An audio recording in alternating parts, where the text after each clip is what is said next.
touch and feel your kiss. I feel it all over me. Oh, it's twisted, it's amazing. My loving you sets me free. Wish I could kiss you now through my phone. Tired of being alone, baby. I hate you, I got to kiss you through the phone. I can't eat, I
Player Talk Radio with DJ Kuda, the hottest DJ in the manosphere.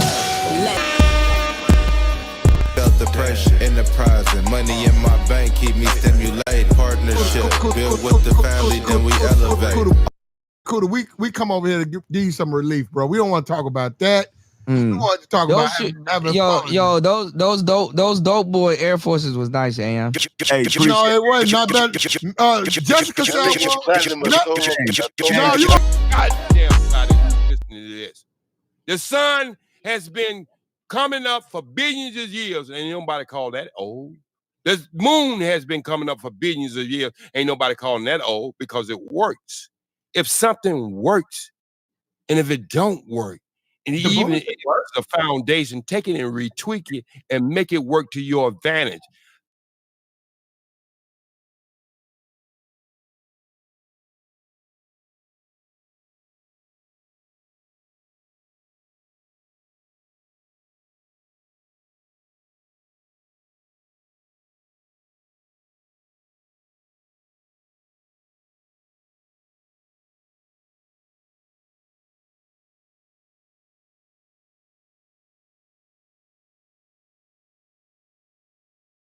You know you gotta break the game down a little bit more.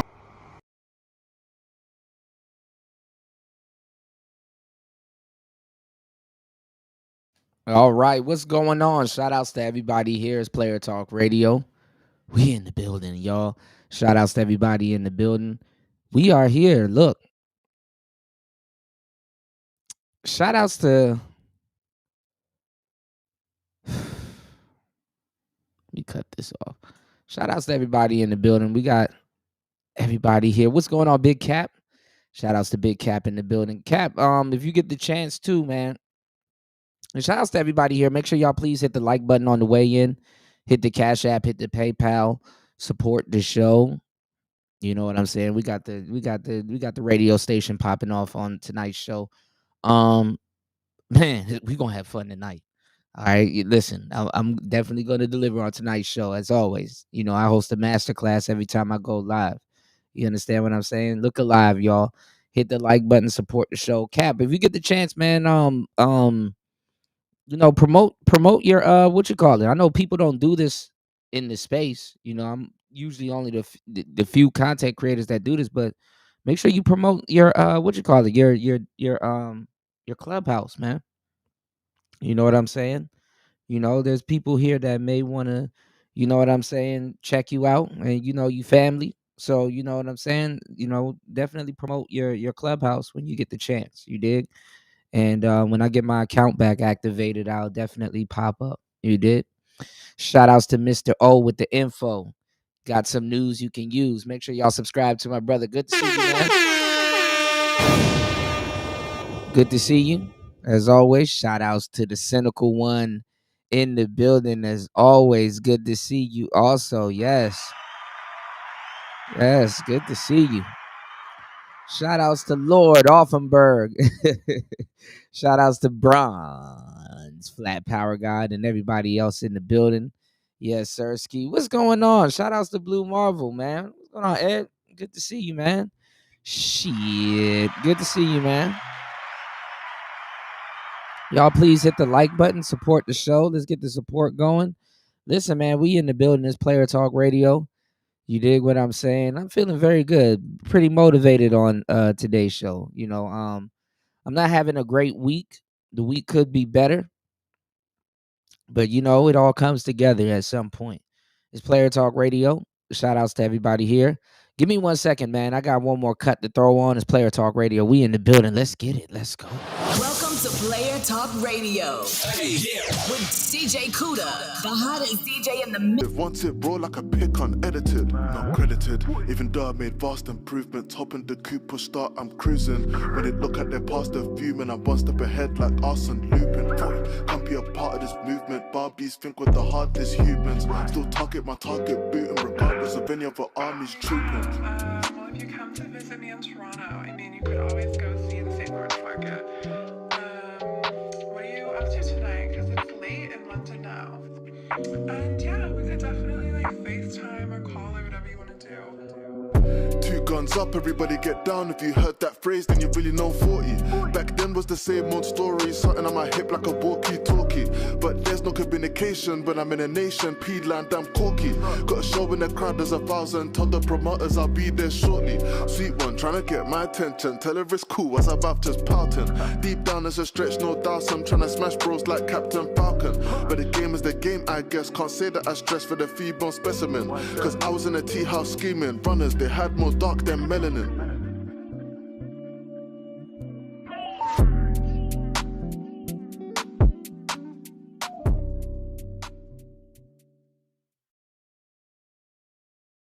Yeah, we back. Yeah, you right. Definitely, you right, Cynical. Absolutely correct. Yeah, it's Wednesday. It's hump day, y'all. You know, welcome to the Player Talk Freak. I mean, welcome to the welcome to the show.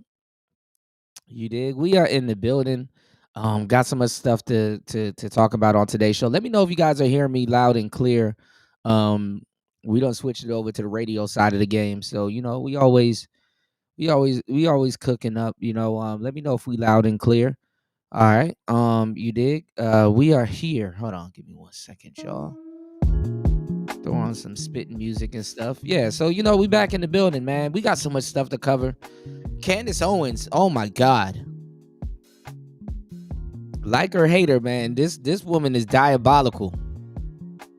You know, I know some of y'all probably seen the thumbnail and stuff like that. Shout outs to you said not the freak off. Oh yeah, it's the freak off, you know.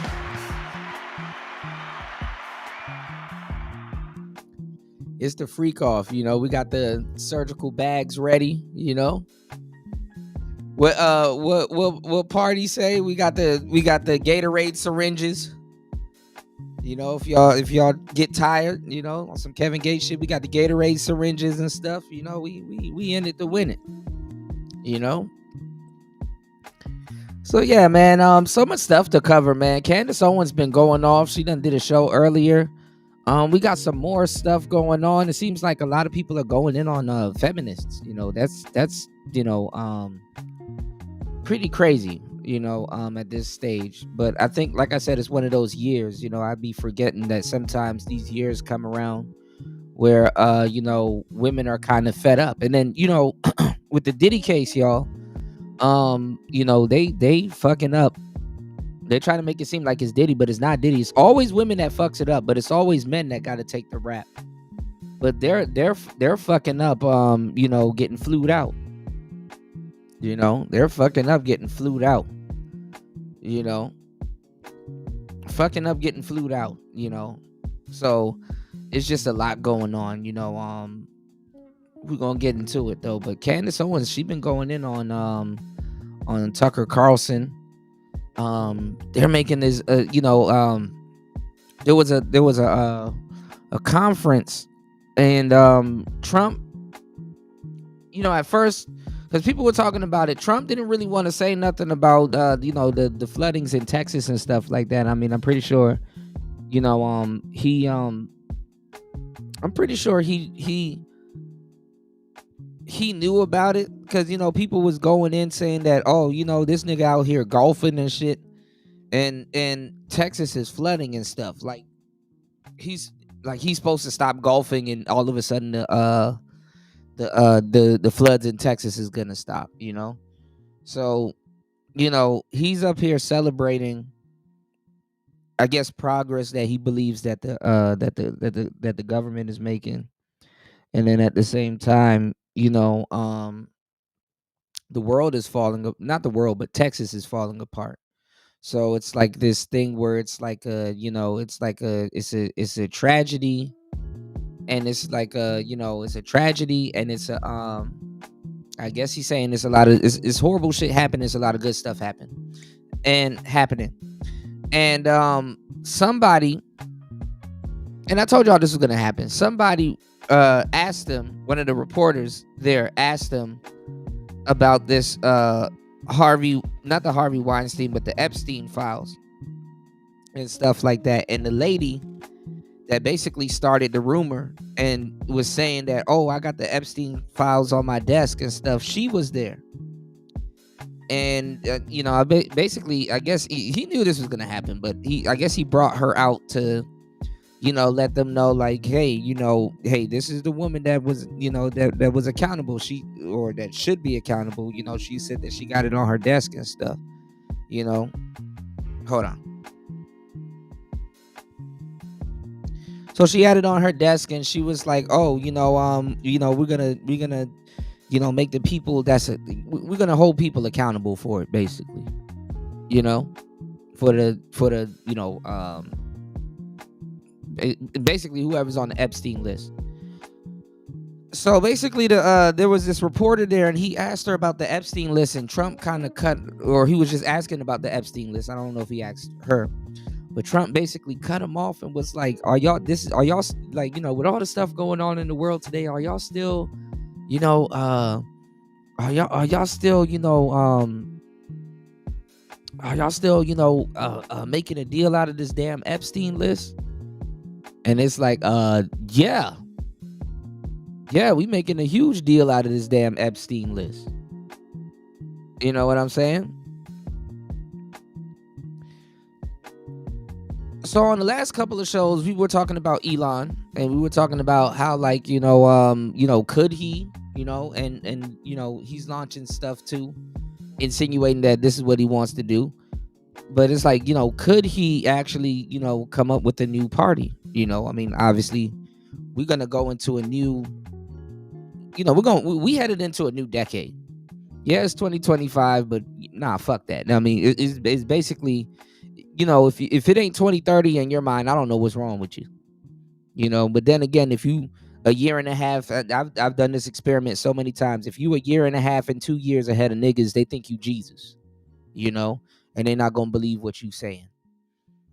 But anyway, y'all please hit the like button on the way in. Please support the show. Hit the Cash App, hit the PayPal. I'm gonna let you know, it's a lot of stuff to cover on today's show.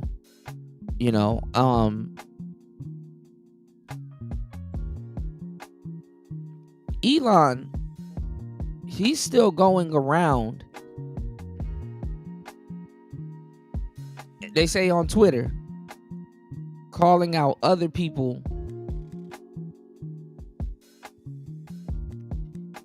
that should be on this list. So he's running around calling out other people that should be on this list also.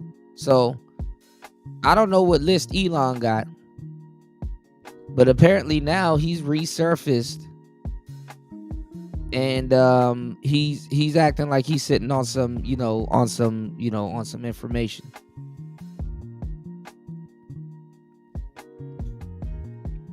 So what we gonna do? We gonna take a look at it. We're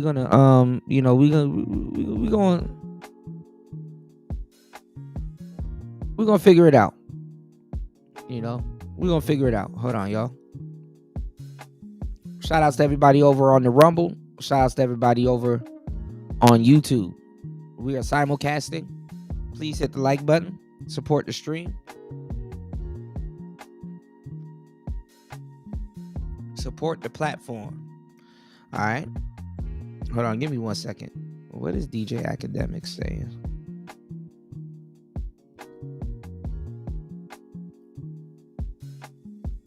Hold on. Give me 1 second, y'all.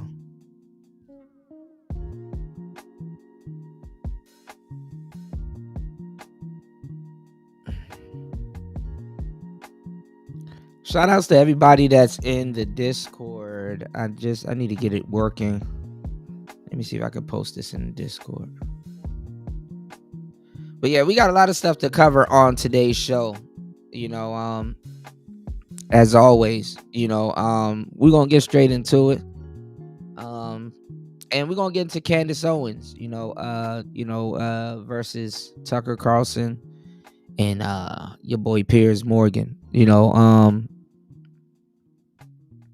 She was going in, and she was talking about it on the last show that I didn't know Tucker Carlson, he did a interview with I guess with the president, I think the Ayatollah. I'm not sure. Was it the Ayatollahs? I think she said of Iran.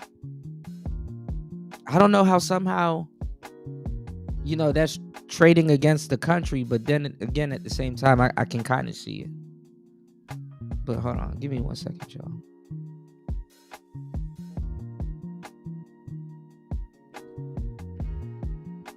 Let me Rob Van Spam. Please, if you guys have the time and you guys are in any Discords, if you guys can please share this show.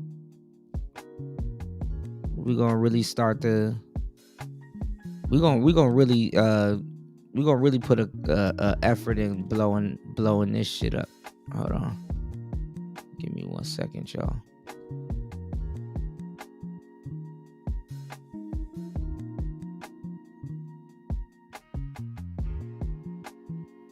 Okay. I gotta finish setting up the show. That's what's going on. Okay, I see. Okay. But anyway, we got so much stuff to go over on today's show. Like I said, give me 1 second. We're gonna get into it. It's Player Talk Radio. Please hit the like button on the way in. Please support the show at $PTV 888. That's $PTV 888. Also, too, we're gonna go in on the Diddy situation, man. Tasha K. She got an interview with the other gigolo that was that we've been featuring on the show for a minute. She got an interview with the other gigolo, and that shit is crazy. That shit is crazy. So we're just gonna get straight into it. I'm just trying to I got my this thing is out of order. So I really gotta see how this is gonna play out. Hold on. But anyway, we definitely gonna go in on Candice with the Candice Owens thing. I mean, she was just talking about, on the last show, how the client list disappeared. The client list just out of nowhere, for real disappeared. So that's what I was saying on the last show. I was like, well, look to people saying that, hey, they're gonna downplay it. And even she made a reference, which was kind of funny as hell. About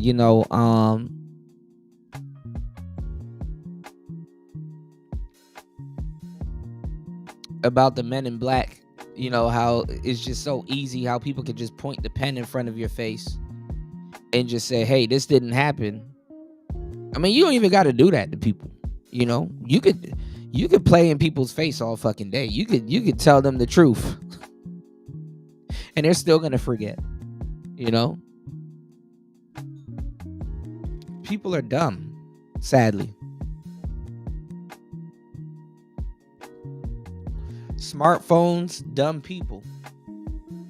And then in a lot of cases, Chat GPT was the nail in the coffin. Why think? The only thing that's keeping you human at this point. Why think? What's the point of a human being a computer? You want to be a computer talking to another computer? You might as well just have been a computer. Old cybersecurity head ass. Why think at this point? But let's get into it. We were talking about feminism, and we were talking about some of the fallacies of the sisterhood, and we were talking about misandry, and the misandrias, that's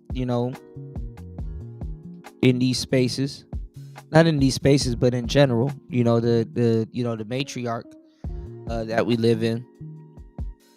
And I be telling y'all, like, a lot of these sisters, they're not feminists. They're just, a lot of them, I ain't gonna lie, a lot of them are angry hoes, man. And people get mad at me when I say that, but it's the truth. And the people that need to know that is black women.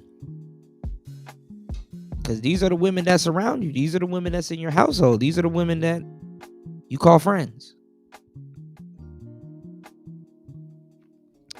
And I was showing y'all on the last show. What did I show y'all? Oh, yeah. I showed y'all that young lady that went out to eat with her friends, right? She went out to go eat with her friends. Remember I showed y'all that young lady that went out to go eat with her friends? And she only had like a little salad and maybe like some water and a little bit of the other girls, food or whatever. I guess it was her birthday or whatever. And they were trying to, and girls do this all the time. I've seen this endless times. It's crazy. They were trying to split the bill all the way, and the girl was like, "Oh, hold up, hell no! I only had a little bit of this, and I only had a little bit of that. I didn't order all of that other shit that y'all was indulging in and shit. I ordered my little damn food and stayed in my lane. And they were calling her broke, and they were talking crazy about her, and it's like, yeah, a lot of women don't realize that when there ain't no men around to eat, she's a man eater. When there ain't no men around to eat,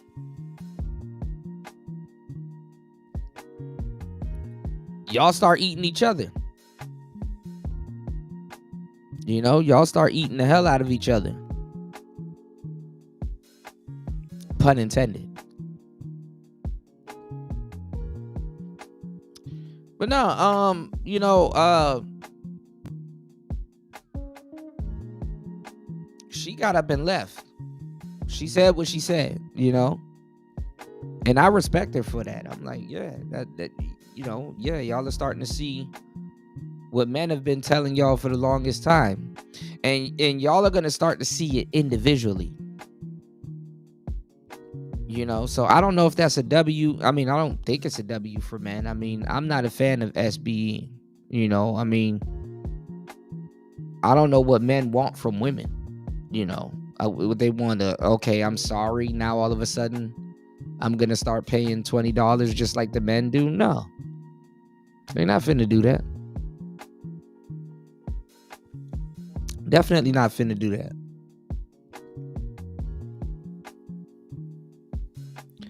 So I don't know. When we were talking about it, it got into a weird conversation because we were talking about old women. These conversations go everywhere. We were talking about, I don't know if you guys remember this conversation from yesterday, but we were talking about old women smashing YNs. And we were talking about Diana Ross, the pressure that was put on Diana Ross's daughter, Tracy Ellis Ross. And I like Girlfriends. I mean, I think the show kind of sucked when she started dating William. But anyway, and he even had a red pill moment on the show, being around all of those girls and shit. But anyway,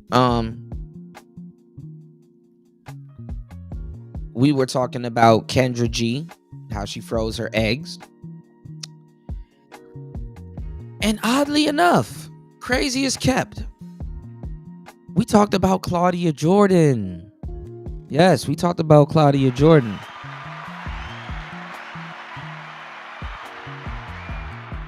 Crazily enough.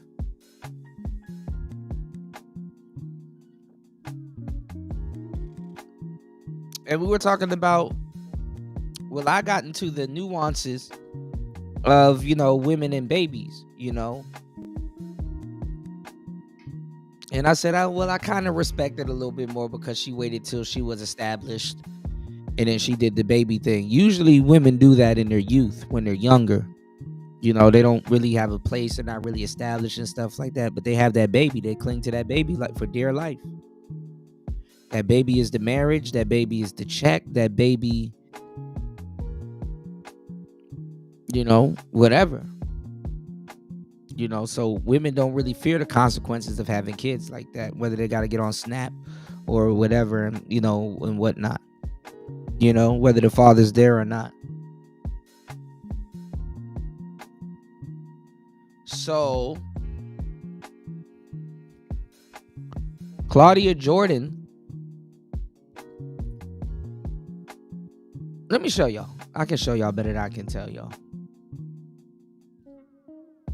Look at God. This is crazy. Look at this. Shout out to NPR. Dating since. Look at this. This is Claudia Jordan. And she just had a kid.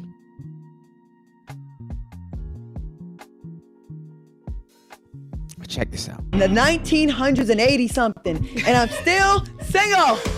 I'm tired, Erica. You found your man. Don't hate. Let me live this. Let me vent. You're off the strip. I am still on it. I'm in the trenches, and it sucks. I'm sick of being independent. And I want y'all to pay attention to something real quick. Because for some reason, they're very disrespectful to women that are married and got a man. She looked at her and said, "You're off the strip." These women, and I mean, you know, Claudia Jordan runs her mouth so much that she will actually tell you the truth. You just got to be a dumb and naive friend if you don't see that she's jealous of you and other women and shit like that. Because y'all wear y'all emotions on y'all face too much, you know. Sometimes, you know, I'm not even gonna lie, and I've told y'all this in the past, you know, on some player shit. I'm scared of the bitch with the poker face. You know, I don't fear these little zillennial little broads and stuff like that for the most part and shit like that. You know what I'm saying? And the millennial ones and stuff like that. You know, the bitches that be on the internet talking about some I'm crazy. Ain't no true. I mean, some of them, yeah, you got to read them. But ain't no true crazy bitch gonna tell you she crazy. You know, the real crazy ones, they just snap, you know? What I'm saying is that you got to be good at reading them. You got to be good at reading women. You know what I'm saying? This come with practice. This doesn't necessarily come with you being a player. You know, you can have a lot of, you know, lady friends and, you know, just be around them and stuff. But you got to be really good at reading them. But Claudia Jordan, we're going to be here to point out how much times that she's thrown shade at her friend because she envies her because she has a husband. So the woman on the left has a husband. The woman on the right opted out, got a baby, and no man. And she's singing a completely different tune than she did last year and earlier this year. Well, I guess she had her baby earlier this year or late last year. But let's get it. I fucking hate paying for you chose it. Right, Range Rover, my other car, my mortgage insurance, my freaking cell phone. Do you want to be a gold digger? Whoa. Do I want to be a gold digger? Yes. Do you want to be a gold digger? Well, maybe not you, because you're straight right now. But apparently one man has the answer. If you want to be a gold digger, he has advice. Okay. Starting off strong. Here's how you be a gold digger. When you start to date a man, you need to pull back your time to prioritize making money and make that clear to the man so that he then... All right, this white man is telling you some weird shit that everybody knows. And again, you got to know how to do it. It's called push-pull. So you get around the man and get him so interested in you, and then you pull back your time, and then you let him know that, hey, look, my time is valuable, and listen, I got to be here. I can't be spending the day with you. And then he going to be like, well, how much are they paying you? Look, you can take the day off. I got you. Come on, man. Like, this is old shit. Old shit. All the old shit. I'm not going to say it works like a charm nowadays. If you know how to do it, cool. But it's not even, you know, whatever. Get the game. And has the brilliant idea to just cover your cost of whatever you were going to make when you were working. So if you're like, oh, sorry, I can't, I don't know, I'm a nighttime bartender or whatever. That man of means will say, well, how much do you make in a night? Just call in. Don't worry about it. And then he'll just pay for it. He'll be like, well, I can't call in. I got to work. He's going to go, well, don't worry, honey. I'll just cover your night so you can just come over here instead. And you're going to go, really? Look at the look on the lady on the left. His face, she's absolutely mortified. By the way, again, she's the married one. Claudia Jordan is the 51. Because married people now, they're looking at the game a little bit different. It's like, damn, you got to play these type of games to get what I got? You got to play these type of games to get with it. This is obtaining. This is why I don't like to really talk to niggas about dating, because they don't know what the fuck they're talking about. We're talking about obtaining something.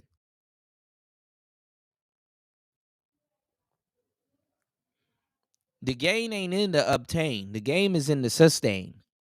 It's player talk. Let's get it. One or 52-year-old forever, perpetually single one. Let's keep watching. You would do that? Look at. In theory, that sounds good, but with the ratio not being beneficial to women right now, most men now would be like, well, fuck it, I'll call the next girl. They're not going to say, I'm going to pay for your shift. They'll be like, okay, go to work, honey. And they're going to call the next girl, and you're going to be mad at work, working hard, and your man screwing somebody else. And now he threw up your pH levels, and you got to go to the pharmacy. I'm just saying.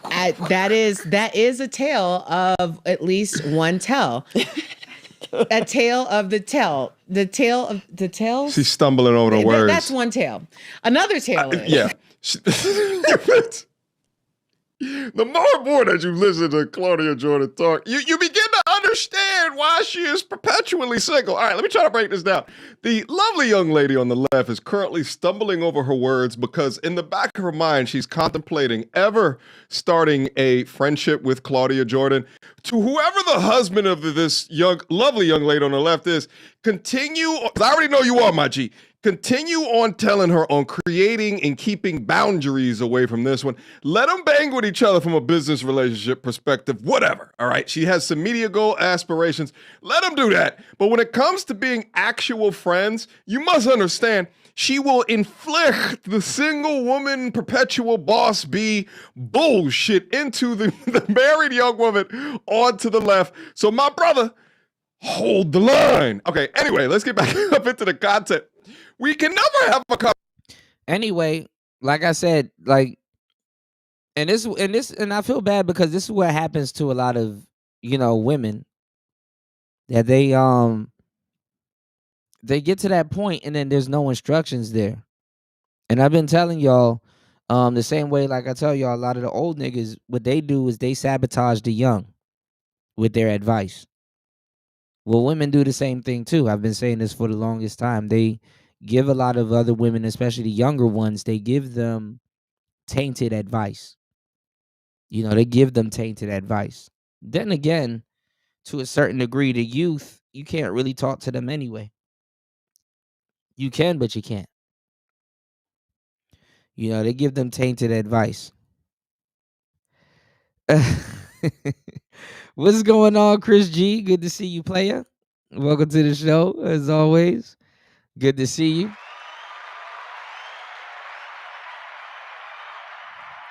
Chris G said, I laughed earlier when you said Candice need to be stopped. Oh, man, she back at it again. This woman is working overtime. I mean, look, she be grifting. Don't get me wrong, she be grifting, but bruh, it might not even really be her. It probably be her husband, because women take on their husbands. They take on their talking points and stuff like that. They take on their mindset and stuff like that. So when she talking to her man and she laid up and he probably don't agree with certain things, they probably politicking, chopping it up. You give a woman two seeds, your mental and your physical. You dig what I'm saying? A lot of times it's a king using his queen. You know what I'm saying? Play a little bit of chess.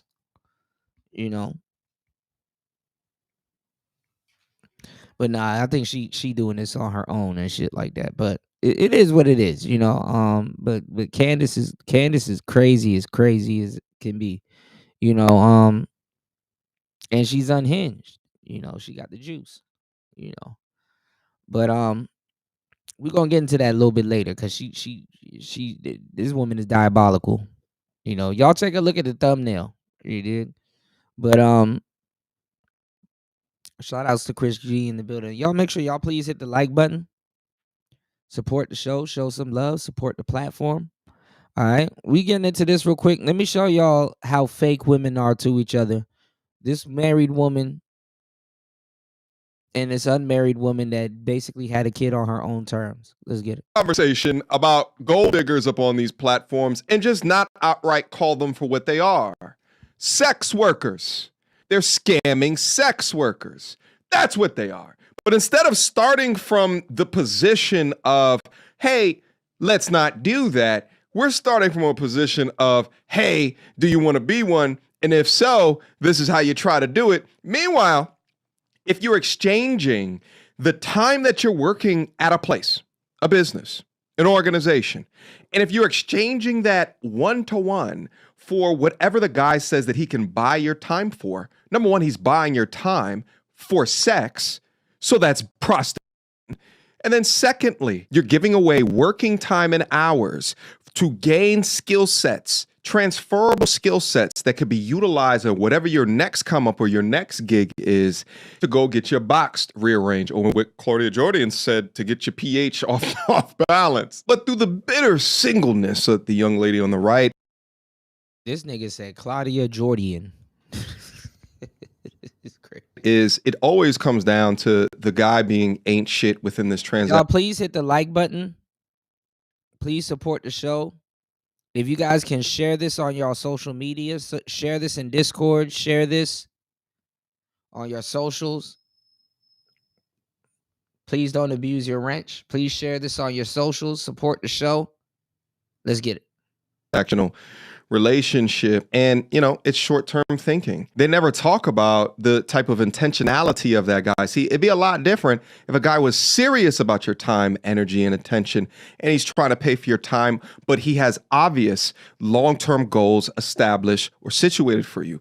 I don't knock any girls that want to date up. In fact, I think that it's natural within your hypergamous instinct. I think that it's fine, but that's not what this question is referring to. It's specific to gold digging, utilizing men with money focus in mind. Now, y'all got to stop bastardizing. And you know what word I'm seeing getting bastardized and thrown around now? And y'all probably are seeing it also. Misandry. Misandry. Y'all got to stop bastardizing the word hypergamy. And y'all see what I've been talking about for the longest time. Actual hypergamous women are married. Actual hypergamous women are married. Actual hypergamous women are engaged. They're in the early stages of their marriage, or they're actually married. They're not really dating up. There's but so much dating up you can do. Like, really, you're really two people away from quote unquote dating up. Like, real talk. Do the math if you ain't got shit to do. You're two people, ladies, away at least from quote unquote dating up. The next person or the person after the next person, you should be getting married. There really is no such thing as hypergamy. There is no, I just date a slew of niggas and try to find myself and date. No, because you can sabotage yourself doing that. That's literally the epitome. That's literally the definition of walking on eggshells. You understand what I'm saying? And then on top of that, you got guys that's in your friend zone that you can date. Hypergamous women are literally in the early stages of marriage or fiance, or about to get proposed to, because they've been in a relationship for a minute. You see what I'm saying? So y'all got to be careful with that word, because when people stole it and start misusing the word, it put y'all on a fool's errand by proxy, because y'all are not getting the real game of what it actually really, what it really is. And let me tell y'all something that most people don't tell y'all, and they lie to y'all, making y'all think that it's happening in abundance. Most women can't practice hypergamy for a myriad of reasons. They can't. If you haven't got past the social media layer, come on, man. If this needs to be explained to you, trust me.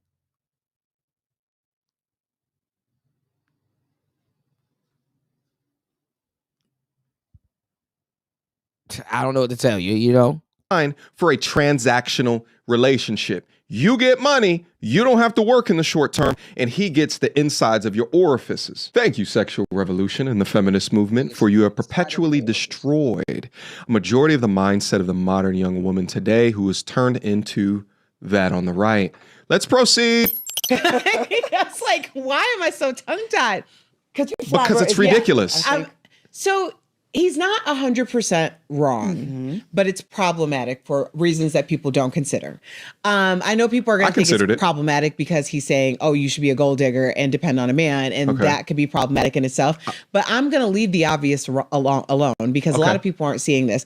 What he's saying is he was very specific. He didn't say, oh, you're the CEO of a company. He said, oh, you're a bartender. Oh, like you're an overnight bartender. Right. So that implies that he believes that you're in a position where because you're an overnight bartender, that isn't a job that you can't just pick up another one of as if you were like, you know, the CEO of a company or something like that. It's not a career, it's more like a job. Right. But what you really don't understand, and this is coming from someone who was an overnight bartender. So I worked in nightclubs until, you know, we closed at 5 a.m. And that was a job that because of women who were put in those situations, hey, how much are you making a night? How about this? I'm just going to pay for you for the whole weekend not to work so that you can hang out with me and you're getting your paper. Thanks to those women making those decisions, that's how I was able to live the way and set myself up get out the way. For some huge financial freedoms because they just constantly got out of my way. Because what you're doing, that's what you're doing. You're taking yourself out of the competitive pool. Yeah. So every time I would start off with like 4 or 5 other bartenders, we would be at a main bar and slowly these girls would start to dissipate because men would come in and be like, hey, I want you to hang out with me and I'm going to pay for your weekend or your Friday night or whatever. Well, as promoters and people who are running businesses, they want people who are going to be reliable. Yeah. So I was just constantly showing up until I started working point and I was pulling some big numbers when I was 21 years old in order to make sure that I had the best shifts so that I could provide the best lifestyle for myself. I like her. And what happened now in Asia, this is what they do in that situation. If you want to well, they got different tiers of women working in the bars and stuff like that, especially if you go to like Thailand, right?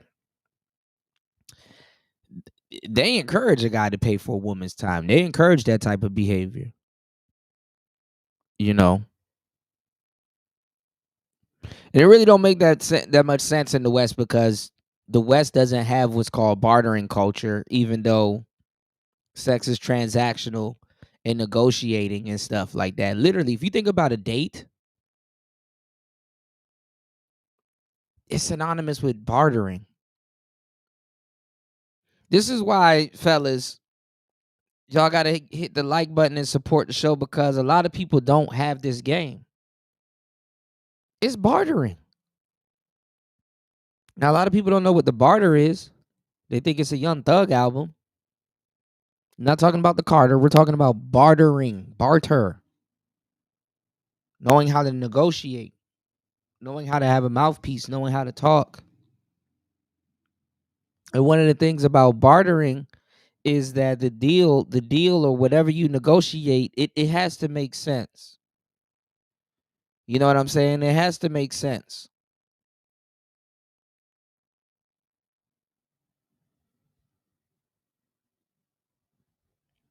So if you're selling something for 50, and let's say it's a perishable item, you can say, I'll sell you 2 for 80. Because you could lose a product that's 50. Or you can say, you know what, let me take this little quote unquote $20 setback. Sort of. You dig what I'm saying? So you gotta know your product, you gotta know what you're doing, and blah blah blah. Dating. You know, dating is very similar. You know, dating is very similar. You got to know what the hell going on. There's a lot of stuff situationally that you got to pay attention to. But then again, some of this stuff is taboo because y'all ain't even dating like that. And if you decide to go out and date and you're not really soaking up this information, you're going to be lost.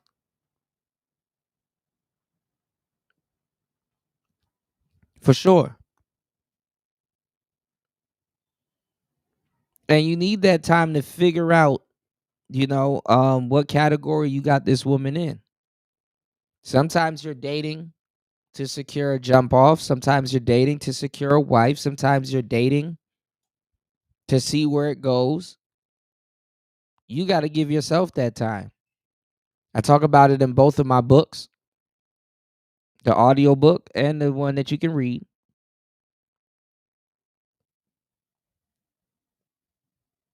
There was another brother that just got killed in Colombia because he don't take heed to what I'm telling people. People just ain't taking heed.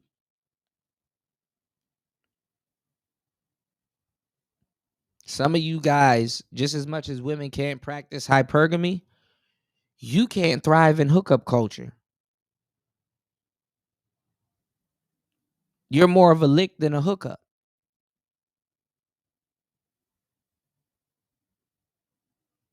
Hit the like button and support the show. Let's get it. Is when you come back and you're upset because I'm at point and I'm making a certain amount of money because I'm consistent and reliable.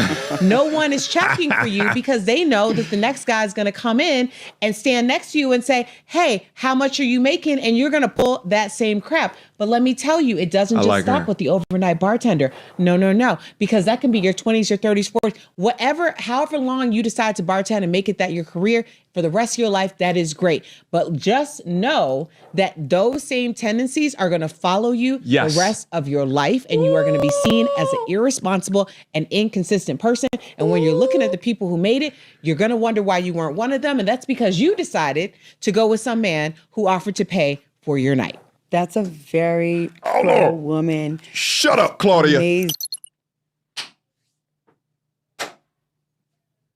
There's hope. There's hope in the world. There's hope, my guys. Damn. Cooked with hot grease with bacon on top of it. You understand me? She said essentially what I was trying to say earlier in just a different perspective. But let me try to conclude it like this, is that whole thinking, thought thinking, for the street thinking is short term. It's about short term dopamine, getting what you want right then in the moment. Women that are saving themselves for the right guy, women that are not promiscuous in nature, women that can be consistent and show. Now, shout outs to Party in the building. Good to see you, player. Good to see you. Welcome to the show.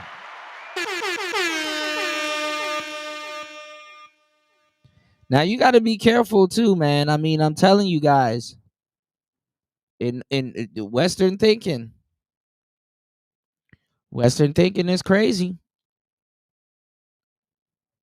If you think, you want something and you want it now expeditiously, it's going to fuck you over. Rejection is a great thing. Learn to embrace it. Sometimes you got to wait 3-5 seconds and see what's going on a little bit later.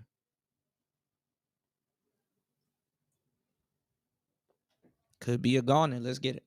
Up on time, right? These women are more disciplined in their thinking. They're a lot more long-term thinking, okay?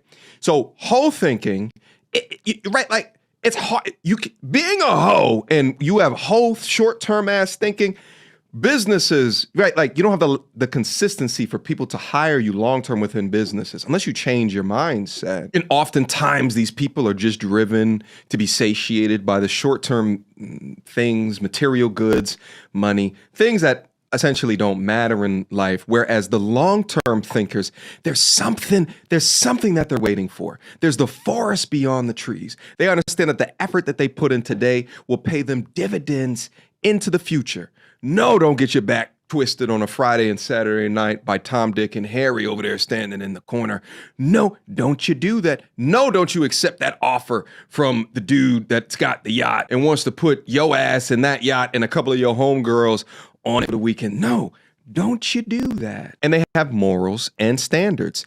Also within this, I think about the whole Diddy and Cassie thing. After she went up on a stand and admitted to all of that whole behavior, she had more of that short-term thinking. So she allowed a situation where she stayed in goddamn turmoil and dealt with it because she wanted the material goods. She wanted the lifestyle, right? And she wanted the command and control of a powerful man, or at least the listening ear to be his madame for that time, as opposed to a long-term thinking girl that would say, wait a minute, you want this person to pee in my mouth? No. I'm good.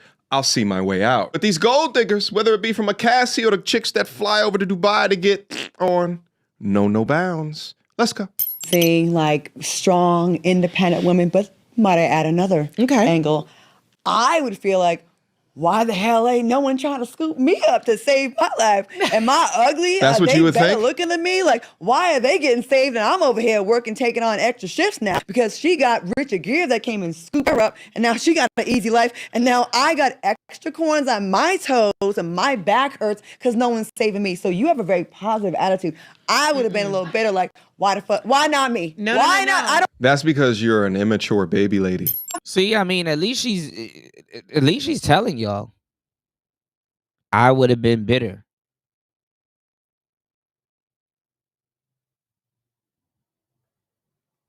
At least she's telling y'all.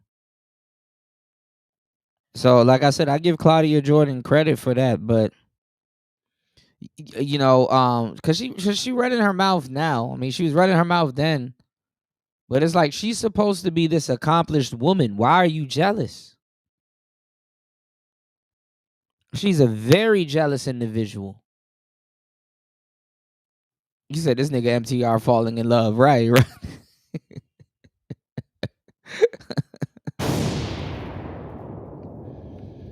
But nah, she's a very jealous individual, and I'm telling y'all, man, it's like, come on, man.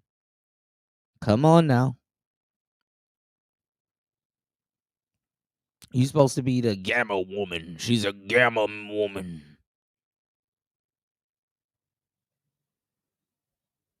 Yeah, they confessing now for some reason.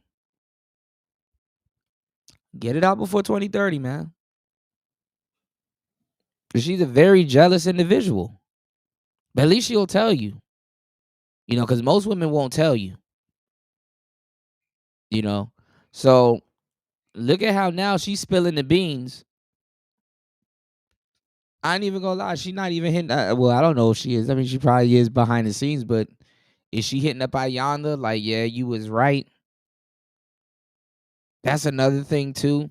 She went and got a baby and stuff like that. So she just taking on a bunch of shit for no reason, you know?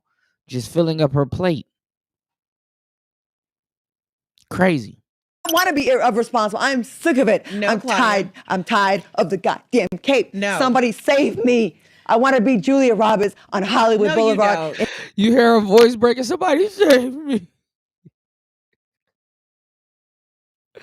She confessed. She telling it, y'all. She being dead serious. In cheap shoes when some guy comes and saves me. I have worked hard since I was 14 and I had to pay. I'm sick of it, Erica. I do understand. Can you imagine sitting up next to this on like a dinner table at a date and you're listening to the incoherent bimbo babble and the rumblings of complete and utter bullshit? Shout out to Pink Book Lessons, by the way, for the bimbo babble. It's a fantastic term. Nevertheless, let's proceed. Being classy and independent. It's thankless. I've been dating since the 1900s and 80 something, and I'm still single. I'm tired, Erica. You found your man. Don't hate. Let me live this. Let me vent. See how she keeps mentioning her husband? You found your man. Don't hate. Uh-oh.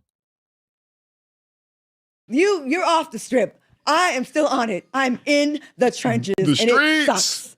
I'm sick of being independent. I fucking hate paying for You my chose it. Right, Range Rover, my other car, my mortgage insurance, my freaking cell phone, computer, Wi-Fi. I am sick of it. Where's my I violin? Need some guy with. All right, we ready, boys. LA, no one trying to scoop me up to save No. my life. Am I ugly? No one Are they wants better it. looking than me? Like, why are they getting saved and I'm over here working, taking on extra shifts now because she 'Cause you're got crazy. the gear that came and scooped her up. Y'all don't even understand how MT.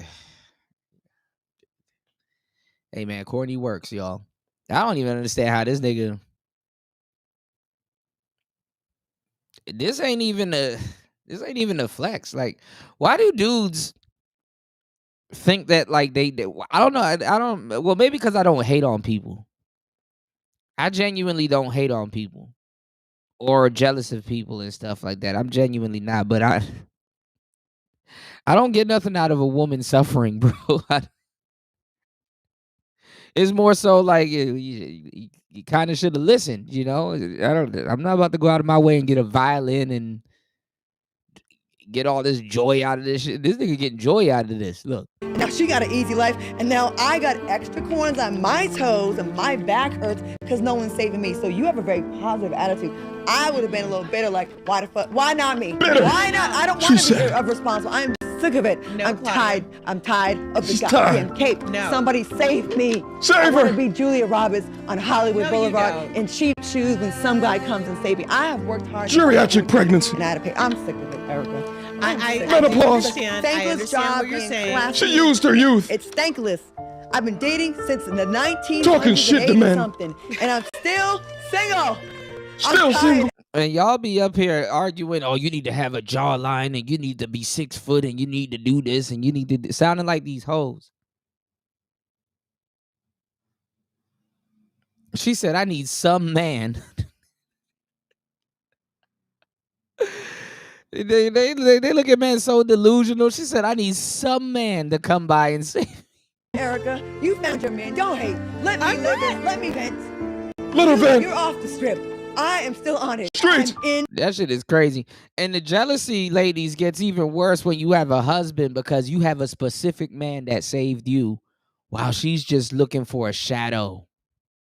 That's fucking wild, y'all. Soak up this game I'm giving y'all. Don't say I never did nothing for y'all. Look at pick up what I'm putting down. She has a shadow. She just wants a shadow. Yeah, and those men be talking to men like they women, party. You already know the vibes, broski. You in it with me, man. We in the war. She just wants a silhouette, y'all. She wants a mannequin. She don't want a man no more. She just wants a mannequin. She needs somebody to fill a space. The trenches, and it sucks. I'm sick of being independent. I fucking hate paying for my fucking. You chose my this. Range Rover, my other car, my mortgage insurance. And this is not rare. It's just caught on camera.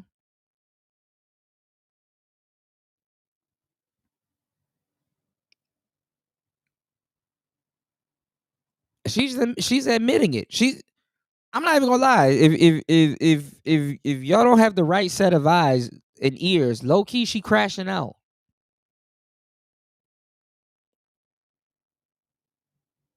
She's breaking down right now. She's like literally admitting it. I'm tired of doing this. I'm tired of doing that. It's not worth it. I know I got the Range Rover. I got all this other shit and blah, blah, blah. They get into the same thing that a lot of men get into. They build this castle and it's like, dang. Sometimes I get a little bit lonely. My freaking cell phone, computer, Wi-Fi. I am sick of it. I need some guys. You chose that this. To jump on in and interrupt and say, "Let me take you off your shift. You've been working hard enough." So that's cute what she's doing. I'm not doing It's that. still We going. are different. I'm tired. I've proven myself, and it only impresses other women. She's like, "Oh, that's amazing. I'm independent." These men don't care. Come and Dang, she said, I've proven myself and it only impresses other women. And shout outs to Claudia Jordan. She been making it in places where I'm like, okay, this is impressive. I would like to look at because I like women that do stuff. This is the thing, ladies. As men, we really don't give a fuck. We're really the sex that can exhibit love, truly. I know y'all like to think it's y'all, but y'all can fall in love with damn near. Nigga, a woman will fall in love with a fucking stop sign, properly gassed up. You understand what I'm saying? She'll fall in love with a fucking rose or a sex toy or something, properly gassed up.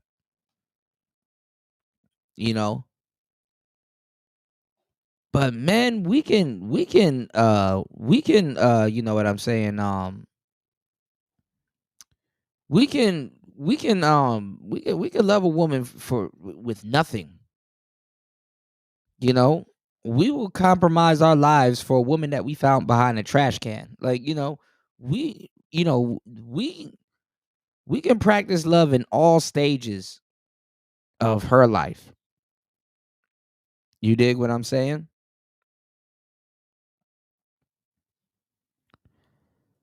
You dig?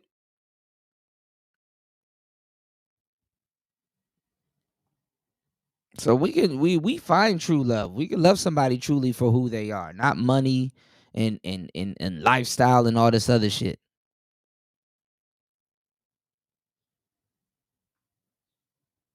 This woman don't even know what she's looking for. And I'm not even gonna lie. You know what really probably sparked this in her, and I feel real bad about this? The baby. At least if she had a baby daddy that like skirted out there, or like a relationship and stuff like that, there's kind of somewhat of like a mental memory or a silhouette or like a some type of a muse. Chris G didn't hear nothing but the trash can. Bro, we could find a woman in tattered clothing behind a dumpster and be like, hey, I could probably save her, I can fix her. And niggas, I ain't gonna lie, I might be in the dumps, but I'm telling you, man, we genuinely can practice love, or at least a level of it. You did? Y'all hit the like button on the way in. Please support the show. Shout outs to everybody on the YouTube side of the game.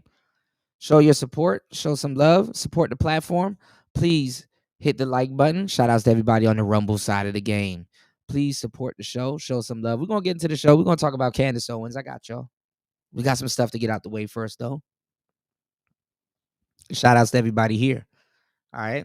Make sure you guys hit the like button. Support the show. Hit the Cash App. Hit the PayPal. Show some love.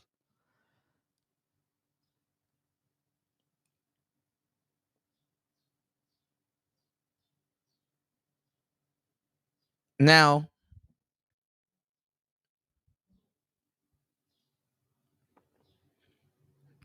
she's actually admitting this. And this is what I'm saying. I think it's the baby that did it, y'all. Because the baby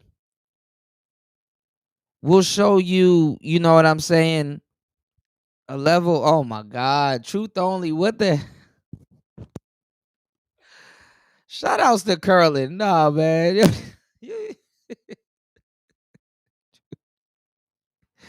Curlin usually be around here too. Look, Truth only, you about to catch a fade, man. You about to catch a fade. Shout outs to Curlin. Oh my goodness. I can't even repeat what Truth only said, man. Killing me, man.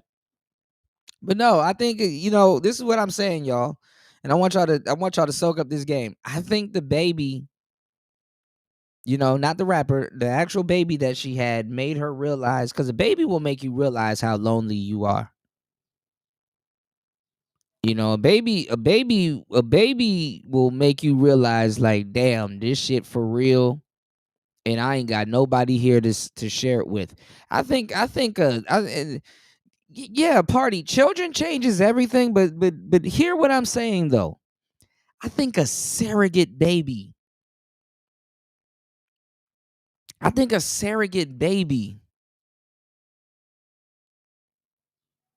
You said it's the truth only. Oh my goodness. But I think a surrogate baby hits a little bit different, y'all. For real, man.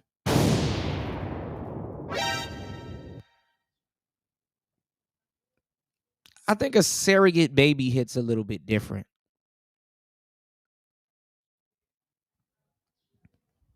Cause this is really not like the same way how men when they grow up, they're not dreaming of being a stepfather. Respectfully. You know what I'm saying? They're not dreaming of being a stepfather. They're like, oh man, when I grow up, I'm gonna take care of a woman and her kids. You gotta respect that. Ladies and gentlemen, players and playettes. You gotta respect that.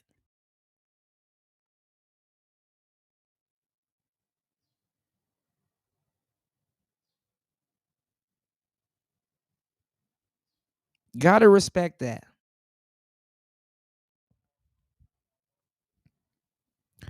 I don't think no young girl grows up and say, yo, I'm about to have a surrogate kid. No man here. And I'm not gonna lie, watching that baby grow up, that shit will, especially your first kid. Because you know what your first child does? I'm not even gonna lie to you, and it don't matter what age you at. You know what your first child always does? It matures you. It grows you up.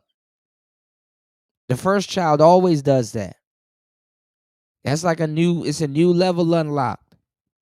And even when you're grown like that, especially as a woman, it will teach you how much growing up you had to do. That shit is eating her ass up. I really feel sorry for her. I really feel super sorry for her.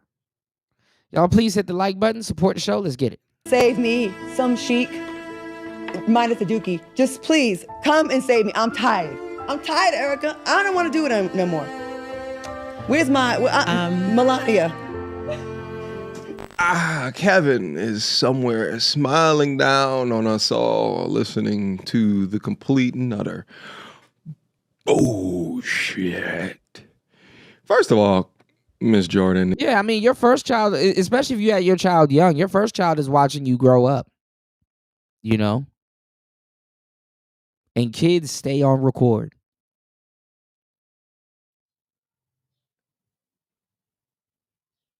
Right, party. Right.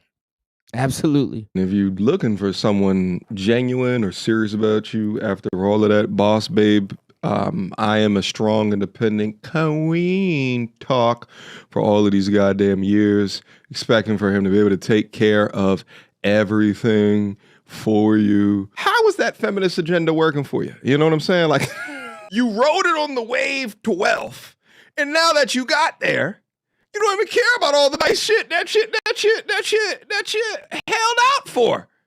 You don't even care about that shit, but you know what you would have cared about? A family. Damn. A family. But you made these choices. Nobody else.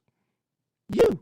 So why backpedal now? You might as well just ride this bitch off into your cat shepherd farm into the future. Just keep it going. All right? Just see where it lays. We're going to continue on conducting our field observations on you to see how it's going. But I know. It doesn't feel good to cry yourself to sleep every night with your tears of regret, but it's what you chose. I want the Melania Trump plan. I'm sick. I approve of myself. Since 1988. At 88. I'm tired. I was 15 out of paper route. Damn, that's a long time. 72 clients. 30-cent tip for some of you bastards in East Providence, Rhode Island on 2nd Street. I remember I gave you papers 7 days a week, and on Sunday you gave me a 30-cent tip. I'm tired. So I'm glad it worked out for you, but I'm not there. Being a strong, independent woman since Overrated. 1988 is a lot, Claudia. Since Salt and Pepper came out. That's wild. No, don't do this to me. No. Copyright. I don't know what they're doing over there. But here's the thing, though. When you've been so strong and independent for that amount of time, do I really think, right, that you just gonna just shift all of a sudden you're gonna be a soft, sweet, feminine butterfly, right? Like, no, this shit is ingrained. This shit is now in your molecular biology. You heard? I don't think that there's any shifting or changing, but it could be some softer guys out there that would acknowledge or allow at least the words of change, even if your actions don't follow suit. If I'm a little frustrated, so I envy the girls that got taken off the pole, so to say. Wow. Nobody said nothing about no damn pole. But metaphorically. Yeah, nobody said what the my streets. point was, because here's the thing. The point was that this is a take off the cape, Erica. We lost the election. We're not doing this anymore. I'm not. Winter is coming. Hookers are winning. Winter is here. Winning. Hookers are in the White House again. Claudia Jordan seems, Claudia Jordan seems like the fun girl to hang out with. Go get some drinks and stuff like that. I would like to hang out with I'm not saying I would like to. I've hung out with the Claudia Jordan types and stuff like that. They're a blast. But when you get with them, oh my God. When you get with them, like, they're cool for hanging out. They cool to, party with, club with. But when you get with them, nigga,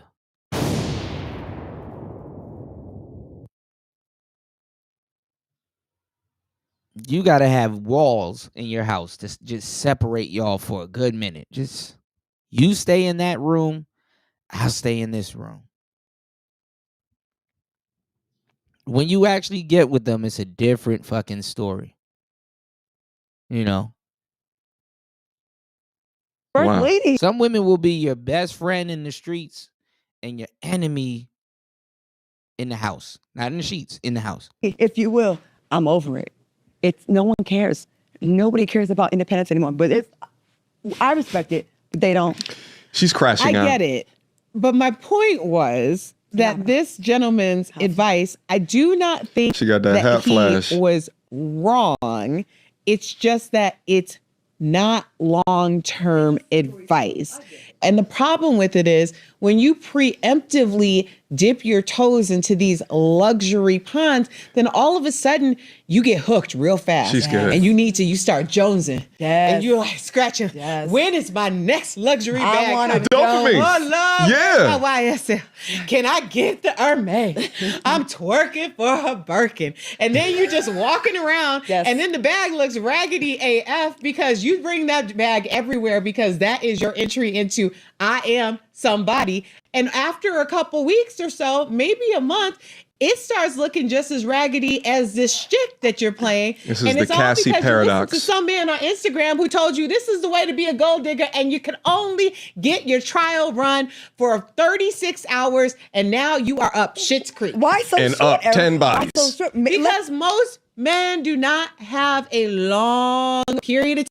And who's also catching a lawsuit for having sex in the back of the van or a limo or something like that? Megan Thee Stallion. Did y'all know the Stallion is actually getting sued by a driver? Oh, now my connection went funny. Hold on. Okay, we should be back. Megan Thee Stallion. Megan Thee Stallion is getting sued by one of her driver for witnessing her having sex in the back of one of his vehicles. Oh, we got a lot of stuff to cover. Y'all please hit the like button, support the show. Let's get at least 2 supporters on the Cash App or the PayPal. Let's go. I got a great show for you guys today. Let's get it. Time that they are going to maintain interest in you, especially if you drop the bartending gig. Right, what a just surprise. because he walked in and said he was going to give you the tip for the night. Let these girls live. She's Erica. good. Not everyone is smart and went to good schools. There are a lot of women that are stupid and can't spell Wednesday. So for them, this is their plan. There's nothing else for these girls to do. They're not going to go on and split the atom. They can barely spell. They don't know how to spell airplane. So for them, this is a good career path. So I'm saying That's how she thinks about women. And that's what I'm saying. That is how she thinks about women. Look at how Claudia Jordan is talking about women. And she's been around a lot of women that would be smart, trying to be bloggers, trying to be journalists and stuff like that. She been around a lot of the young girls trying, and honestly, Claudia Jordan's on a decline now because the industry gets rid of you when you get to a certain age. Especially radio and stuff like that. This is why they got to do podcasting, which is good. It's a second lifeline. But yeah.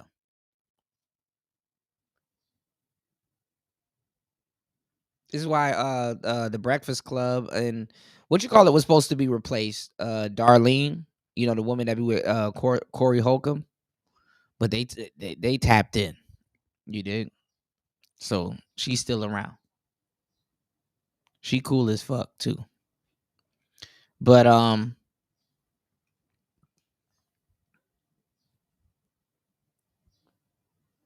today's woman, I mean, and not even older women, really don't think that much of the younger women. They'll sabotage them in an instant. Quick. Just like you got a demographic of old niggas that will sabotage the young ones. Quick.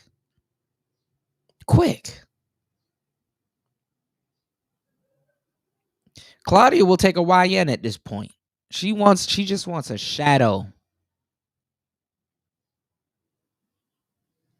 And the crazy part is that all of the stuff you hear her saying, there's still dudes in her friend zone. Should you feel sorry? Somewhere in this, that's an amazing opportunity. But you can spell, you know math, algebra. You have a good grasp of the English language. You know what an encyclopedia is. You know things. These women know nothing, some of them. So for them, it's perfect. So listen, I have a saying, somebody has to make your French fries. And I think that we have to know that there's different levels. There's the scholars. There's the mid-level, she's kind of smart. Then there's the people that breathe through their mouth. For those people, this plan is perfect for them. Ladies, keep hope alive because we all need someone to make our fries and bring us our drinks. Well, damn, I would have been canceled if I said some shit like that. Talk about alienating 95% of the audience that watches her. She must not know her target market, baby. But ma'am, stop the capping bullshit. The issue here is not education. I mean, women are currently outpacing men for collegiate degrees. The issue here is taking shortcuts and taking accountability for what you currently are doing to become a fantastic option of a man that would love to provide for you outside of this transactional gold-digging relationship. The issue is content creators selling the dream of lifestyle, promoting the short-term gratification, but the long-term benefit or value sold separately. Let's go. Listen, I'm not even going there. What I am going because to say, she's smart. I'm not even going there. I'm saying that everybody knows something. Everybody has. There's one thing. It may not be what's traditionally respected as knowledge, but it is something that you're knowledgeable about. And I think that we need to get away from the traditional respect. Not a book in academia is going to tell you for sure that this is how you survive in this life. So I'm not convinced that there's a hierarchy on knowledge. I'm just simply saying what knowledge is considered respectable. Now I'm going to go back to what you said about this being a career path. I'm not saying that it's not attainable or something that women are able to do. I'm simply saying don't necessarily look at it as a career path because career implies longevity. Just think of gold digging as temp work. Okay. For hoes. But see, now this is what I've been saying. And this is what a lot of smart women have been saying. And see, this woman is smart. She's raised right. She's like, okay, yeah, I'm going to be a hoe, but this is temp work because guess what? At some point, I'm going to have to get up out of the game. At some point, these looks are going to fade. At some point, this ain't finna be sustainable. ... At some point. So she's spitting game right now. And look at how Claudia Jordan is looking at it. And see, It doesn't matter if Claudia. Oh my God, here we go. Hold on. Okay, we back. It doesn't matter if Claudia Jordan gets a man. It doesn't matter when Claudia Jordan. It doesn't matter if Claudia Jordan gets a man. Because she's still going to hold on to that mindset. And when she holds on to that mindset, guess what? She will lose every single man that she gets. Doesn't matter. She gonna fuck it off. And that's never told. How much men have she's fucked off till this point that she's at right now? Yeah, we hear the crash out. But it's like, come on now. Okay, yeah, I can agree with that. Gold digging is temp work unless you hook up with like a Donald Trump. It's a temporary solution. She's had a 20-year run. People always say, do not make permanent decisions based on temporary circumstances. Right. Being a gold digger is thinking that you're making a permanent decision and this is a temporary circumstance. I don't know. The example that we have in the White House, the first lady is someone that was an S. And listen, I commend women for thinking high, but you're not Melania. You're not Melania.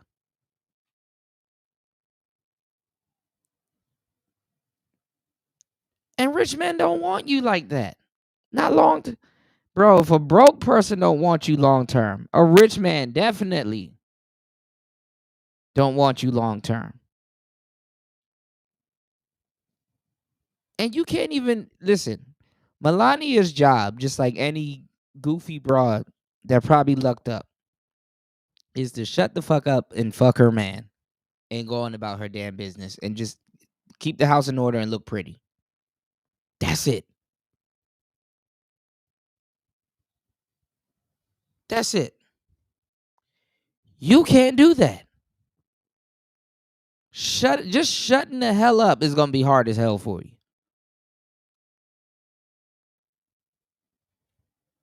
Respectfully.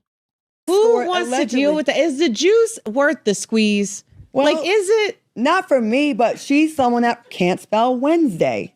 You know what I mean? So for her, this is the best she can do. Like, seriously. What was Melania going to do if she didn't hook up with Donald Trump? What was she going to do? I don't know. I'm sure there was somebody else. There was probably somebody who was a little less, I don't know, volatile that she could have hitched on to. I mean, she's a beautiful woman. Like, she has she has all of those things going on. Bad wig game, though. It's too forward. Like, it's very... Okay. They're getting outside of the topic. Too low in the hairline. Anyway. And you know what? Good for her. Right. She couldn't get Playboy, but she did like a kind of like... Her head is somewhere else, and she gonna forever need a guy to save her from herself and bring her ass back down to earth. Her head is somewhere else.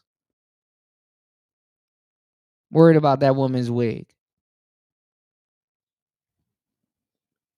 Hustler-esque. Yeah, I did see that. Like, at least strive. But hey, she's our first lady. So I'm saying there's a place on the totem pole of life for everyone. Okay, all right. Listen, I want to try to repeat this for everybody who may have misheard me through my fantastic violining, that there is nothing wrong of women wanting a high-value man. Shit, I often say, thank God for hypergamy. Why? Because as a man, I'm a competitor. I'm here to compete, baby. And if that's how women are choosing and within pursuit of my purpose, which is my main... You tripping. You don't need to compete. Compete with what? Who are you competing for? There's really no competition. If you right, you right. Dudes barely even know what hypergamy is. What's going on, Toya? Good to see you. Shout outs to Toya in the building. Jersey Lioness. Let me stop. Shout outs to Toya in the building. Good to see you. How are you? Hopefully your night is going well. Welcome to the Player Talk Free Call. I mean, Player Talk. Podcast. You did. Let me stop. This is Wednesday, y'all. You did. But no,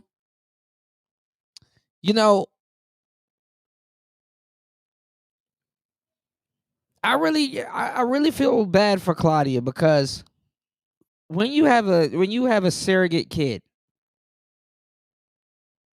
I didn't really think about it until recently, or maybe I thought about it before, but it didn't really hit me again until recently. It's like it will eat you up that there's not a father there. Nobody really envisions that's how they would have their family, or Toya said I bought baby oil. Uh-oh. I like that, Daddy. Let me stop.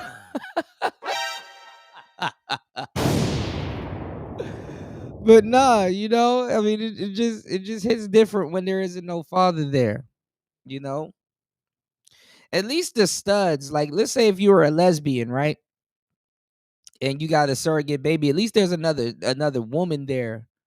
There's a substitute there, But at this point with Claudia Jordan, you're chasing a mannequin. You're chasing a shadow,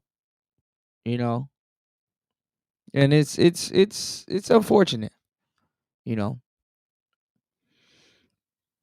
let's get into the game, all right? Shout outs to MTR. Now I told you guys, because there really isn't any more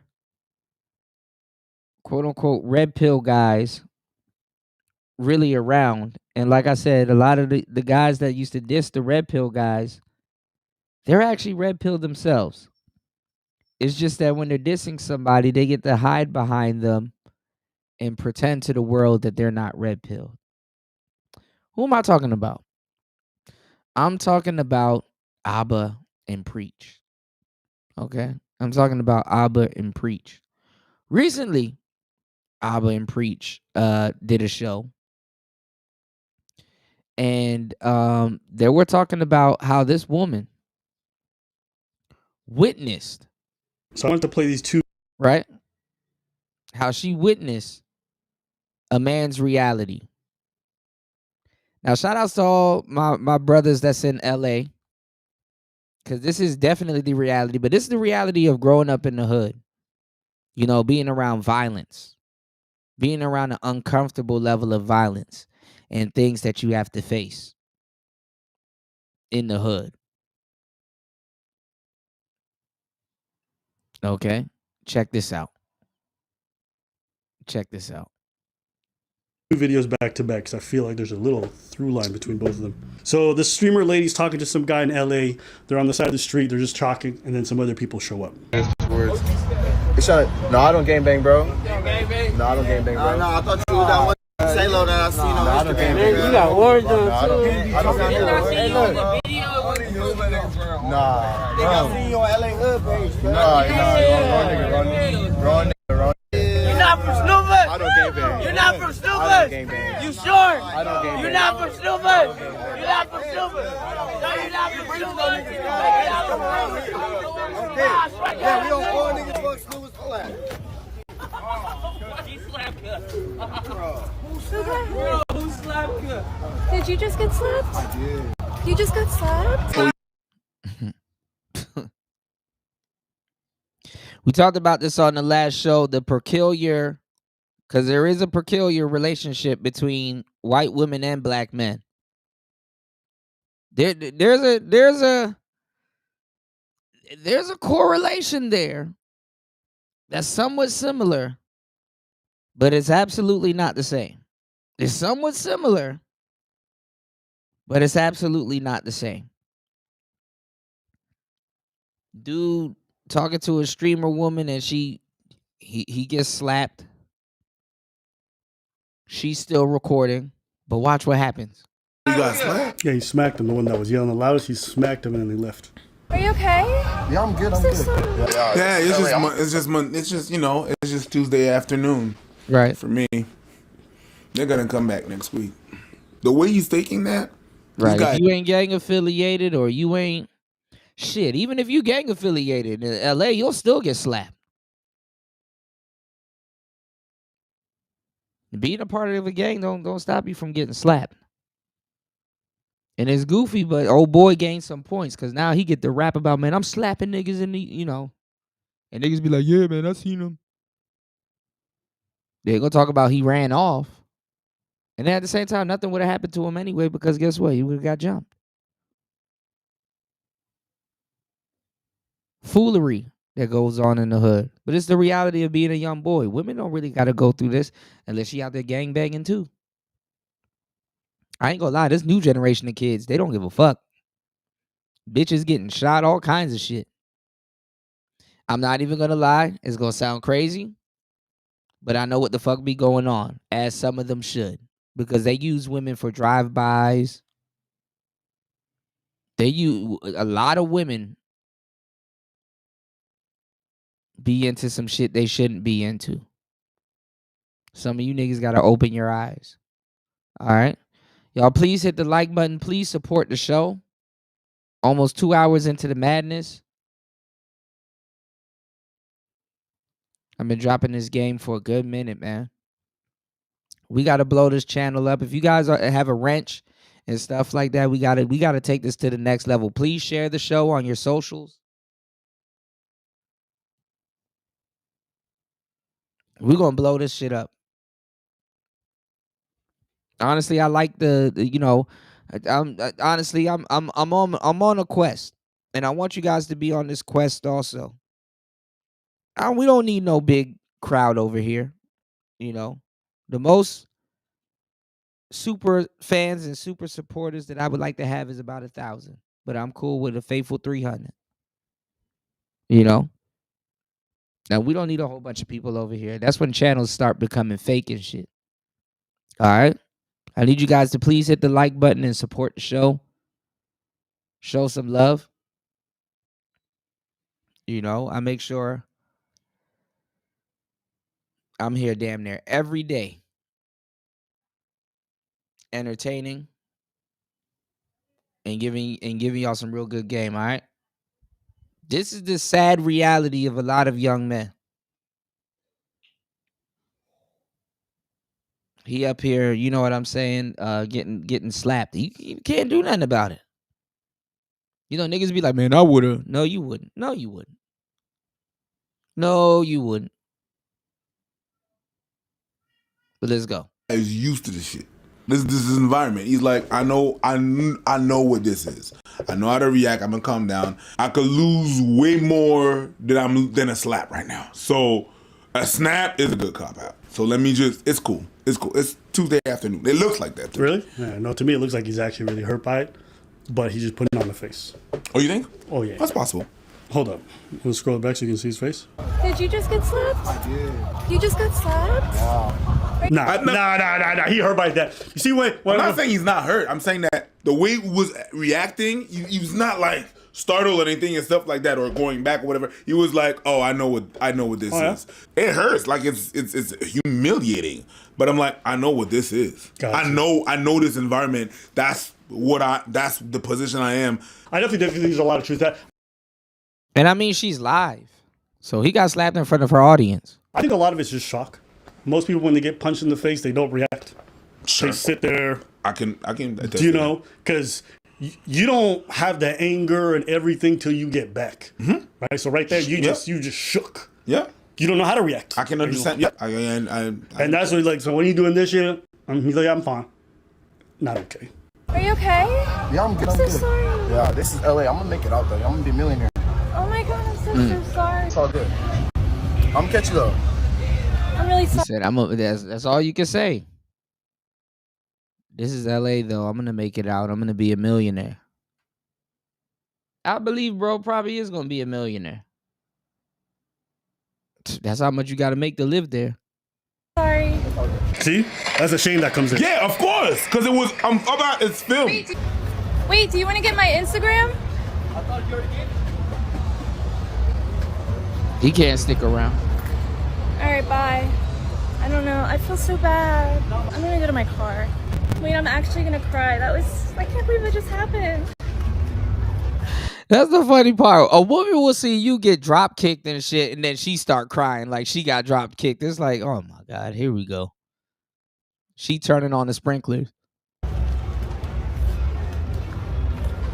That's really upsetting. That's life. No, but he was.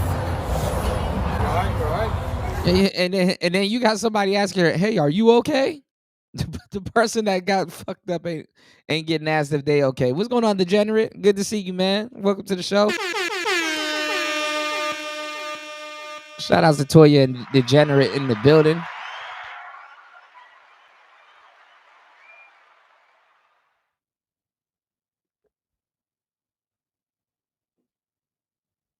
Yeah, you got some white women that get to sit around and watch some Romeo and Juliet type shit.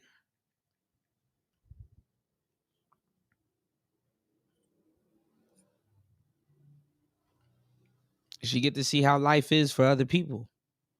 I'm sorry. I'm sorry.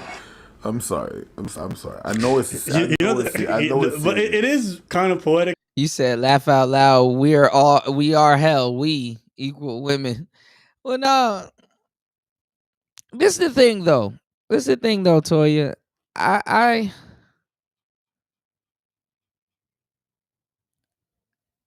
on women's side. You know, I spend I spend a lot of time warning women of some of this stuff. You know, and sadly enough, you can only really be an individual and really move right. You know, because most women ain't really moving right. But this young lady, you know, she got to witness something that was sad. Imagine living it. Seen a group of people go up to a dude and press him. Yo, where are you from? What hood you from? You from Snoovers? The dude said he from Snoovers. Dude had on orange shorts and shit like that. So basically, this young dude that was on his skateboard. And I've been you know, he a DGK, dirty ghetto kid. That's kind of what we call skateboarders in the street. And she basically saw him get punked. I think the dude was from Hoover's, because you know Hoover's, they're a different type of Crip. You know.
All right, we should be back.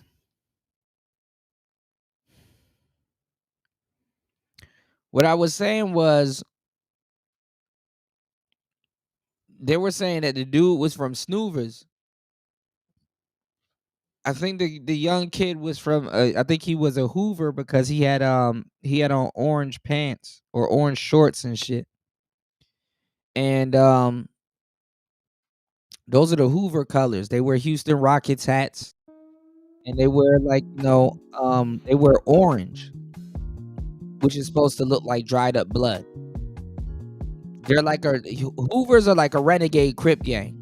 That's kind of like a crazy way to look at them. I think they beef with the 60s, other Crip gangs, and they beef with a lot of other gangs and stuff like that are Crip.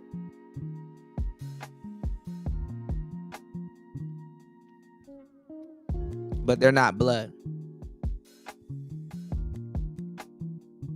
So basically, bro probably grew up or came from a rival hood. And, Hoovers are just as hated as the 60s.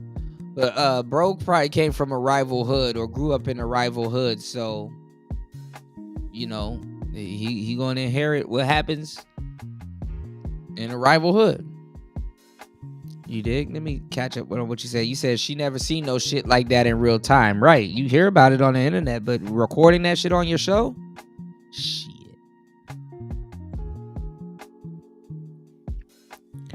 You said some of them are still in the Crip umbrella. Yeah, they're renegade Crips. That's what Hoovers are. But the Crips really don't fuck with them like that. You got light baby blue Crips versus dark blue Crips. You got different type of Crips. They're Cripping different. You said some of them are still under the Crip umbrella. And some of them are in their own thing, mainly 52 Hoovers. Yeah, Schoolboys area, 83 Hoover criminals. Yeah. He said, did he have an Astros jersey? No, he had on some orange shorts. So that let me know he a Hoover. Yeah, they like the Rockets. They like anything with the H on it, symbolizing H for Hoover. And they beef with the 60s too. And they beef with Crip Max neighborhood. And I think they beef with the 40s too. They beef with all the Crip neighborhoods. They just renegade Crips, honestly. In a way, because the other man's the one who gets beaten right by other men. And they didn't even see her. They didn't. No, one of them was just looking at the camera. They didn't even touch her. She was out there in a bra or whatever. They didn't care. And she's crying. And then you hear someone off the side like, are you okay? And it's just interesting. Right? Like, the other dude's pride was just, he was emasculated on camera in front of a live viewership. Slap. You know what I'm saying? He just rolled out. Nobody asked him for shit. Yeah. That's fine. I just can't believe that just happened. I'm like in shock. I know people are going to laugh at her. Oh, why she cry, whatever. Like, listen, some people, for them, witnessing someone else suffering hurts them. They feel very different. Especially if the person didn't do shit. Yeah, I think it's better for her to care. Like, if this woman had no reaction and she just walked away, wasn't that crazy, guys? You guys would fucking roast her. Now she's like, emotional about it. And she's like, seeing someone suffer. And then people still clown her. I saw some comments laughing at her. Listen, both of these reactions are valid. Her reaction is valid. His reaction is also valid. Right. I completely understand where that guy's coming from. Sometimes you get punked. You get punked in front of folks. And you guys go, well, you a bitch, whatever. Start swinging. Yeah, one of them got a weapon. He's dead. You know what he said? He said, I'm going to make it out of here. All right, I'm going to be rich. I'm going to get the fuck up out of here. Sometimes you got to just keep your head down. Just keep it pushing because you're not taking on 6 people. They stomp you off. They mess up your legs. They mess up your opportunities in life. What's the point of retaliating? That's what I'm saying when he said, I could lose a lot more than a slap right now. Right. Mm-hmm. And if they did that, there was some wild shit. They want to provoke something. They're leaving. I won. Mm-hmm. Yeah, you got punked. You got slapped. Made you look like a bitch on camera. I didn't lose my life, so I won. The reason why I laughed because she was crying is because she kept filming. I got something with when you're crying and then you're filming yourself and you keep on filming. That's weird to me, but that's because I'm old. Mm-hmm. Crying and filming is always going to be weird for me.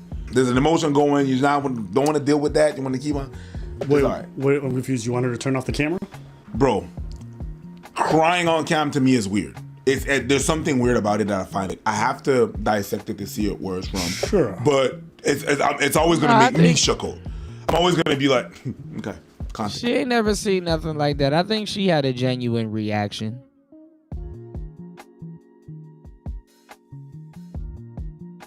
Because that shit is sad. And they want it on camera. They get this, that's showing off.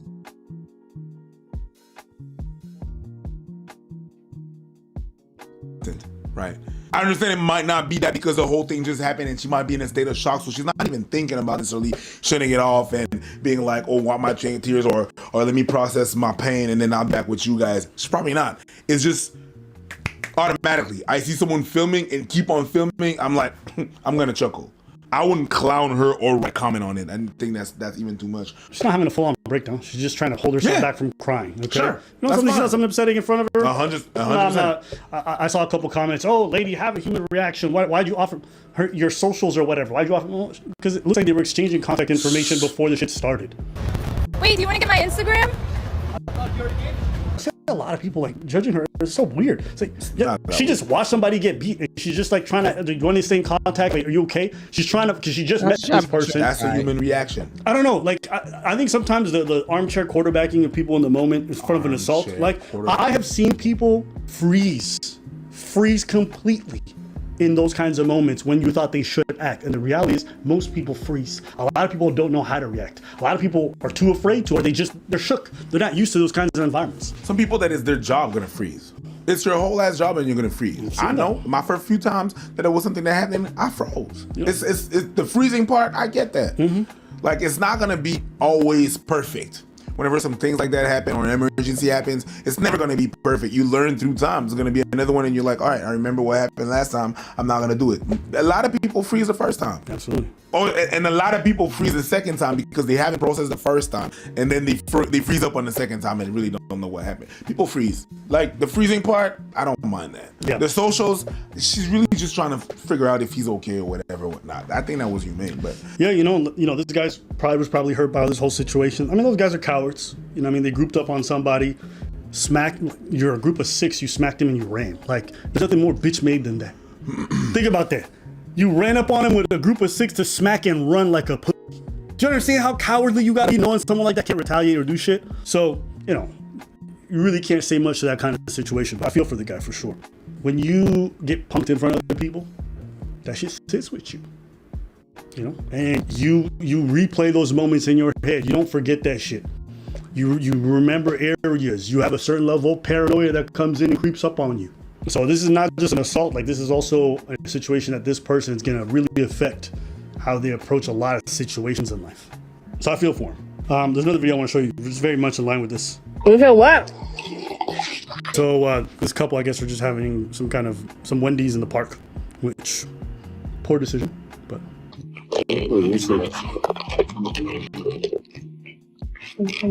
Yeah.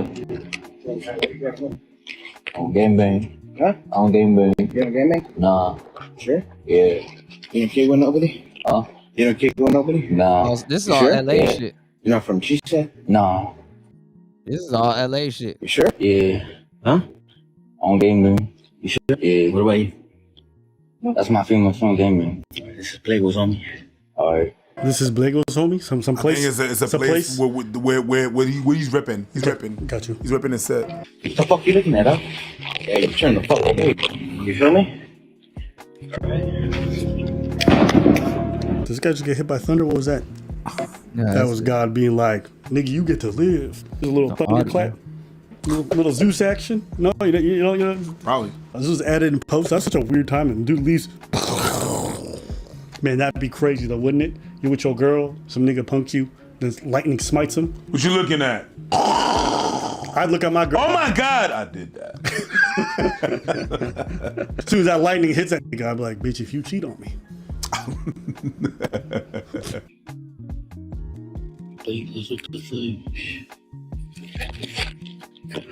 Isn't that a wild reaction? So this guy, they try to act as breezy as possible. I don't gangbang. I'm not about that life. I'm not in y'all affairs.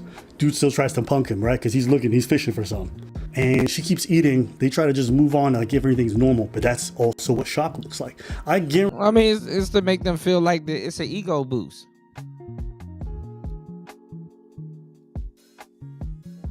It emasculates dudes. You don't know if he got a gun on him. You don't know what's going on.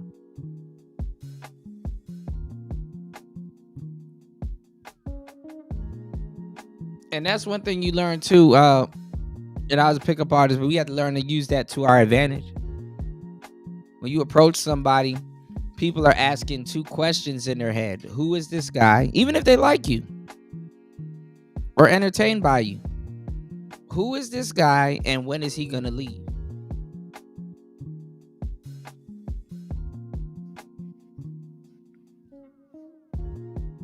I was watching these women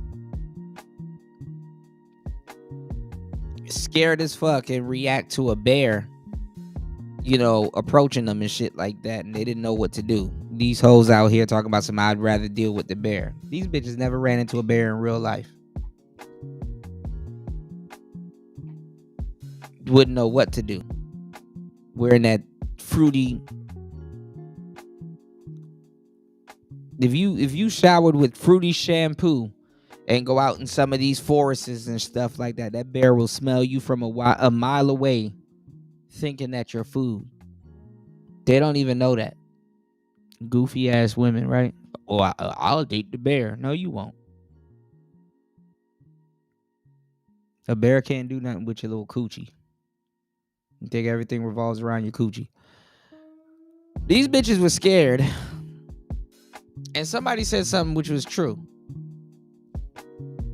They were like, if you think that the bear is going to attack you, you know more than the bear does at that point. If you think the bear is going to attack you. You dig? We chopping up this game. Definitely drop something on the tuition. It's Player Talk Radio. We chopping up this game. Do you appreciate it? Do you care? Shout outs to King Pix in the building. King Pix says Alba and Preach have been getting good views. Why don't they get some drip or style to them? The Mental Chewing Gum podcast. It's because they running out of topics. And I like Alba and Preach, but when they run out of topics, they become red pill. And that's what they're doing here.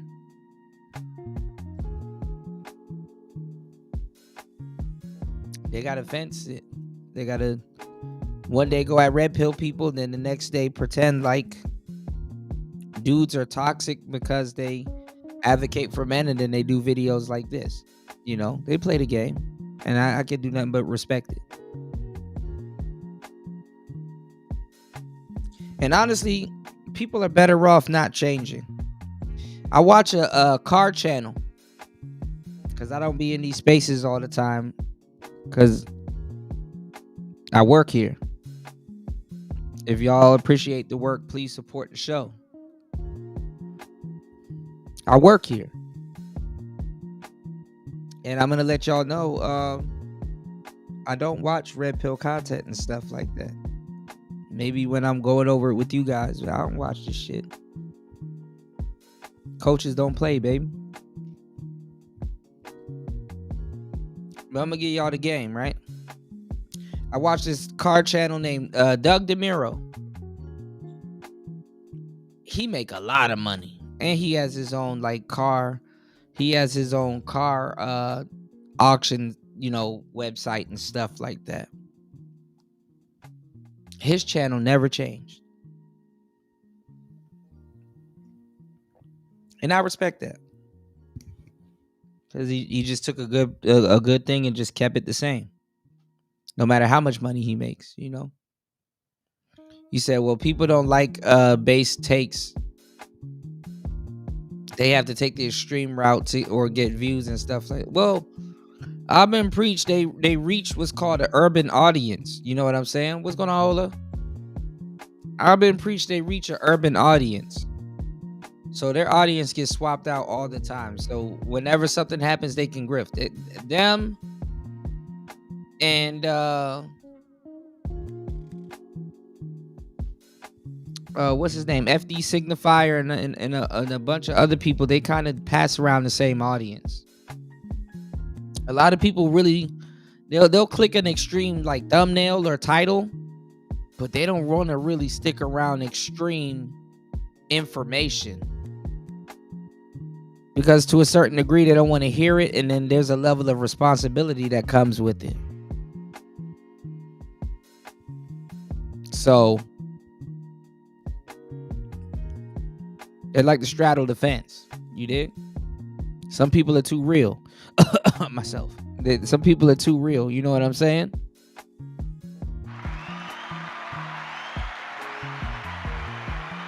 Shout outs to everybody in the building. What's going on, King Pix? Good to see you. Shout outs to Hola. Not necessarily.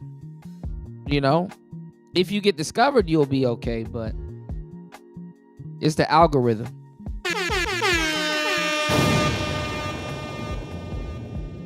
If you put a heart monitor on these motherfuckers, that shit's beeping through the roof. Of course. Because they thinking, bro, am I about to die right now?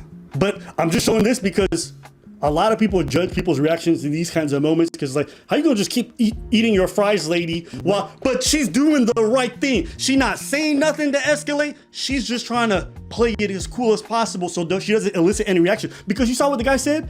After the guy said, I don't game bang, she doesn't. What you looking at? What you looking at? Because he was looking for anything, just for staring. But even if you respond to that, something bad's gonna happen. Dude is just looking for shit. He is. So what is she doing? What is she doing in this situation?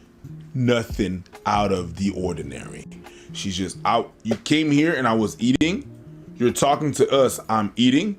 And you're leaving, I'm eating. There's no brusque moment. I'm not getting up. I'm not, it's weird, but this situation is just like a wild animal. You're doing some wild shit, they're gonna respond to that. And you don't want that. You don't want, dude is obviously looking for something. I don't know what's his head at, what's his mind on, what he wants to do. If he's high on some shit, I don't wanna find out. There's situations like that, what you're gonna do, you're gonna joke about it. She just hands him a fryer, like, there's nothing else you could do but that. It's an awkward situation. It's a potentially violent and dangerous situation. You are not about that, and you don't want to find out what it is to be about that. Like, at this point, it doesn't even matter if you are or if you're not. It's what this guy thinks, and you want him to leave. The fastest he leaves, the better it is. Yep. And I just show this video because I think a lot of people do judge people in these kind of situations unfairly. But secondly, how many videos have we saw of ladies getting their man's ass beat because she started saying something out of And pocket? then she gets beat. She knew how to be a team player. Sometimes you just gotta let the other person take the lead and just let this shit unfold.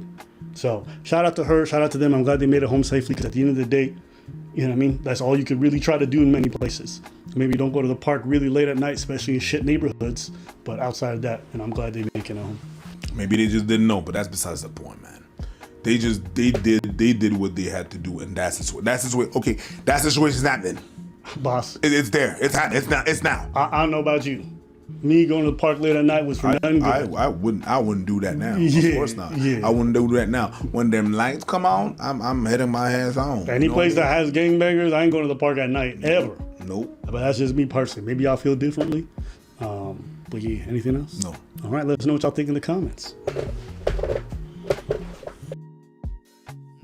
So yeah, Hi, welcome to another episode of Cold Fusion. Hold on. What the fuck? Hold on, y'all.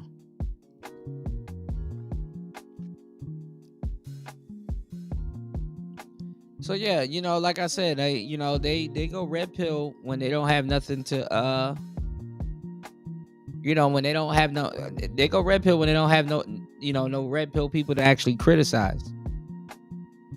You said it's interesting to see the madness that folks flock to. Shit.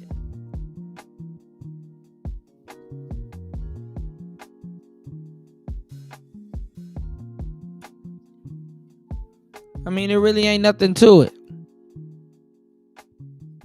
People ain't as interesting as they seem to be. Hold on. It's just all shock content. You know what I'm saying? It's all shock content. That's really what it is.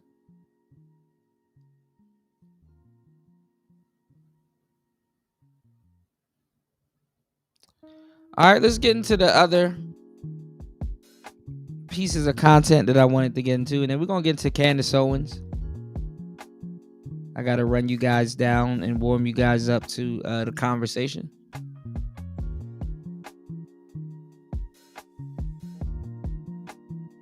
Please hit the like button. Support the show.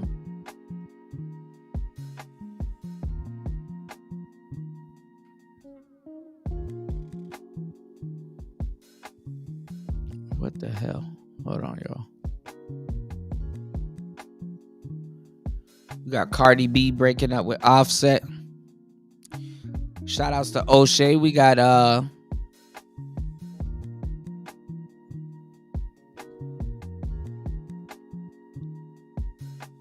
O'Shea chiming in.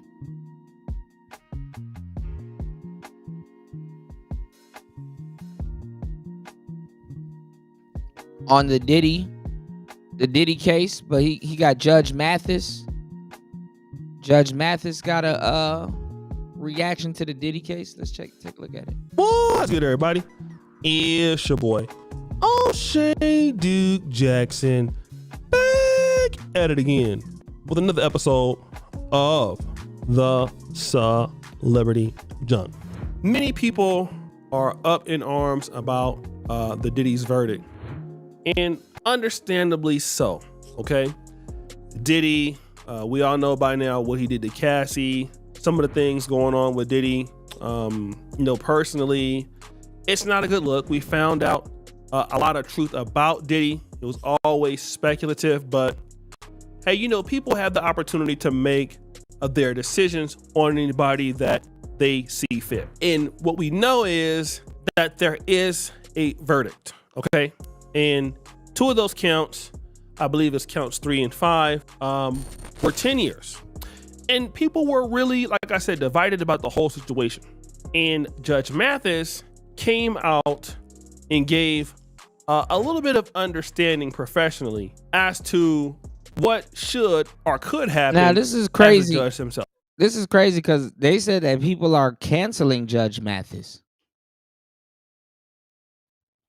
for literally bringing clarity to the Diddy case.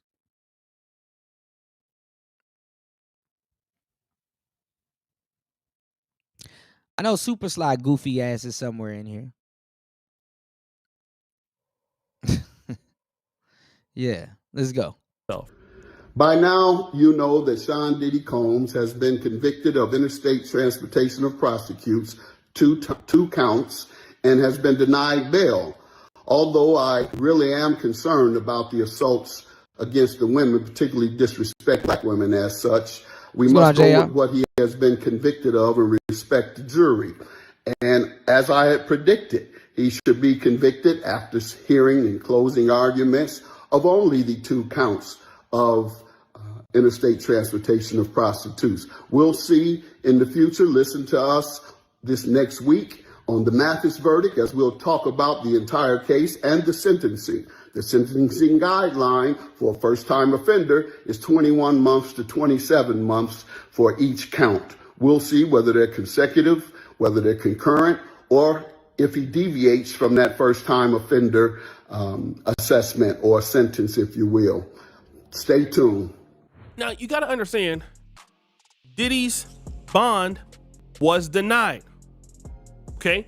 He will possibly do some jail time. We don't know if he gonna get time served. They gotta holler at him. He gonna get time served. He not doing those 10 years or 20. He not doing none of that. He gonna get time served. Trump will pardon him, and he posts this below. Denial of bond. He said, I don't know why, but I cannot like Cardi B's personality. Well, she doing rituals. Y'all wondering why she at the awards show walking around with crows and shit like that. She done got rid of Stephon Diggs off of her her Instagram. They done broke up. I mean, really, what can he do with you? You got a husband, you got kids. Go home to your man and kids, So she kind of upset about that. It's unfair due to the guilty verdict of only 2 charges. Now, I don't even really want to go into the comment section because a lot of the women were, oh, you supporting Diddy and all of this. And like I said, some people understood he's speaking from a lawful point. But then I did see one decent comment with this one. He got denied because he's a threat. Like, go sit the F down somewhere. All right. The question is, if he was a threat to do violence to anybody, why was he not convicted of such? Okay. That should have been one of the charges brought against him. And clearly with counts 1, 2, and 5, which had a lifetime conviction, then he beat those. This lady makes the best point from a detractor that I saw, but go sit the F down somewhere.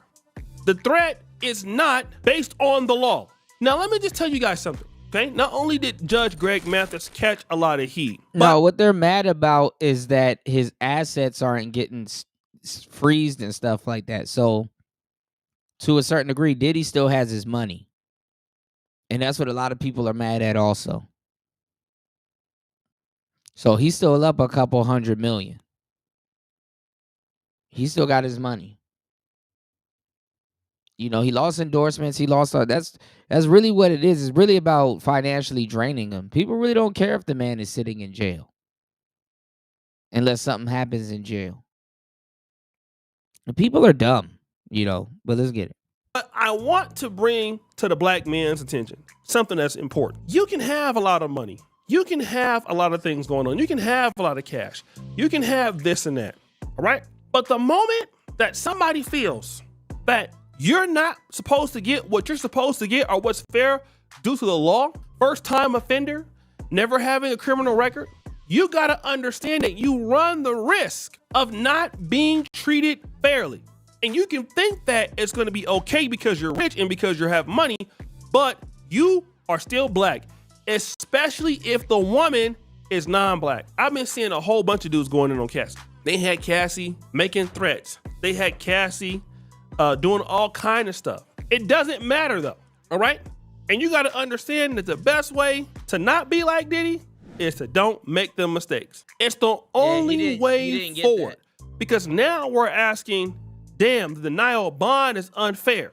What we should be telling each other as men, bruh, don't be going to jail. Bruh, don't be exposing yourself in all kind of excessive booty clapping. Bruh, don't be doing that. Bruh, stay out the way. That is what we should be telling people. That makes sense. This makes the most sense. We should say these things, right? And Diddy would not be here if he didn't do this to himself. I see so many dudes that get on, they get money. We ain't talking about Diddy kind of money, but get on, we get money. And the last thing you want to do is when you get money is feel like you're invincible, okay? I mean, I'm over here in a third world country, and I understand that. I mean, you have a guy over here that's making $5,000 a month. That's not a lot of money back home, but over here it's a lot of money. You're a guy making $5,000 a month, you might be the truth, okay? You very well might be the truth.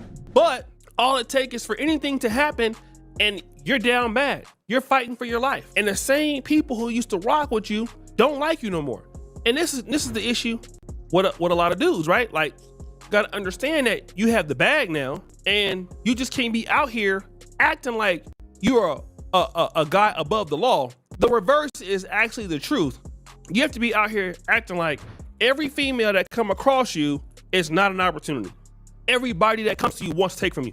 If you move around like that, you won't have these problems. I've seen a lot of YouTubers, guys like Diddy, whoever else, get on there, start thinking about the bag, start doing whatever they feel like doing, being hella sexually irresponsible, getting in all kind of trouble, doing things that don't make sense, and then all of a sudden want to ask for, like, man, you know, that's not right. It's unfair. Nah, what's really unfair is your ass putting yourself in a position where you can be.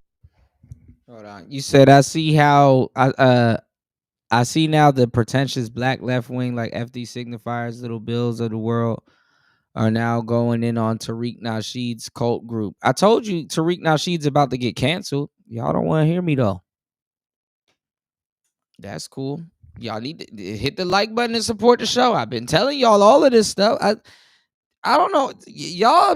I think y'all enjoy the shows, but y'all don't be hearing me. I've been telling y'all they about to cancel. They didn't like him anyway. And a lot of people are going to be mad that he's the leader of their cult group. These people don't do their homework. They just repeat people.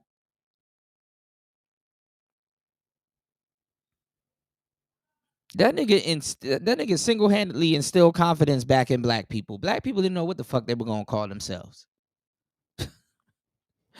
Bruh, they're going to cancel Tariq Nasheed. And they're going to use his wife. I'm telling you. Same thing here, JR. I respect her intelligence. He did.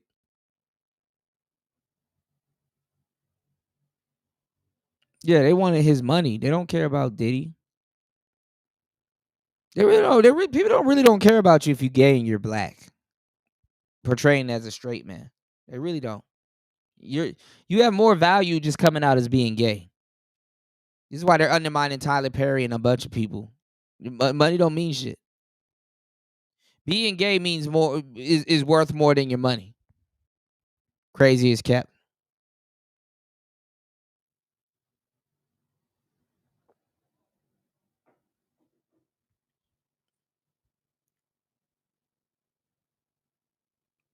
Man, y'all hit the like button and support the show, man. Tariq gonna get canceled because he started the FBA movement, and all the people that y'all listening to are copying him word for word. They're all knockoffs, and they're not pro-black. Be messed up like that. That's the real unfair For the thing. most part. Okay. The real ones. Shout outs to the real ones, though. Know what the hell I'm talking about. That's the real unfair thing. The most unfair thing that you could ever do in your natural born life is to work that hard and to do that. That is crazy work, as you young folks saying. Okay? Really is. So we need to really understand what's going on, why that is happening. Give me 1 second. I know it's gonna go into another video. I'm gonna run and use the bathroom. I'll be right back. Happening. All right. And, look at it from the standpoint of, if I'm gonna be a successful black man, I gotta always move differently. I gotta always move differently. I can't be moving around like, all right, I got money, and then that's the situation going on here. Like, nah, I gotta move differently. Now I can't be doing that. Cause I gotta know that I'm not gonna be treated fairly. So guys, what do you think? It's your boy, O'Shea Duke Jackson, back at it again with another episode of The Celebrity Junk. I appreciate you for all you do. Subscribe to the bell. We're out.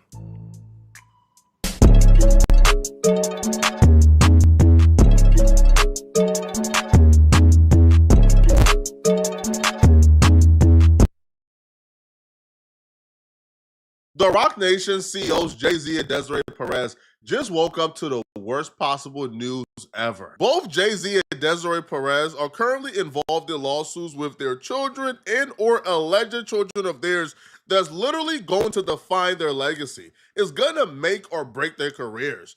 The allegations in these lawsuits are so insane and crazy that depending on the results, these people could be finished, done, cooked. Jay-Z on one hand is being accused of fathering a child called Ramir with a 15-year-old when he was in his 20s, and he's been dodging and ducking and avoiding a DNA test with Ramir like the plague for almost 5 years now. Taking this DNA test has literally been Jay-Z's worst nightmare. He's been avoiding it and ducking it, which is why the update that took place in court today is gonna have Jay-Z up at night for a very long time. Desiree Perez, on the other hand, is being accused of being the CEO of Rock Nation, who deals and signs nothing but black artists. She's been accused of calling her daughter's husband the hard ER. To a lot of y'all, that's nothing. But to be the CEO of a label that deals with nothing but black artists, you're in for a world of trouble if that's proven in court that you did it. She's also being accused of weaponizing the police department to get the... All right, hold on, y'all. I'm back. Though I probably don't even need to. Well, yes, I do. Because that shit got hella room reverb. You said my motto is get your paper and stay out the way. Shit. Yeah, the FBA dude. What's this? This is Flacco talking about what's her name?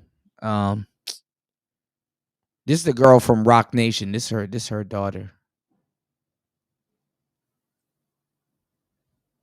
Rosie, what's her name? Rosie Perez. Can't really do nothing with her though. She's a look, this Doug DeMuro channel talking about him earlier. Can't really do nothing with them.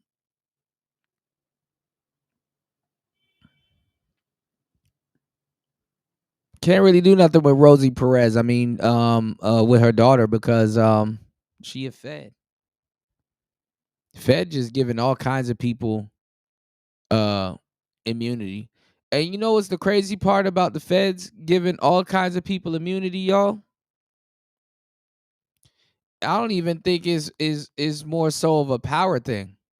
I think it's more so of a seniority thing. I think it's more so of a seniority thing. I don't think they give a fuck about power like that.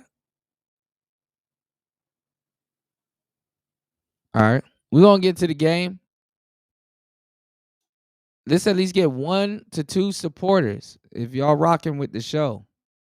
All right. Y'all make sure y'all hit the like button. Please support the show to keep the show going. Keep the show going, y'all.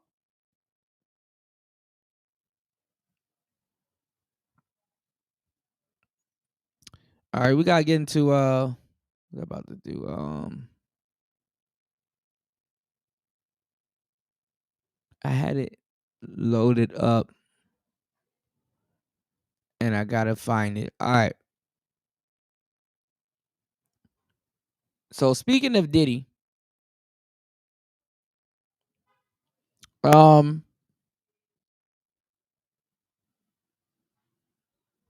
K. No, I think it was something else I wanted to show y'all before we get into that. Hold on.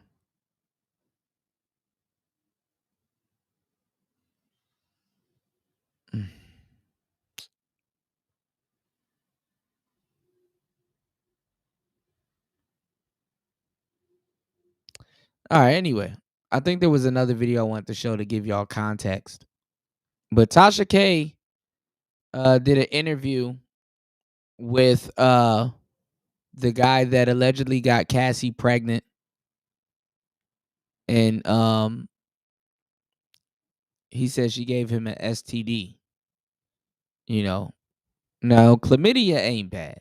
You could take some medication and stuff for it, but you know, it is what it is.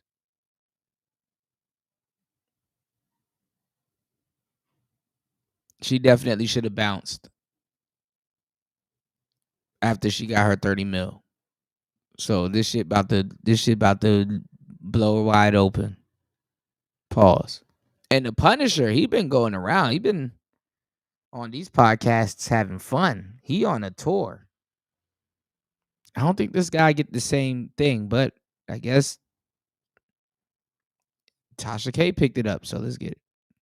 The lawyer Tyrone Blackburn, has it out for Diddy. He has other clients that are suing Diddy, and so he kind of needs Diddy in jail because Diddy gonna come back and sue his ass if he don't go to jail. Ended up submitting a motion and ended up getting the book removed from Amazon that Dave was writing or that he wrote, and I don't think they used his testimony at all because he was planning to testify against Cassie because he, according to him, was with Cassie over 10 years and was one of the main guys that she called for the freak offs. Okay. And apparently she trusted him. And so is Dave ready? He's back there, but I can see his camera on. Dave, we need your camera on. Let me text. Okay. Dave, how you doing? Hey, how you doing? I do, but you breaking up. There you go. Hey, Dave, your internet, man. Where you at? Listen, I live in central New Jersey in the woods. The internet is horrible out here, but I'm making it. I'm surviving. Okay, cool. All right. Welcome. Finally, we got a face right to the voice. It's been like a year and a half. I like the fact that you approached what happened before. That was smart. Thank you. I had to because I knew you was gonna get in my ass. So I was like, let me go ahead and put it out there. Because you were one of the first ones to reach out and you trusted me and I did not leak your identity. You saw that, but it was the voice. Yes, it was the voice, and you were upset about that because you were like, Tasha, you should have did that. But I was just like, I got thirsty winos. They want to know. And they got a right to know because people deserve to know the truth. You're right about that. Okay. All right, cool. Well, I'm glad that we're both here. Now this is crazy because he went in on black women because they were lighting his ass up. But let's go. It was in person, but we had to make it do what it do. So you were subpoenaed before the grand jury, of course, in the Diddy case. I was. Let me help you out, though. I want to correct a couple of things because Tyrone Blackburn is a lawyer. He will try to sue you.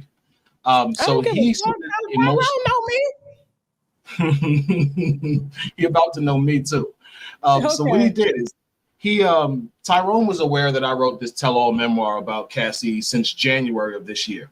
But I think he thought that I was playing. So, I contacted him like, listen, man, I'm a victim. She did some stuff, some things to me that that I'm trying to file a civil action for, and I believe the story should be told.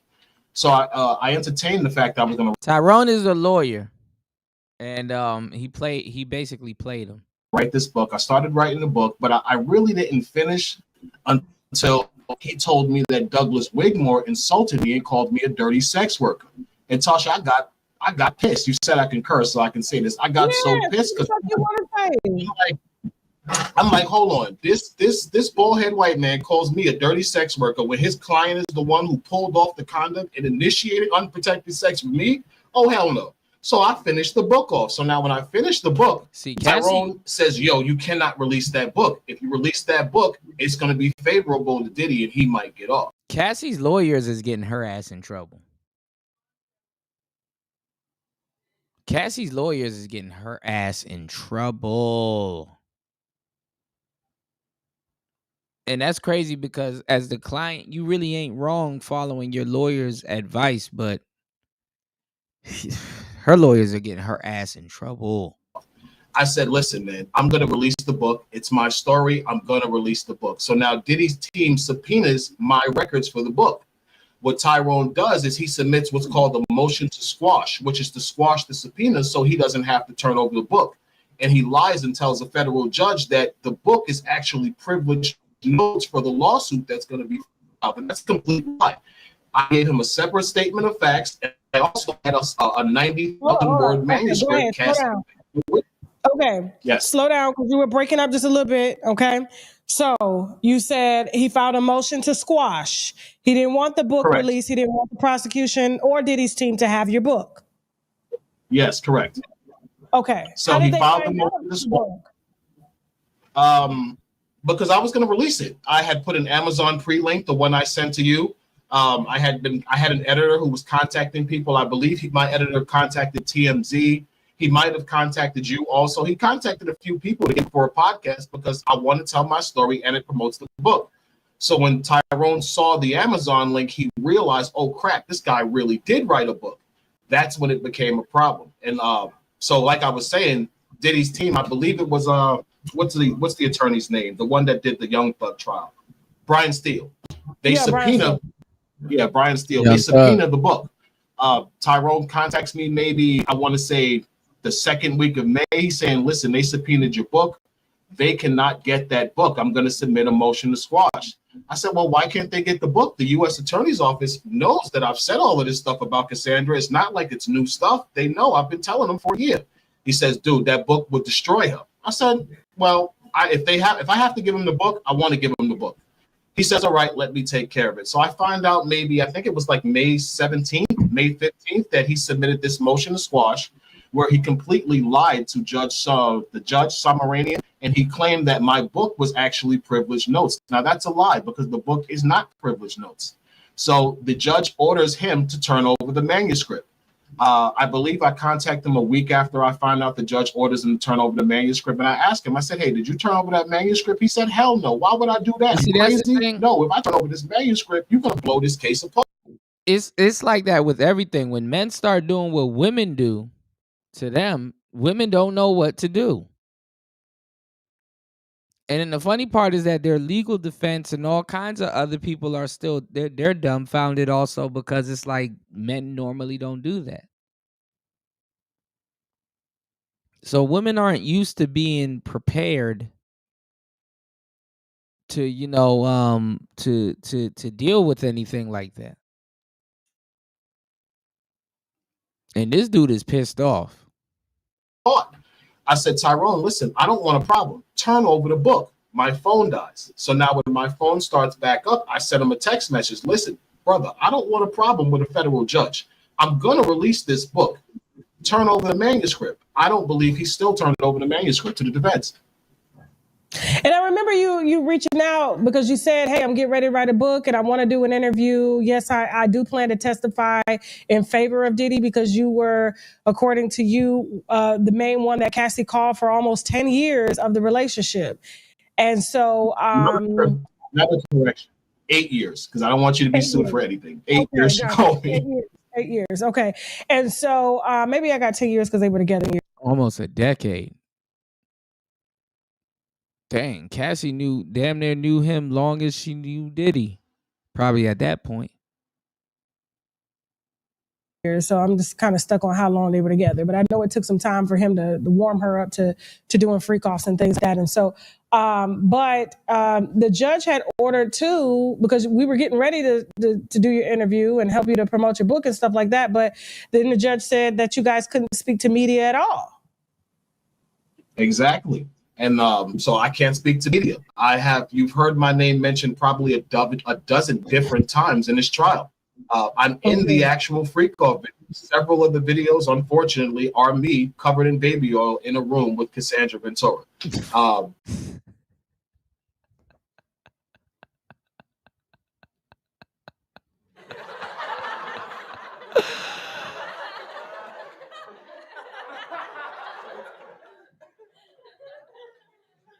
Yeah, he said he was the best one.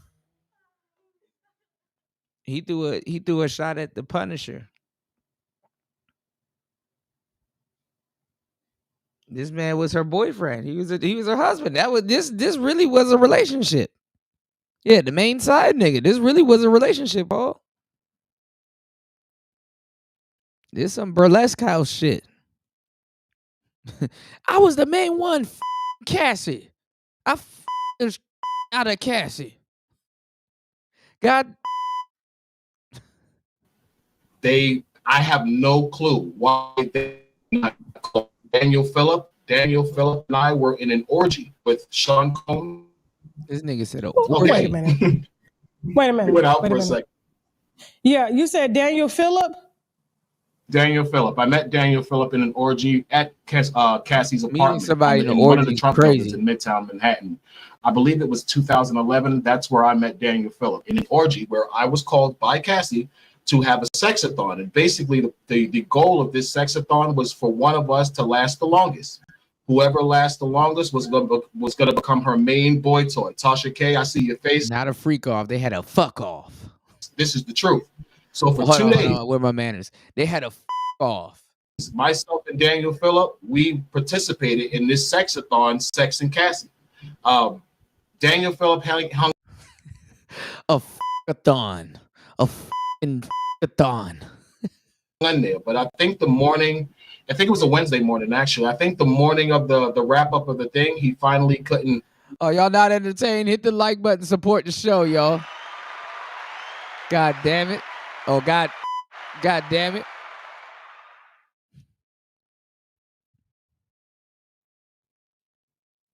Giving y'all a good show. God don't like ugly. Support the show. It's player talk. He couldn't participate anymore. Not because something's wrong with him. He had been up 2 days. He's back to back having sex with her. He was tired, so he couldn't perform anymore. But I still could. So I finished her off. You know, I end up winning. Then he comes out the room. Nigga said finished her off. After he carries her in the other bedroom, he pays Daniel Phillip. Daniel Phillip leaves. He comes to me. He tells me out his own mouth. He says, "Listen, she said you were the best penis she ever had in her life." Wow, really? He said, "Yeah." He said, "Yo, she wants you to come back. She just needs some time to rest." I said, "All right." Now I had been there 2 days, Tasha. I needed to go to work. I was an optician. I don't even think I was escorting anymore at the time, because I only started escorting because I was in prison. I got released. I had a great body. I was good with women, so someone hired me to be an escort.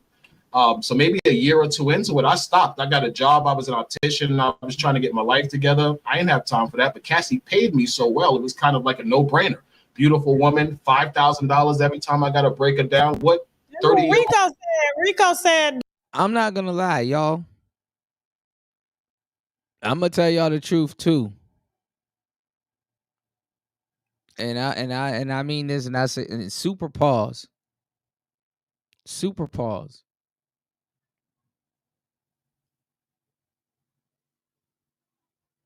Rich dudes be lacking in bed. To tell you the truth, this is why this happens. Rich dudes be lacking in bed. That's what a lot of these women ain't gonna tell y'all when they go after the quote unquote rich man. First of all, he not really there. And second of all, they be lacking in bed. This is what women say. You know what I'm saying? So argue with AI. Don't argue with me. And it makes sense. You know, they be hiring niggas for they woman and shit. And it's like, and they're like, no, it's okay. This is what she wants. Bro, being rich ain't all it's choked up to be, man. I'm telling you, man. This is crazy, man. You can't even afford to be a cuck. During our interview last week, the pay was $5,000. 5,000. I only got less than 5,000 one time, and that's the time Diddy drugged me. He gave me $1,500 to go home because I was completely drugged out of my face off of something he gave me. But every other time I got 5,000. The time with Daniel Phillip and winning this orgy, I think I got like $11,000 in total from winning the orgy, then coming back and dusting it off. Imagine winning a orgy.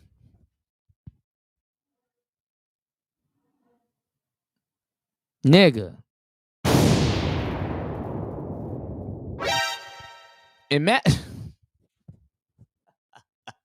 Again, I had an extensive history with Cassie. I see your face. You're like, oh my God, yeah.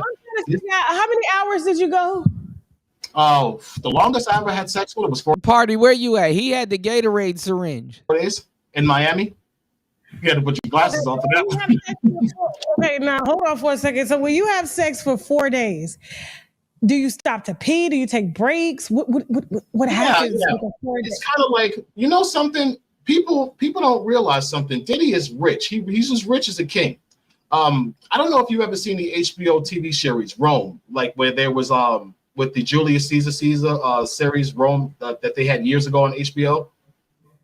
No, but I'm sure my husband has watched it. He watch all them type of shows. But okay, a couple of years, HBO had a series, and in this series they had like Cleopatra, Mark Antony.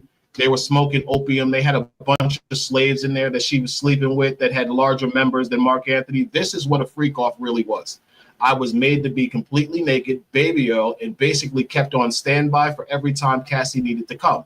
And I would be called to make her come. I didn't have to eat her vagina. I didn't have to kiss her. Even this nigga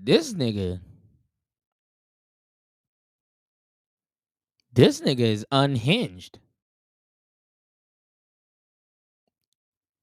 Oh, Tasha probably paid him good. He just giving it up. He not even.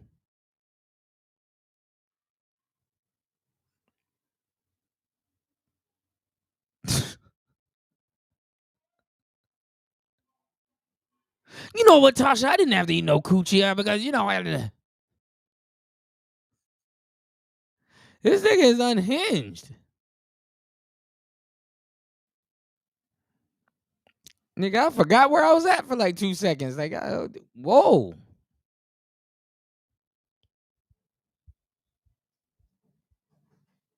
Oh, okay. Even though she kissed me, which is disgusting. Now that I know she was letting people urinate in her mouth. He acting like he didn't do it. He gotta say that for the public. He knew that was going on. He knew that was going on. If you were hitting her as good as the way you claim you was, she would have tried to. She would have. He wrote a book close enough, Paul.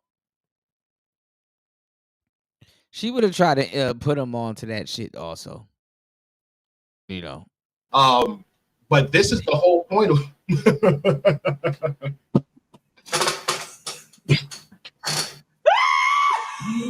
Oh my God. Tasha K dumb as hell. She had to put on her glasses. Oh shit. No, but I'm sure my husband has watched it. He watch all them type of shows. But okay, a couple of years, HBO had a series, and in this series they had like Cleopatra, Mark Antony. They were smoking opium. They had a bunch of slaves in there that she was sleeping with that had larger members than Mark Antony. This is what a freak off really was. I was made to be completely naked, baby oil, and basically kept on standby for every time Cassie needed to come. And I would be called to make her come. I didn't have to eat her vagina. I didn't have to kiss her, even though she kissed me, which is disgusting now that I know she was letting people urinate in her mouth.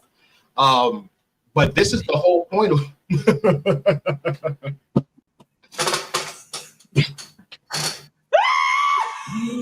oh my God, man. Oh my God. Keep going. You are an excellent storyteller, and we look forward to this book. I'm gonna give you a week's worth of promotion on this book across all my platforms. That is on me for keeping your word, for coming through here, and for dropping this wine. We are going to heavily promote. Get his ass on the rock. Get this nigga a drink. This nigga is unhinged. Go ahead. Keep going. Okay. I promised you I would tell you the truth because that's what this is about. You know, Diddy might have did a lot of bad stuff. He's horribly abusive to women. We all know this. This is his track record, but he does not deserve an unfair trial. And if there's evidence that says that Cassie's involved, they should not be holding that to make her look like this holier than art thou battered woman. He was abusive. He was abusive, but he wasn't abusive because she didn't want to have sex. That's the exact opposite. He was abusive because he would catch us having sex behind his back. She would emasculate him about his penis size because he's not that big. She would always get smart with him. And Diddy, from what I saw, Diddy is although he's incredibly successful. God damn. Pause, man. Yo, you know what's funny? I saw a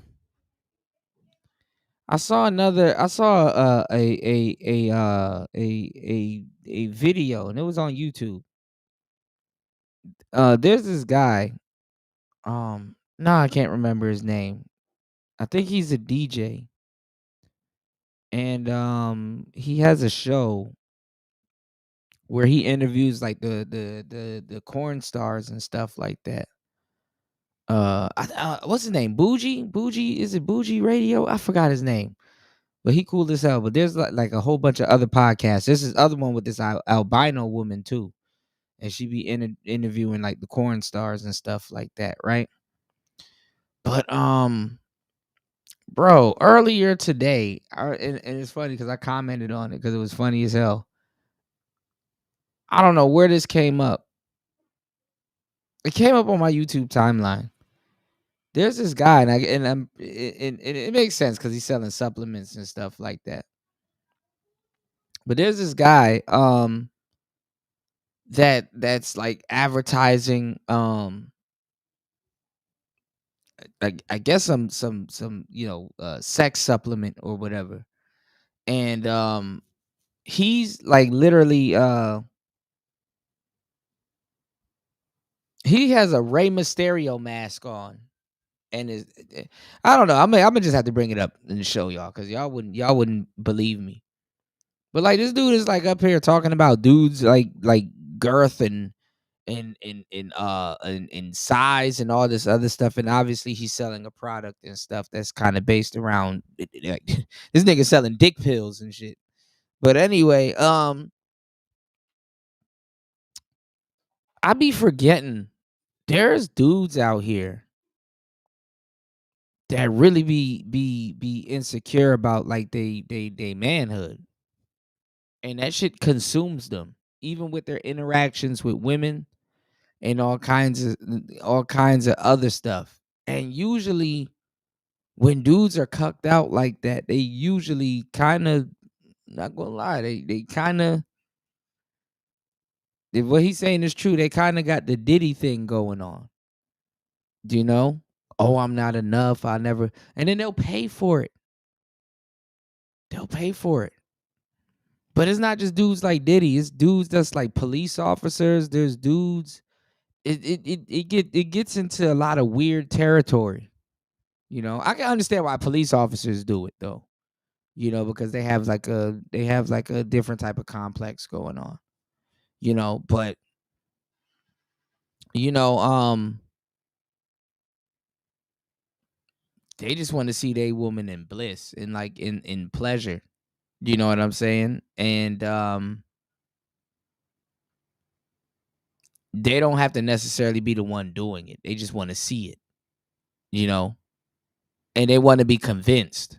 You know what I'm saying? That's another thing too, how they develop that complex. They want to be convinced because and maybe their girl does lie to them. You know, they don't want to. They want to undoubtedly see it. You know, and I ain't gonna lie. I sat down and I was listening to what the dude was saying. I'm like, bro, this dude is like this nigga missed up on a bunch of pause activities.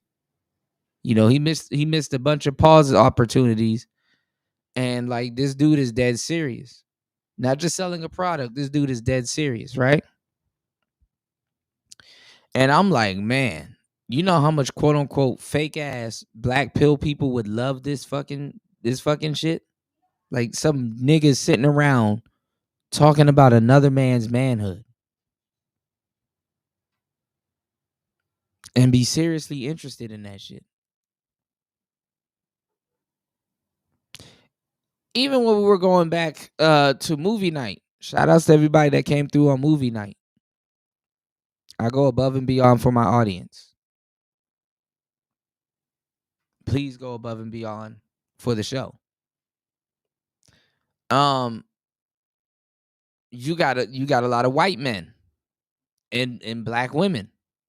That's why a lot of black women can't even really not necessarily grift, but this is why a lot of them can't even really leave the black community like that. They deify, and not necessarily deify, but they need black men for their phallus. And you get lied to all the time about women that's like, oh man, the people are worried about my sexuality and people are worried about what I'm doing with my coochie and trying to stop me from being a woman and blah blah blah and we're just objectified. No, the most objectified creature on the planet is the black man. We're objectified on levels from both men and women. You know? And dudes don't see their value. Women are up there. The women done convinced dumbass niggas that they got lucky when they sleep with them. Women done convinced dumbass niggas that, oh, it's a reward. Oh, I got lucky. You niggas fall for it.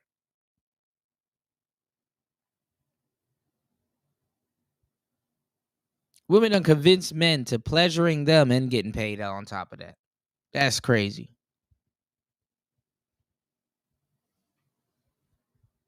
Because there's a parallel between a guy like this. You know, I don't, I'm more on the player side of the game, and I get it. But I find like gigolos and most guys that do S work a bit weird. You know, because I mean, I get it. People be in circumstances and stuff like that. I get that. I'm not, but you kind of really didn't have to do that, And I mean, it's not, I really, I mean, I really don't care to judge dudes that get into that type of stuff. Cool. Sex ain't really that serious.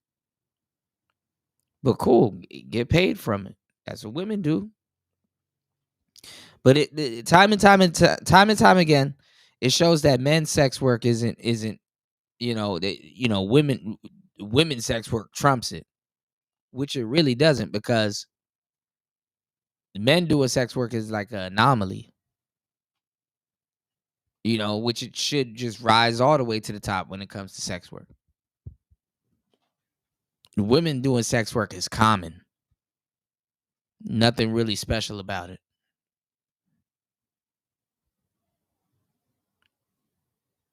It's damn near a phase. But anyway, nobody cares. Nobody cares about the men. When the Diddy verdict was read, I'm like, man, shit, the men were the victim. But the government and people will go out of their way, which is a crime in and of itself, to protect the women. That's a crime.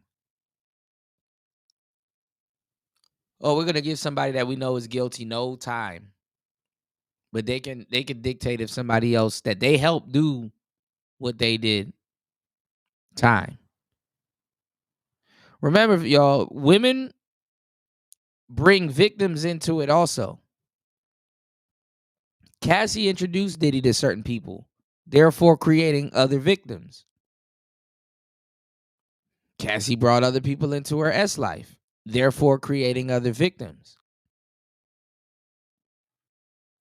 Women bring victims into it. Cassie done introduced and brought other victims into it. That's why he's here.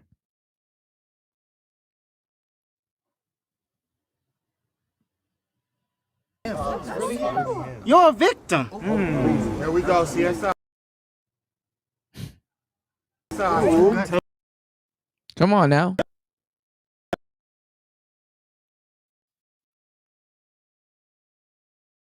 And that's why he's doing what he's doing now. This is crazy. Successful, he's incredibly insecure.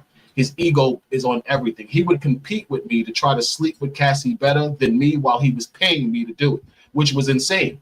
An example, let's say I'm having... No, he had to create a situation in her mind to convince her of his value.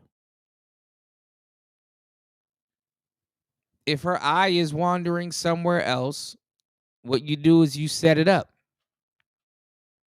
And you convict, you know what I'm saying, of the value. Shout outs to Jay Green in the building. I said I gotta get on Instagram. How are you?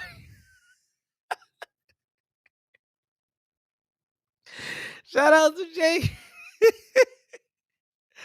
I shouted you out on the last couple of shows too. Shout out to Jay Green in the building. Hopefully you had a great 4th of July. Hopefully you had a great 4th of July weekend. Good to see you. Have you heard about this guy, Jay? I'm pretty sure you have. You know? I'm pretty sure you have. Hey, look. One of them too, Jay. They from your ends. They from one of them, the Punisher. He from Harlem. You know, he from Harlem. I was like, oh man. I said, where Jay at? I was breaking that shit down. Cameron was laughing at him. I'm like, yo, this is some funny shit. You dig? No, but this guy here, he said she gave him a STD, chlamydia. Chlamydia is not bad, but yeah, it's not a walk in the park, especially if you're a young lady. But young women have it, or they you know. But he basically said he got her pregnant. Yeah. He said he got her pregnant. He's unhinged. Oh, you missed a lot, but we got more to go. I got you, Jay. He is unhinged. He literally said that he got her pregnant and she deleted the kid. He gonna get some of that 30. That 30M. If I was Cassie, I would be doing two things. I would be taking that money, putting that shit in a crypto wallet, and then hide it. Go bury it or whatever, or put that shit in a business in one of my family's name. She don't know how to hide. You better go start hiding that paper. You know, or put it in a business, liquidity, you know, just hey, look, hey, the business is separate from me. You know? You gotta hide that shit. You know, you have to hide it. Cause what she said that Diddy did to her is what they're saying that she did to them. And they stopped this dude because he had a book and all kinds of other stuff. The lawyer basically stalled him out to keep the case keep the case intact.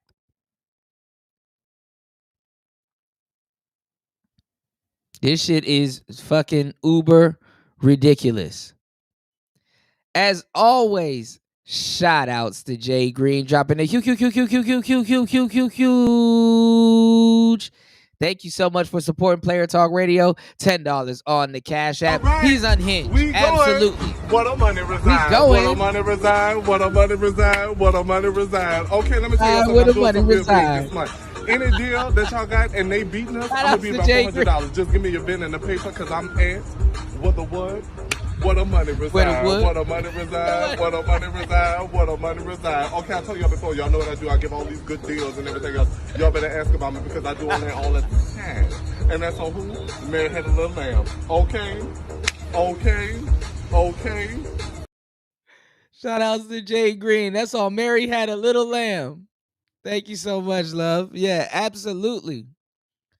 So there's two guys that we know of, Jay Green. One guy, he's actually on a tour right now. He's going on a couple of shows. I'm gonna see if we can cover it maybe this weekend. Because he's actually putting out details. He's actually putting out details that a lot of guys, well, he's putting out details that he didn't give Cameron and a couple of other people. So people are like, slowly but surely, he's like talking about openly talking about what happened during these freak offs. But this guy here, I think he's from Jersey. He said that he He's been he said he's the best one. And he's been around her for 8 fucking years. How the hell does that happen? 8 years. 8 years a side nigga. He's basically a main. But this is what I think Diddy is doing, y'all. I mean, because, there's a lot, I'm into psychology and I get into neurology. And, I'm not going to lie. Pause. When you a rich nigga, you can't buy a dick. Or maybe you can. I don't know. I mean, he hired him. But if you're a rich dude, because rich dudes, I'm not even going to lie. Women will tell you in but so many words. They say rich dudes can't fuck. Ain't nobody gonna fuck slay your ass down like a broke dude or a nigga that needs some money. So hey, I mean, hey, they said it, I didn't, but it makes sense. It makes sense. It's like, oh, okay, that that balances, that makes sense. But this is the thing, y'all. This is the thing. Sometimes you have to orchestrate some shit. And that's what Diddy was doing. He was,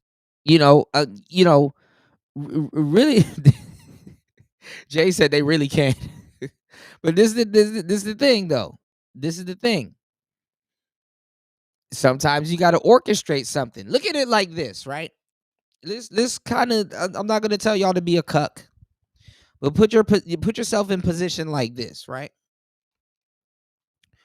Would you, if you know that your spouse can leave you, or they have a wandering eye, or you haven't been around for them as much, or let's say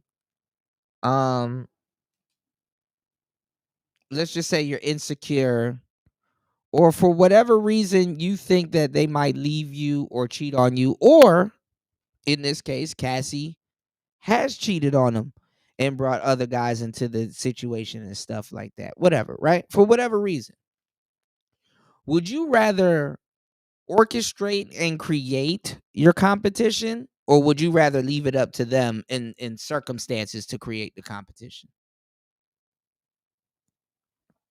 I'm gonna tell y'all the straight up truth. I rather orchestrate. Well, actually, first of all, I don't got them type of problems. Number one. But if we're gonna use some cuck, logic, or some weird nigga logic, I would rather orchestrate my competition. I'm not saying Diddy's right. I'm not saying Diddy's wrong. But that's the logical conclusion, especially if you cucked out like that. So what do? You probably bring somebody else in the bedroom. They really, I'm not going to say they really can't compete, but you know, you're better than them in other ways. So when your girl is thinking or you're running stuff by her and stuff like that, she when compared to him, you said if you want to see me get satisfied, that's on him. Yeah, I mean that's what it really is. He, some cucks, they want to see their woman in a state of bliss. You know what I'm saying? Because a lot of times they think that the woman is lying to them. You understand what I'm saying? So if they're like, okay, I think she's lying to me. What would she how would she look like in a state of bliss? That's kind of where they're at with it. But they're cucking themselves out. It's not like he's directing corn. No, you're cucking yourself out. But that's some rich nigga shit. Being a cuck, that's some rich nigga shit. Or at least if you got the money, that's some rich nigga shit.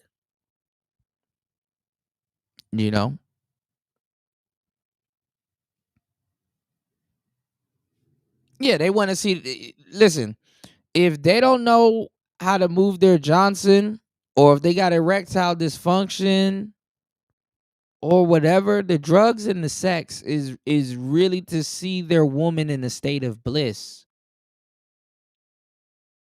You know what I'm saying? So that it's that you can see it and it's like oh yeah. It's to really set the bar. There was this book that I had back in the day that I read, and I bought it again to read it because I knew I would have I ain't gonna lie, once I really got experienced, you know what I'm saying, in these bedroom activities. I really wanted to read that book again because it had a lot of great information in it. I forgot the name of the author, but the name of the book, if you guys can find it, I'm gonna see if I can find it online or a PDF or whatever. But the name of the book is Who You Should Have Sex With, or Who You Should Sleep With, and stuff like that.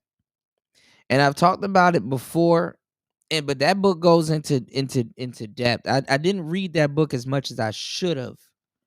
I couldn't really grasp the concept as much, and I didn't get it. I didn't really, I didn't really thumb through it, but it had some concepts in it that I vaguely remember. But there's a book that's called Who You Should Have Sex With, and you really gotta the first couple of people that you have sex with when you're young, you really gotta pay attention because this will set your sexual appetite. This will set your sexual appetite, and I say this mainly for the ladies. You got to be careful who you have sex with because they will set a bar, and then it's a little bit more fucked up for the women. When you're young, because a lot of times when you really don't have nothing to compare that sex with.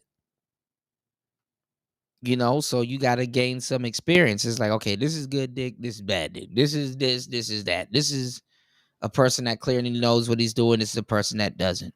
That's why a lot of women, fellas, they when you get with them, a lot of times they want you to hit them the same way like their ex did, especially if the relationship ended abruptly, or not even sometimes, because women are weird. Sometimes they don't even want to hit you to hit them like their ex did. Sometimes they might want to hit you. They might want you to hit them like their ex before, the last ex that they had. They probably left the last ex that they had because the ex before them hit them a certain type of way or set a certain type of bar. What's going on, Black Manosphere?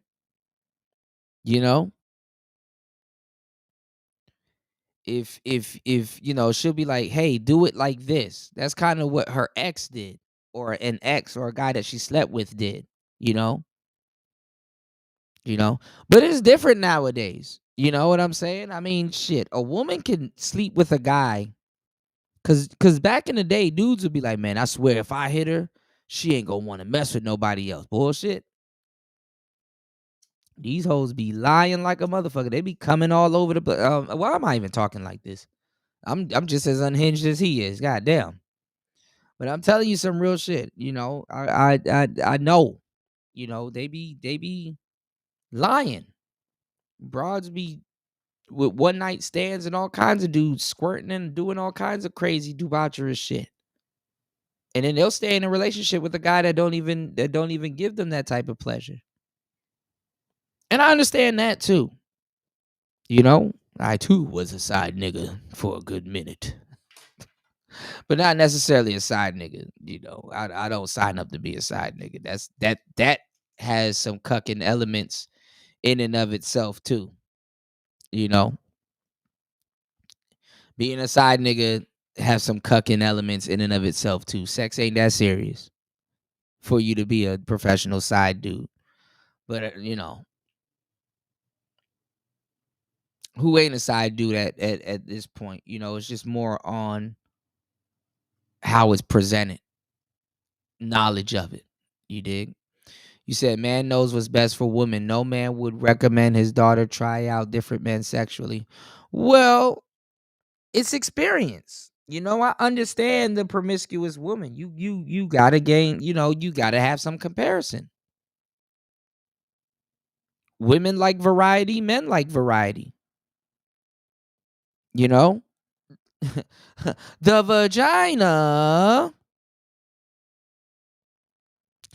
vagina is shaped a little bit different. You know, fellas, y'all gotta understand that the vagina is shaped a little bit different.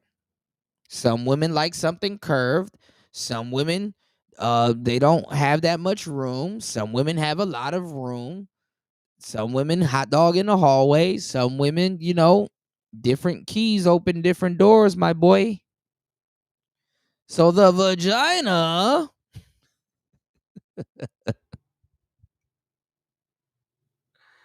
you know, you know, you got to have a comparison, good or bad.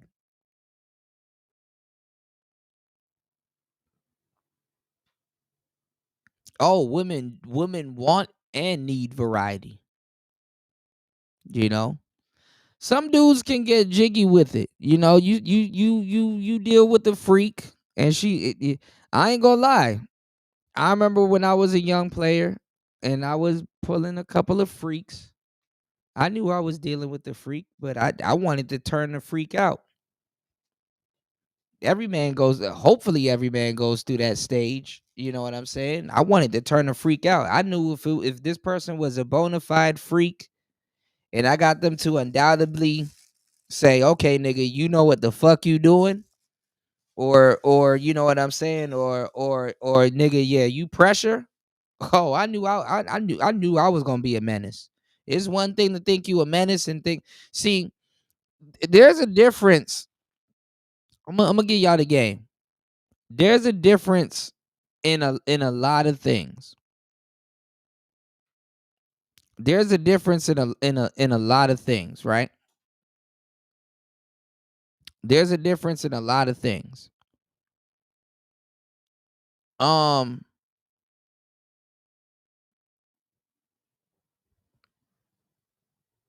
Dudes, when it comes to women, they want to be convinced. You know? No, this is the thing. No, I'm being dead ass. This is the thing. Dudes, when it come to women, they want to be convinced. This is why I kind of understand the cucking element. This is why I understand the cucking element. You know, when I was a young player, now I was running through women like Tarzan and stuff like that. Yeah, look, it's a treat when two freaks meet, but it's much more respect when they truly connect. You know, yeah. No, that's really what they want to do. See, a lot of this is the thing though, Jay. A lot of dudes don't get to this point. This is why you see a lot of dudes running around this space pretending like they don't want like the sexy red types or the Suki Hana types and stuff like that. No, there's a place for those types of women on these dudes spectrum. These dudes are just straight up lying. They want to deal with promiscuous women.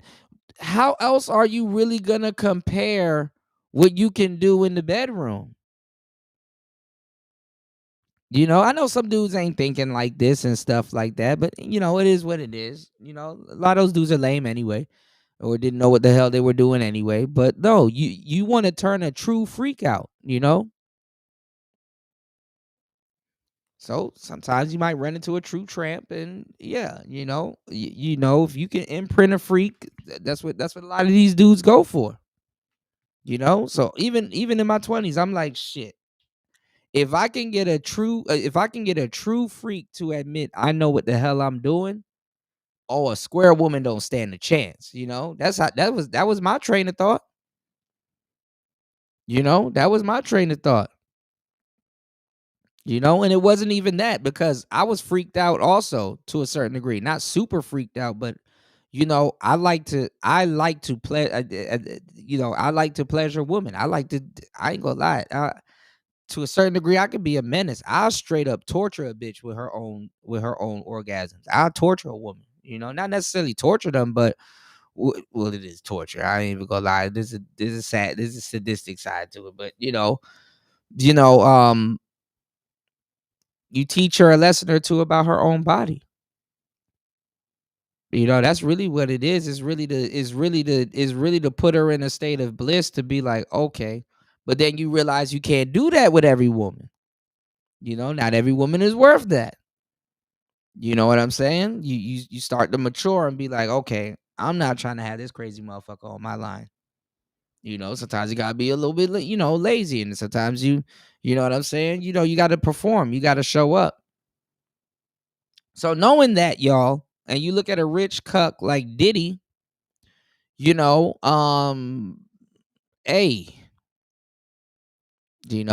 that shit get crazy. The men want to see their woman in bliss. And then, if when you've been with I could only imagine that if you've been with a lot of women over time, you probably don't care who does it. You got to spice it up. Dude been in a couple of marriages and stuff like that. It's like, dang. But that's crazy that you could be that rich and can't afford to be a trick. You said, as a protector of women and her sanity, I don't. Come on, Black Manosphere. Black Manosphere trying to be a he tried to be a man with morals today. He trying to be a wholesome man with morals today. Well, it's Wednesday. It's Wednesday, Black Manosphere. I'll catch you this Friday. This Friday, Black Manosphere. Man, I'm fucking all these hoes. Dudes be selectively having morals and stuff like that. Nah, there's a time and place for everything. Jay said, "Oh, so they gotta be." You said, "Oh, so they be jealous and name calling us for being free, yet they want to." Yes, man, come on. This is the thing. It's called the Madonna whore complex, Jay. When all of these dudes, because they lie their ass off, when all of these dudes go to a party or a club and stuff like that, they like, hey, there's promiscuous women here, and I could meet a woman and bring her home from the club and stuff like that. Some of these dudes just go out though. On some player shit. When I used to go out, I used to make sure I purposely clean my house or make sure my spot is clean to a certain degree. You know how you clean your house when you're in the house, but you clean. Shout outs to Jay, because you probably already settled in. Congratulations again on the new spot. But it's like, how you clean your house for company, Like when you clean your house for company versus when you're in the house is two different types of clean, or at least I know that's true for men. But you clean your house expecting company, and stuff like that. Some dudes can't bring a woman back to their crib because their crib ain't clean. But when these dudes go to the club and stuff like that, they expect women to behave a certain way, or they know women are going to be there doing things or behaving a certain type of way. They just don't want that woman to be their sister or their daughter or their cousin or somebody they really know like that, like a friend or somebody, or or a niece, or or their mother. They don't want to, but it's the Madonna whore complex, and it follows a lot of guys in dating. You know what I'm saying? What I'm saying is that they go somewhere expecting promiscuous women, and they entertain, at least mentally, because it doesn't always manifest for them physically, the idea of bringing or taking a woman home. You know what I'm saying? They want to deal with promiscuous women. This whole gender war and all that other stuff, it ain't about finding no damn wife. Because just as much as women can find or practice hypergamy, you fellas can find a wife. You dudes can find a wife too. And like I said, by the time you hit 30, you done ran into 4 or 5 different versions of your wife. For real.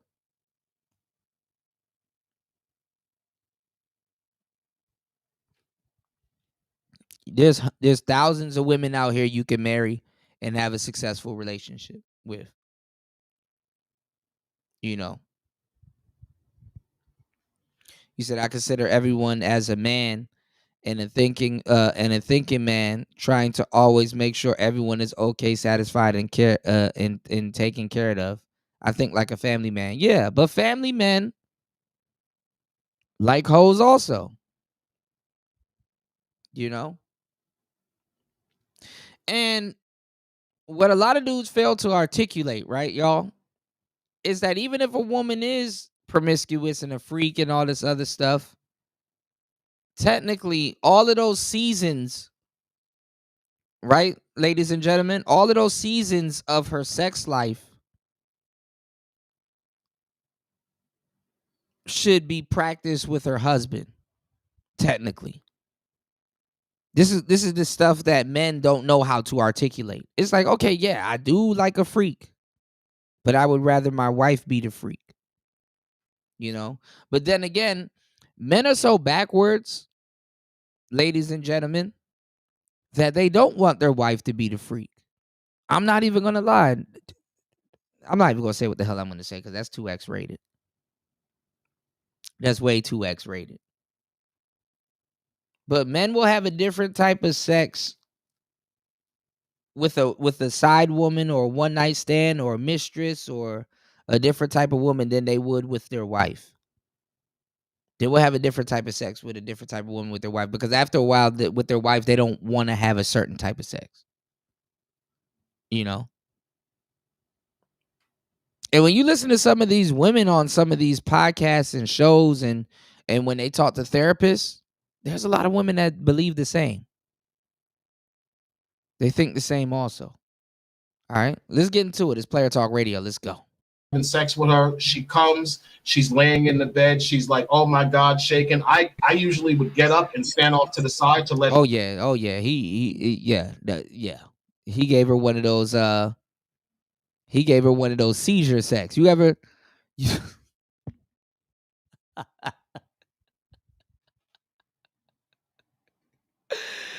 hey yo,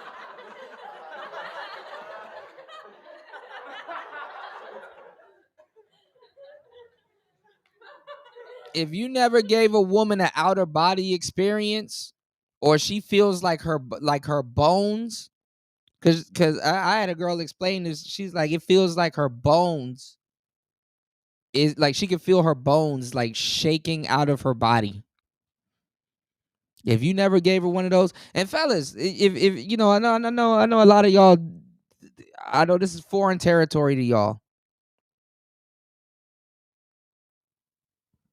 But if you want to know, some women are weird.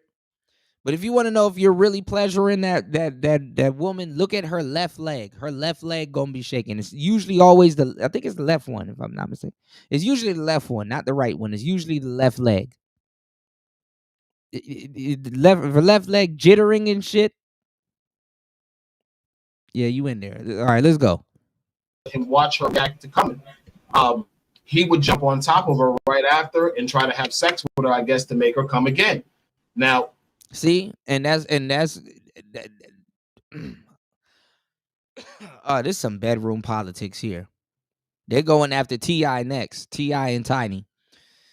Yeah, this is what Diddy is doing. He's trying to get Cassie to associate the feeling of bliss with him. This is some real cuckentile shit, y'all. I'm 3 times larger than him, I would probably say, just off a glance.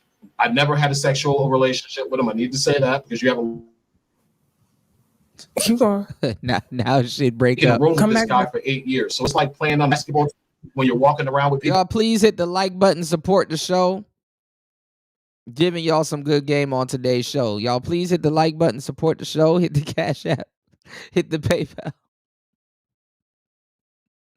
I'm not gonna be talking about this with y'all. Let's On the basketball team, you're going to see things you don't want to see. So unfortunately, I saw Sean Combs' member. It's not big. So I believe Cassie when she said, yo, listen, my husband has a small penis. I'm hiring you because you can satisfy me. He likes to watch. I had absolutely no reason to doubt that she was telling the truth to that. Did he have a micro penis or something? It just was small. You know, he big look at Tasha. Look at Tasha worried about this man's Johnson. Yeah, you gotta get creative.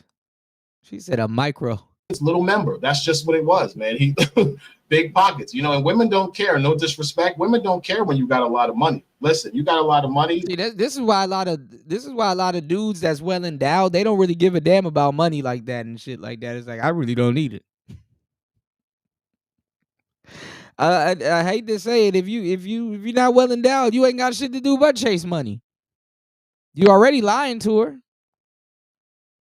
I know some of those dudes, if you get a mouthpiece and you end up talking a woman into sleeping with you, it's like, man, she's gonna be disappointed.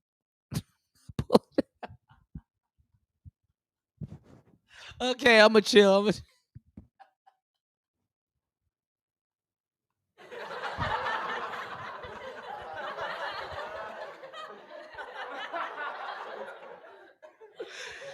What the hell? What the Helen Keller? What the hell, Fitzgerald? We can get around that.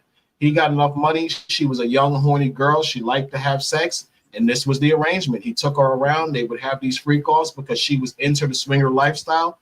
She tried to take me to strip clubs. She invited me to swinger parties. She would talk to me about the lifestyle and how her and Sean like to sometimes get together and get with other couples. So I was completely dumbfounded when I heard the fact that she was saying she was made to have these sexual relationships. And I'm like, when? I saw you being forced. I never saw you being afraid. The only time I saw you afraid is when he would catch you nutting behind his back when you told me to do it. So what are you talking about, you know? Nutting behind his back. So which means like... Good example. I remember a situation, he got a phone call. So the rules of these freak offs or swinger parties. If you less well endowed, you got to know your angles. You know, you gotta know your angles. You gotta experiment and know your angles. Maybe I gotta play that show that I was just telling y'all about with this goofy dude that was selling those. This nigga was selling dick pills. He had on a Rey Mysterio mask, and I'm like, oh, these black pill dudes, because black pill dudes are low key gay. The ones that culture appropriated the black pill. They like talk. They worship women, and they like talking about niggas' bodies and phenotypes and all kinds of goofy shit all fucking day. That's gay. You know, but if you're less well endowed, you're I guess it depends. I mean, hopefully you're at least somewhat around, 4. You know what I'm saying? Hopefully you're at least somewhat around 4.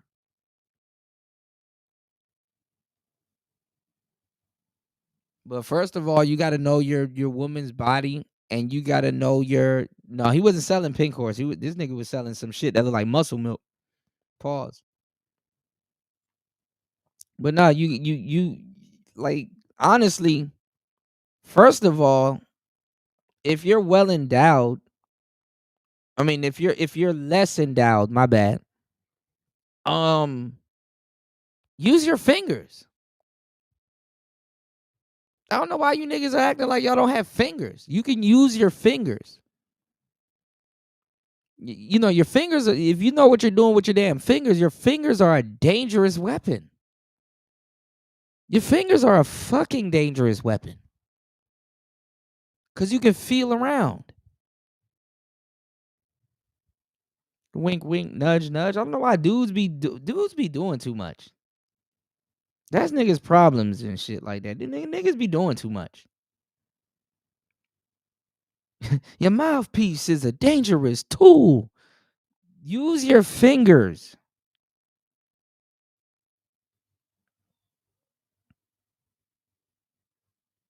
No, not Cameron. I'm talking about somebody else. There's another dude that's on the internet. Let me show y'all, because y'all not going to believe me. There's some nigga on the internet with a fucking Rey Mysterio mask talking about Dread and other corn stars.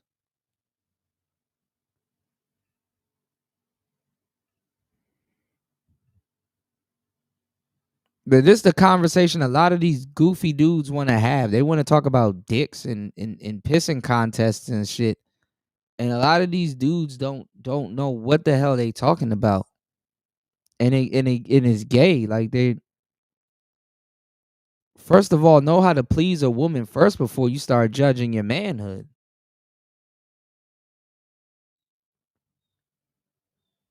If you know how to please a woman, you wouldn't judge your manhood so harshly. Most of them are the same, but they're different. Why isn't this shit coming up now all of a sudden that I'm looking for it? Okay, the name of his channel is Hink.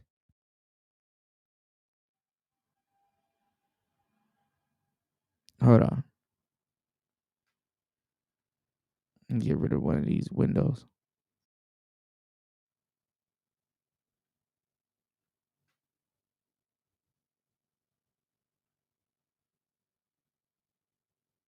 This is his channel. This nigga got on a Rey Mysterio mask.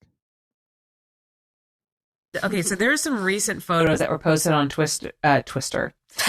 Woo! On Twitter, of an IRC that you did with what's the dick? And it's like so big. Dread? Is it Dread? Okay. Oh, that one where my ass just like huge. Not even that one. Before I saw that one, I saw the one of you holding this like it was a sandwich. Oh, and yeah, like biting corn. It just looks like it's like a massive Subway that you'll never be able to eat. Yeah. And I remember seeing that picture going, how the f*** is that going to go inside of her? It was crazy. All right, hold on. Before we get into the disgusting ass conversation, because it's nighttime for y'all. All right.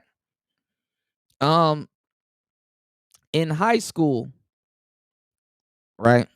In high school, I remember one time, because it was just funny. I remember one time, we were just sitting around the lunch table and we were talking about corn, right? We're kids. We're in high school. But hey, that's a part of boyhood and manhood too. We're talking about corn, right? And one of the kids, that was talking about it, he was like, he asked this dude that was beside me, which was my friend. I'm not gonna put him out there, but he was asking him. He was like, but he was kind of posing it to everybody, but he was asking them. He was like, "Hey, bro, are you G-Hay, right?" And he was like, "Nah, hell nah, I ain't G-Hay." He was like, "Everybody and I hate to say this, everybody's, G hate to a certain degree. And it got everybody's attention. He's like, man, why you asking this nigga? Is he, is he fruity? Nigga, is you fruity? Type shit, But he was like, nah, everybody fruity to a certain type of degree as a guy. And we're like, what do you mean by that? Like he was alluding to something, right? And he was like, when you watch Corn, right? When you watch Corn, do you want to see the woman get hit by something small or big?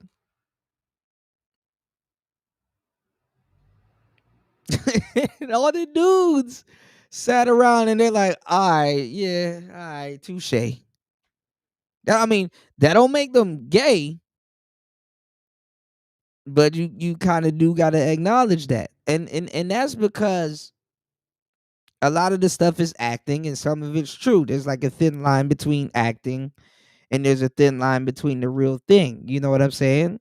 Because some women be pretending and some people ain't pretending.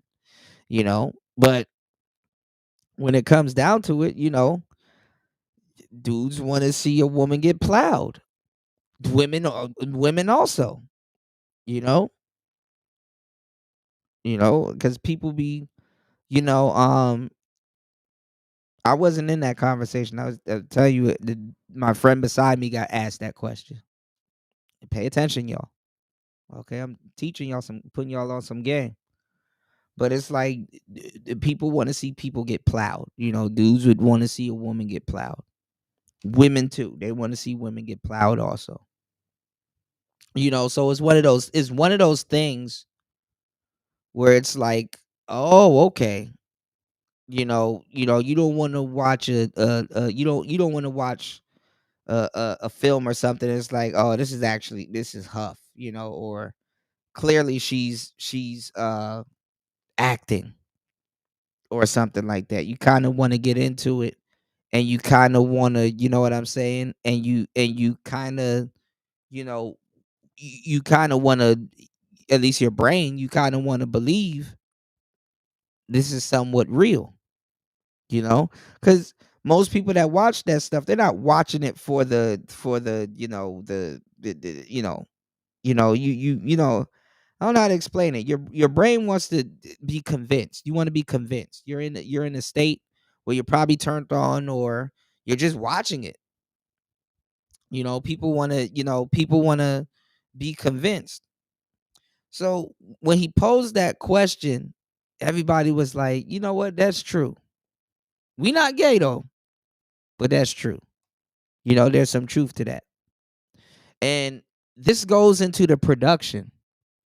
You know what I'm saying, y'all? This goes into the production, how it's shot, the angles, who it is, whoop de whoop.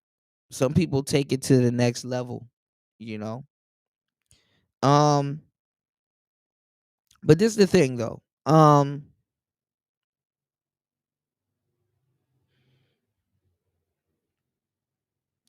The industry does certain things to fulfill this need, you know. Some people was like, oh well, Diddy, he's it's like he's directing a scene and stuff like that. It's like, not really. I mean, he's seeing what people would see on a tape or video or something like that up close, but it's some cuckery. And I would believe that the millionaires and people that he hangs around, they do the same thing too. They do the same thing too.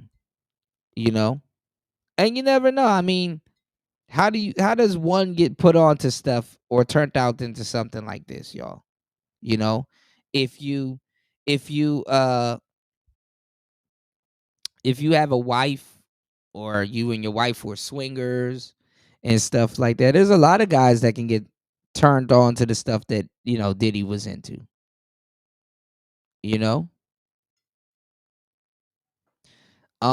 like I said, I mean, on some player shit, I've never participated in no damn ogre, if you get my grift.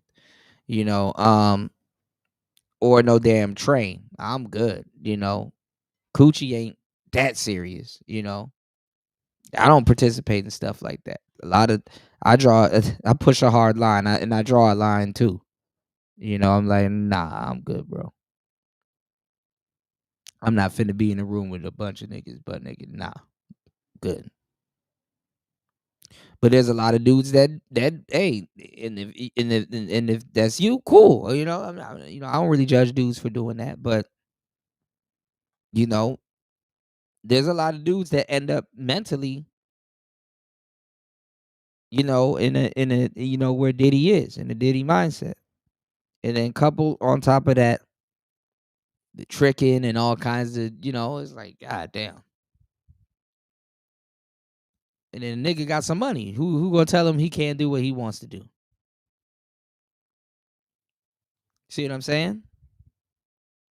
With certain women.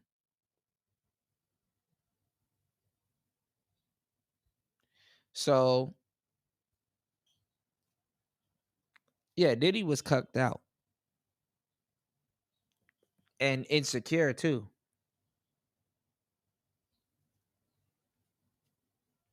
You know, especially if you needed all of those things to you know, to go or to inebriate or get, you know, Cassie out of that mind state before doing something with you. You know. So some guys, they feel that they need to, you know, that's why he didn't like her cheating with like Kid Cudi or somebody else. You know what I'm saying? Some guys, they don't like her to create the competition. He rather creates the competition because guess what? It's somewhat controllable. He's in control. There's always, I don't care to you know, to find out or you know, do any detective work, but there's always a psychological element to you know, being cucked out, you know, or a kink. You know, Diddy's cucked, but it sometimes is, you know, there's a difference between a fetish, a kink, and a cuck. But a cuck can possess kinks and fetishes. You dig what I'm saying? A lot of women too have kinks and fetishes. And so, also, yeah, we 'cause got another one that we got to discuss. And but this type of talk right here, this is some. I know black pill niggas would love this shit because they like to sit around and talk about. so there's dicks this all day. video. So the actress is named Jane This nigga has a Rey Mysterio Wild, meat and watching. she's just not my cup of tea. Okay, that's just not the type. You know, I like more the curvaceous, like more mature looking women, if you will. So, you know, if that's you, then more power to you. But I actually wasn't familiar with her. But she has this interview and she talks about some very important things. So, guys, in this video, we actually have not one, not two, but three Hinks reality checks that we're going to have to discuss, as well as some very important insight from actually somebody that's in the. But this is the thing, though. Actual corn stars, women that's out there really doing freak offs, that got treated worse than Cassie. This is what I wanted to bring this up. I'm like, dang, Cassie done made 30 mil. You got corn stars going through way worse shit. When they get boyfriends, fellas, they go for the less well-endowed guy. When they get boyfriends, and they're like, yeah, you know, I want a man, I want to settle down. They go for the regular average sized guy. Adult industry. And so, you know, I say this every video, guys, but like, trust me, you don't want to miss this one. But let's get right into it. Before we get into it, though, guys, if you are enjoying my content and you watch my videos, then I ask that you subscribe. And especially if you like my videos, I ask that you leave a like. I would consider it a personal favor to me, guys. All right, back to the video. On Twitter, of an IRC that you did with what's the dick? And it's like so big. Dread? Is it Dread? Okay. Oh, that one where my just like huge. Not even that one. Before I saw that one, I saw the one of you holding it like it was a sandwich. Oh yeah, like So, guys, first thing we need to discuss is, you know, the fact that she's able to hold his D like a foot-long sandwich. Why would you even do that? You know, and especially like the biting metaphor, you know, whatever. But, you know, dude is unequivocally huge. Now, guys, reality check. Here's number one on Dread before. And so I'm not going to put up the redacted photos or anything, but you can go to the website. There are guys who have, quite honestly, far too much time on their hands that actually do calculations and, like, you know, trigonometry to actually determine pretty accurately these guys' sizes. Now, Dread is about. Shout outs to Jay. Jay said, hold on. You said, I don't get it. You have other guys run through her for hours, yet you're the smaller size and want to finish her off. She's got to be faking it and is never gonna and he's never gonna get that same interaction right. What he wants though is a already flustered oven. I hate to say it like that. Like, for example, and this happens with both men and women. When you're super stimulated, um, you get real sensitive. You know what I'm saying? You get real sensitive. The reason why I say you got to use your fingers, or it's cool when you're a little bit less well endowed. You know what's going on, Gems? The reason why I say you gotta use your fingers, or when you're somewhat less well endowed, is because you can still hit her G spot. You know, you can still hit her G spot. Just because you well endowed don't mean you know what you're doing. You know, and women will tell you this. I know, Jay. You're a young lady. You know what the hell I'm talking about. But being super cute, man, that shit is uncomfortable for a lot of women. You know, that shit is uncomfortable. You know. So what Diddy is trying to do, shout outs to Gems in the building. What Diddy is trying to do is, while she's already in a heightened state. See, because this is how the libido works. This is how and this is how orgasms work when it comes to men and women.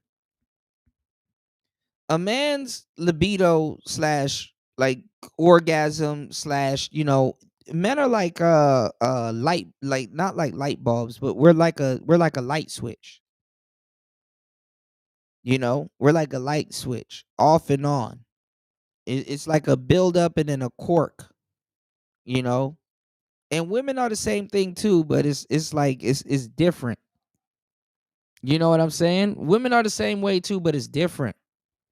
A man's libido is like a light switch. How I like to say it, and I wrote it down in my book. A man's libido is like a light switch. A woman's libido is like a pot of boiling water. You know what I'm saying? You got to heat it up a little bit, and it could be boiling, but it's not overflowing. You know what I'm saying? It's not overflowing. So what Diddy is trying to do, I already know what he's trying to do. He doesn't really understand women like that. Most guys that get into this shit don't understand women like that. What Diddy is trying to do is he's trying to get her in a already orgasmic state.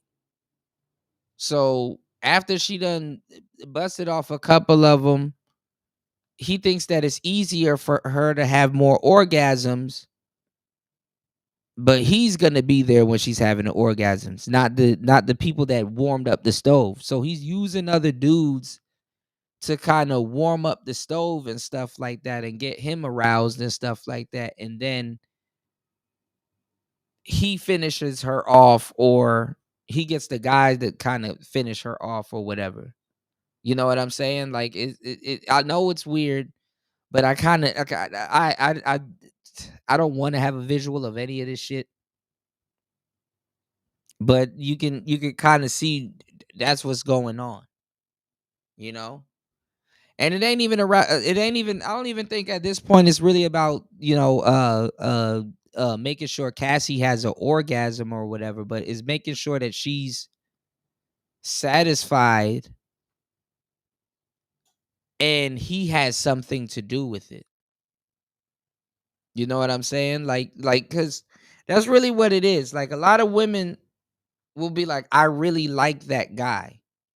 But in reality, it's like, I really like that guy, how he is and how he makes me feel and stuff like that. He wants that to be transferred on to him. You know what I'm saying? He wants that to be transferred on to him. So if she gets, warmed up, and then, if she's already having orgasms and she's super sensitive and stuff like that, and then he comes in behind after the last guy that really gets her going and stuff like that, okay, this guy gave her like 1 to 2 orgasms, cool. But if I come behind him and give him, if I come behind him and give her like 2 or 3 more, or 4 or 5 more, you know what I'm saying? Her behavior towards me might, you understand what I'm saying? That's kind of what that shit is. It's some weirdo shit, but that's kind of how cucks think. Especially if they want to please their woman. And the thing is that if you don't have a certain amount of confidence, you ain't pleasing shit. But that's what I'm saying. It's like you got to learn. This is why I tell you guys too to go get a starter chick, or just a chick that you can at least experiment on with and stuff like that. That kind of is the marriage. Usually dudes marry their starter chick. I don't even know why I got backlash for that. And dudes are some other goofy nigga around the space trying to give these dudes the same game. And they, oh, what's the starter chick? All of a sudden. A lot of dudes around here pussy. They just mad because somebody else said it. But you got to have a woman, fellas, and preferably when you're young, to experiment with. I hate to say it like that, but even women will tell you that. Like, okay, you don't know how to touch a woman. You need to gain experience. And dudes be lying too, like they want a virgin and stuff like that. No, a lot of women that are promiscuous and know how to have sex have a definitely have a value in the dating game and in the bedroom. Don't let these dudes in these spaces lie to y'all. Okay, men like women that know what the hell they doing also. Okay, they do. And everybody to a certain degree got some position or sexual finisher that they like to use and shit. So men get wrapped up in that shit too. Men want and like experienced women also. You know what I'm saying? They just sit on here and lie like they're not attracted by that. That's why I be laughing at dudes. I'm like, man, these dudes be lying like shit. Hoes be having the aura. Niggas come out with this new term called aurora farming or aura farming or whatever. Hoes have an aura of sex onto them that attracts men. Don't let these dudes run around here and lie to you and say they're not attracted to hoes. Hoes are some of the most coolest people on the planet. They are people too, y'all. I promise you. All right. So let's get it. 8.5 inches non-bone pressed. Guys, like, it's like, that is so big. I just don't think you guys understand. Oh, 8.5. Oh, no, it's not that big. This nigga meat watching. He geeking out over dudes' meats. On bone press, guys. When he's bone pressed, he's about at least 9, if not like what 9. What the fuck is a bone press? 2 inches, okay? So unequivocally gigantic, and that's coupled with the fact that he has probably at least like a 6-inch girth. But this stuff is measured, guys. Dread's not a foot long, okay? He's not even 10 inches long. He's close, but now let me tell you why this is a crazy. First of all, super no homo. To drag y'all into this, I had to hear it, so y'all got to hear it too. Fuck it. No homo conversation right here, but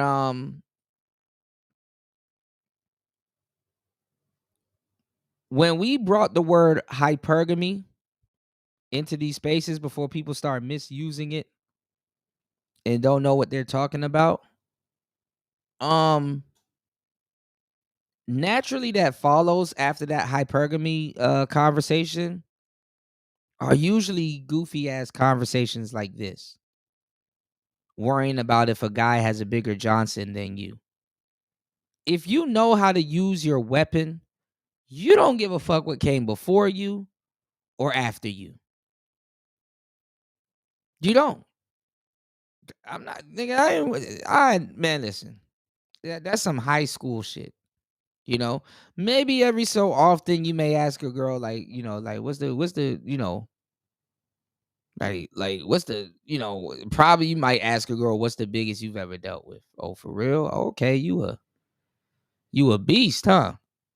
Kind of hyping her up or trying to circle the conversation around sex. Cause a lot of dudes that don't have a mouthpiece, sometimes you gotta circle around the ballpark before you start talking about what you want to talk about. So cool, I get it. But yeah, don't be geeking out like this dude is. Like, oh my God, not bone pressed. Like, what? Nigga, bone pressed. But he's not there. And guys, now here's for our second Hinks reality check. So I was doing some image searches on like girls holding Subway subs. Apparently there was a Subway sub scandal. Guys, Subway foot-long sandwiches are not actually 12 inches long. Depending on the sandwich, they're somewhere between about 10.5 to 11 inches big. So like, even if you have a girl that's like, I took out his D and I put it next to a Subway foot-long sub, even that is not a foot long, okay? So when you hear a girl say that she was with a guy that was 12 inches long, or even say she's had 12 inches, even if she's talking about a Subway sub, it isn't even 12 inches, guys. His is huge. It's the biggest I've ever seen in my life, except for maybe one other person, but I don't even want to talk about him. Okay. Because he sucks. But Dredd is an amazing performer, and what was I saying? And so, guys, here she talks about, there was like, that Dredd is huge, but there was another guy that was even bigger, but she's not going to talk about him. Guys, she's talking about Julio Gomez, okay? And guys, like, once again, leave a thumbs up, because I had to do some research, and it was honestly some... This nigga. And the fact that this is crazy. Pretty triggering research for me in multiple different ways. And so this guy, Julio Gomez, I'll never forget the first time. Now, this is back when I used to engage in more of the corn variety, if you will. I don't really do that anymore. I haven't for the past 3 years, okay? But the point is, when I saw this guy, I was like, what the actual F am I even looking like? Like, guys, it looks like a freaking elephant's trunk. Like, I'm not even exaggerating. I highly suggest you do not Google him. If you are not familiar with him, I highly suggest you just take my word for it. Because, like, I am very, very comfortable with my size and my skin now. No, you're not. But seeing this dude... But this goes back to what I was talking about earlier. There's a lot of guys out here that are insecure about their Johnson, and not just white guys.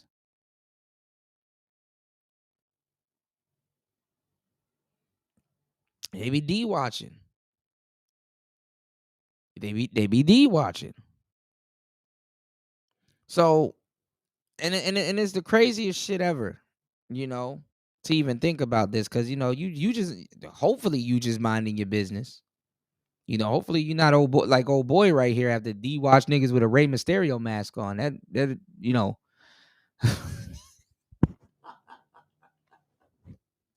Look, y'all.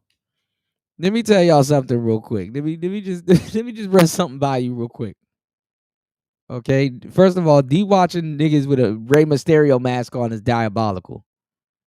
Okay. Ray won't even approve of it. But there's a lot of guys that are insecure about this type of stuff. And you're just minding your business. You know what I'm saying? You're just minding your business.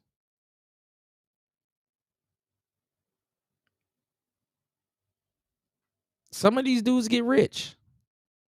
And you end up with you end up being a high class John. You end up with the Diddy complex. But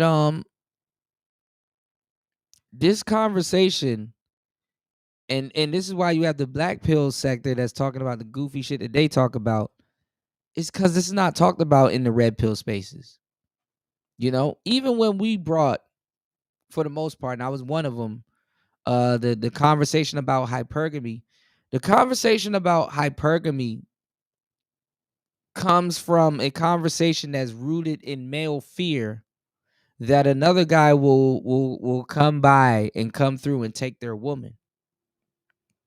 And the reason why this conversation and that conversation goes hand in hand was because a lot of dudes feared that, hey, there's a guy with a, there's a guy with a bigger size than me, or longer, or girth, or whatever, that she's gonna leave me for.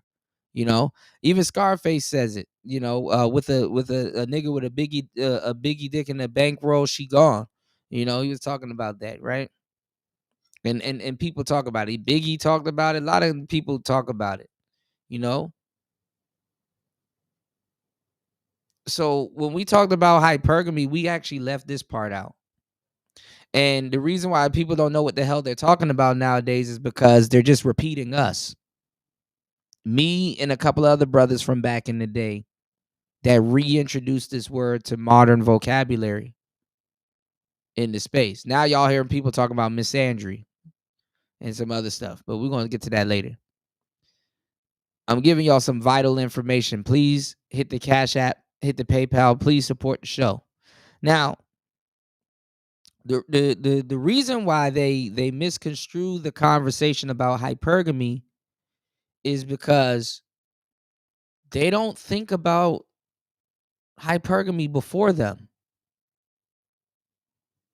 This is how goofy these guys are. What do you mean, Kuda? This is what I mean. They think that they might lose their woman to a better guy, like a rich guy or a blah, blah, blah guy or whatever. These guys are insecure and not thinking. They're just thinking that, hey, I'm going to lose my woman to a guy that has more money than me, or a guy that's probably better than me, has a better job, and blah, blah, blah. The reason why their conversation is limited is because they think a guy is better than them. And it's not just that.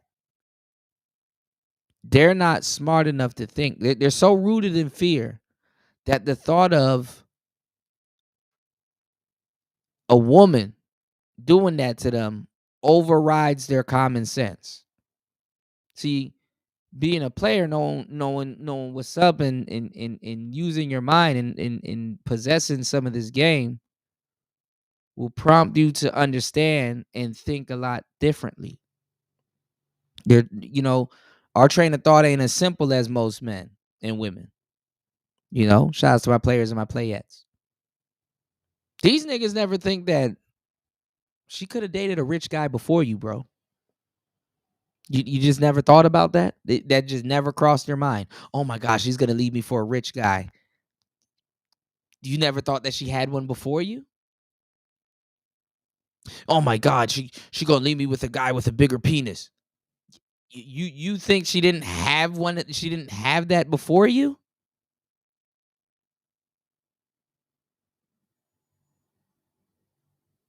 Like, you think she's gonna, like, and it is funny because you think she's gonna leave you for that. Even the thought of she might have already been accustomed to that don't even get into your mind. You think she's gonna leave you for that. The conversation of hypergamy started with a bunch of guys that's in fear of a woman leaving them for somebody better. And that's logically in your head, because better to her could mean something completely different. And that goes back to what I've been saying. Dudes don't know women. Dudes have a hard time about women. You got black pill dudes that can't even get women advising y'all on how women are. Put that together. Talking crazy about dating coaches and stuff like that. And it's like, this nigga openly tells you day in and day out he don't know women, he can't get them. His Jimmy never went for a swim, never had one. So this is the world that we're living in, and you got to have the right mindset and mental ingredients and components to move and maneuver through a world like the world that we're in today.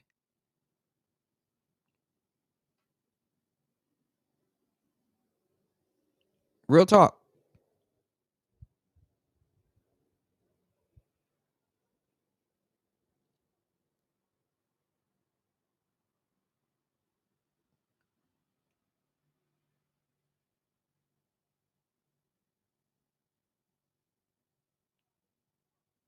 So we didn't cover that conversation because I'm not about to be sitting up here talking. Well, damn, I kind of a little too late for that on this show. But anyway, I'm not about to be sitting up here talking to niggas about dicks and shit. You're dead wrong. You're out of your element, and you shouldn't be going around talking to grown men about that shit. Unless you're like this dude, some creep in a Rey Mysterio mask, trying to sell some dick products and shit like that. Niggas will prey on that. You know, niggas will pray that y'all are insecure about y'all size and shit like that. Because you know, in these spaces, that's why I said I'm seeing why the L Gibbet is gonna come to these spaces first, and a lot of these dudes in these spaces are gonna turn gay or low key gay or undercover gay, because y'all are sexually compromised. Like a lot of dudes will listen to a man that gets women and listen to a player to the point that they damn near want the nigga to put their Johnson in a woman for them.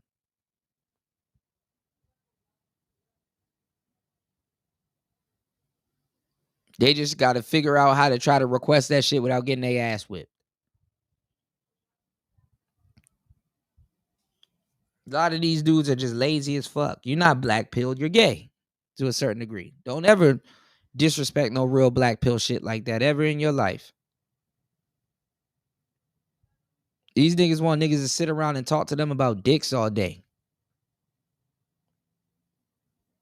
For real. And they get you into these weirdo conversations and then clip you. That's what they did with that's what they did with Kevin Samuels. Real talk.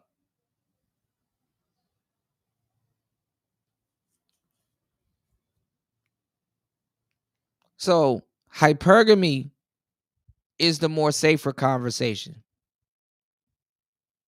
Because what do you mean a woman can leave you and all this other shit? You know, a nigga that knows his worth, like, come on now. And a nigga that knows his worth and know what he's capable of and what he can do, and he's well aware of the effect that he has on women, he gonna start getting residual women. These dudes, the way these dudes talk, it's like, bro, you don't walk around, you don't have condoms on you, you don't have a condom in your wallet or in your car or anywhere within arm's reach. So you just know when you leave the house, you ain't about to get nothing. No coochie. No woman's going to hit on you. Nobody going to talk to you. You may just need one. You got to stop at a 7-Eleven or wherever you go to. Your parents don't be sneaking them shits in you. They just, nope. Niggas' confidence is in the dumps. They don't even get residual hoes because women are gossiping about them.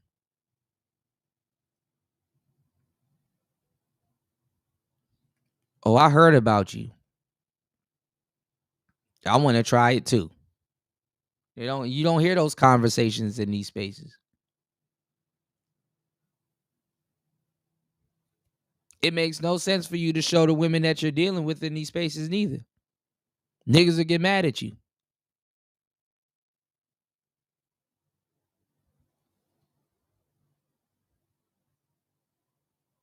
You talking to women normally like human beings that will bite their head off. The wrong head. This is what dudes want to hear. This in this space. This is what these niggas want to hear. Legitimately started to make me insecure again, even when I was just researching them again for this video. And so guys, now here's time for our third reality check. It's actually on Julio Gomez because like even I am initiated, guys. I know real size statistics. I know 12 inchers don't exist, but that guy, I swear to God, he's 12 inches. Like it just looks that insane on him. But there's actually, once again, a lot of time, guys, there's a like, subreddit. why would you want to know / measured stars, okay? But what these guys do is they actually measure. And so they actually had a woman calculated her finger diameter or like finger circumference, and actually were able to come up with a measured unit. And you guys, I'll put it on the screen down here. So this dude is legitimately, now this is actually a very generous measurement because this is assuming the girl had actually like average size fingers, okay? But he is about 9 inches non-bone pressed. 9 inches non-bone pressed. And about 6.75 girth. Like, guys, that might not sound that big to some of you idiots who think that like 12 inches actually are real life, but like I cannot stress to you how fudging gigantic that is, okay? But I'm going to try to put some images and some calculations on the screen that will make you fully understand just how fucking big that is. So I know what you're saying. Hey, there's no way he's not 15 inches. Don't do the voice. Guys, you looking at his measurements, okay? I'm going to put a calculation on the screen. What is going to be an average guy bone pressed length, including length and girth in a cylinder, okay? And you can see in the blue, guys, that is what kind of an average size is, okay? In the red is Julio Gomez's approximate measurements, okay? Now he's not quite twice as big in length, and he's certainly not twice as big as girth. But guys, if you look volumetrically, when you look at the actual equation for calculating a cylinder, that size, an average size like penis volume is about, okay, just go with it, okay? Now, looking at his size, guys, 33.6 cubic inches. That's over 3 times the volume. Nigga, who? Women don't even do this.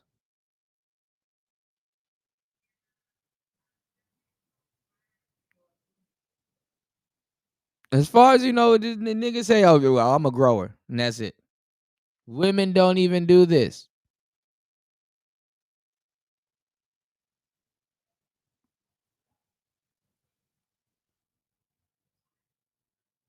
Oh, they're trying to say Cardi B might be pregnant. Uh-oh. Uh-oh.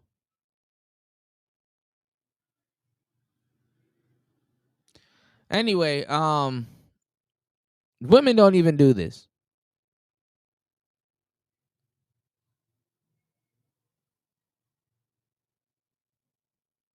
This man geeking out. Dude, he's not bone pressed. Like, what? Oh, my God.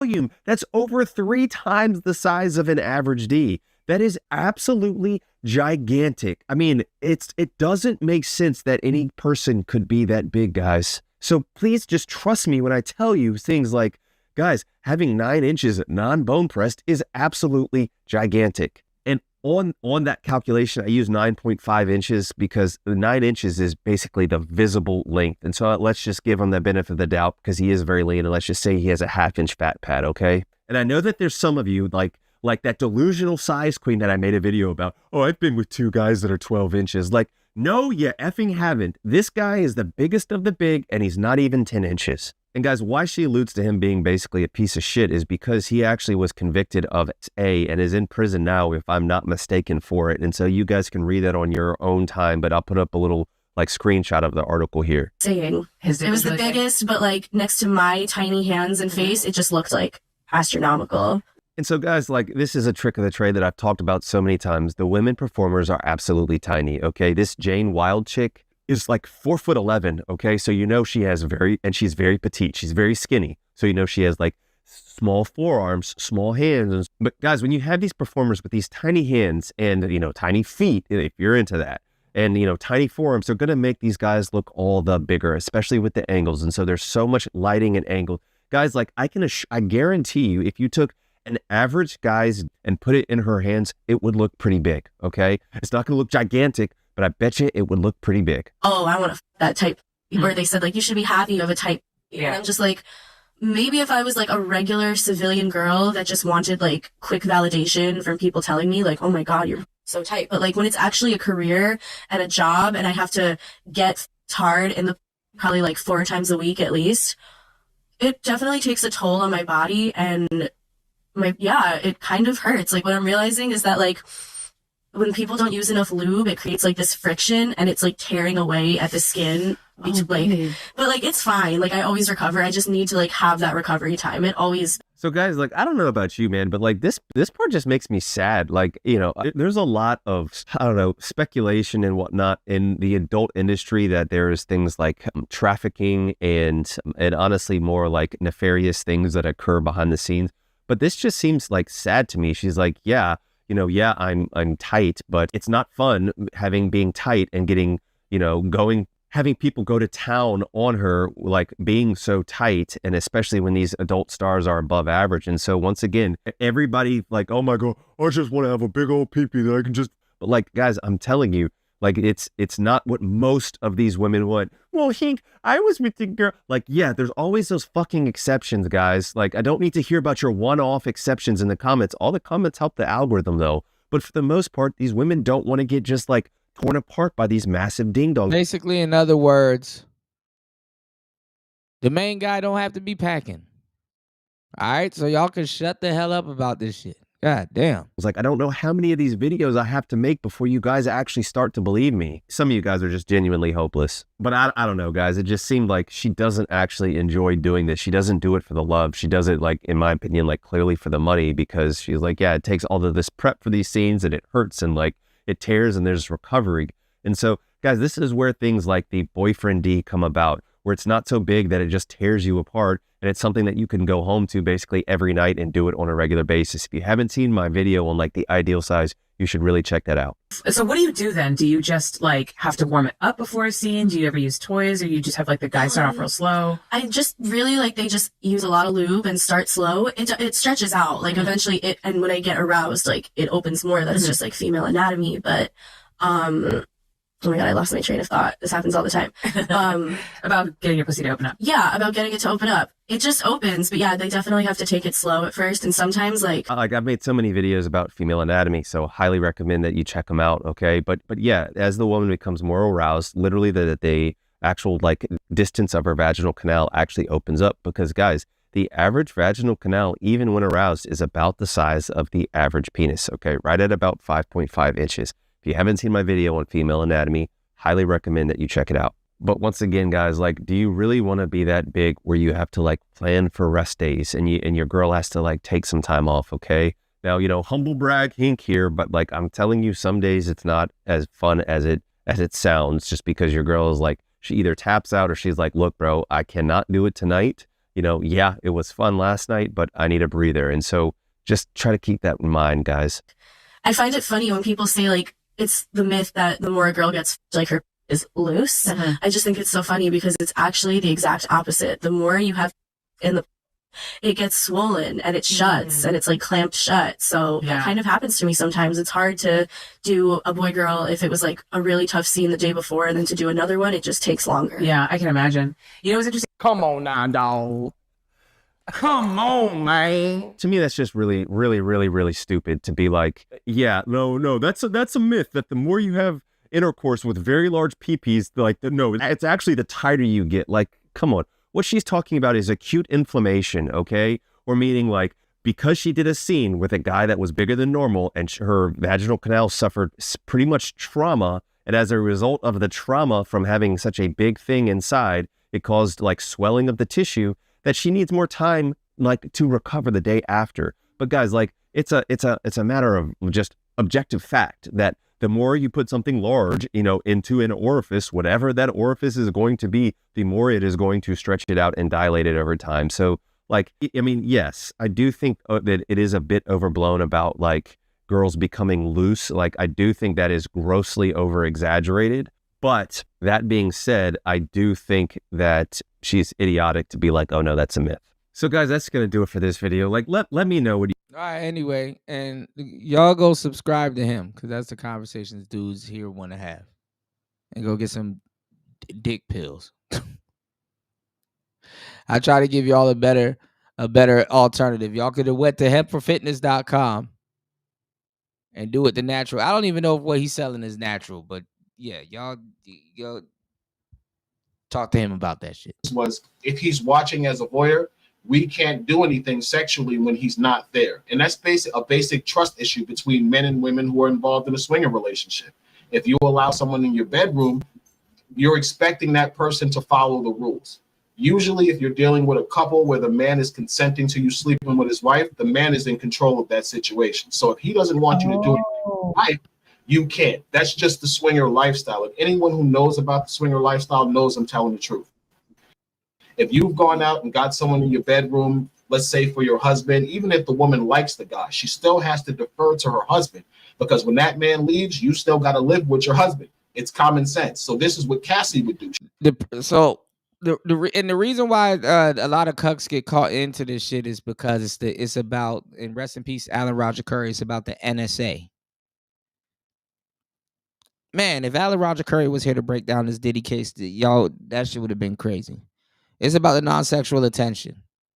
She would defer to Diddy just to make sure he was okay with the fact that she was giving me head, that she might want to keep having sex. And Cassie was insatiable. Diddy never made her have sex with. He never insinuated, yo, why don't you take some D? He never said that. She would go, she would tell him I'm ready. He would say, okay, you could start. He would watch, but he would be more of a protector.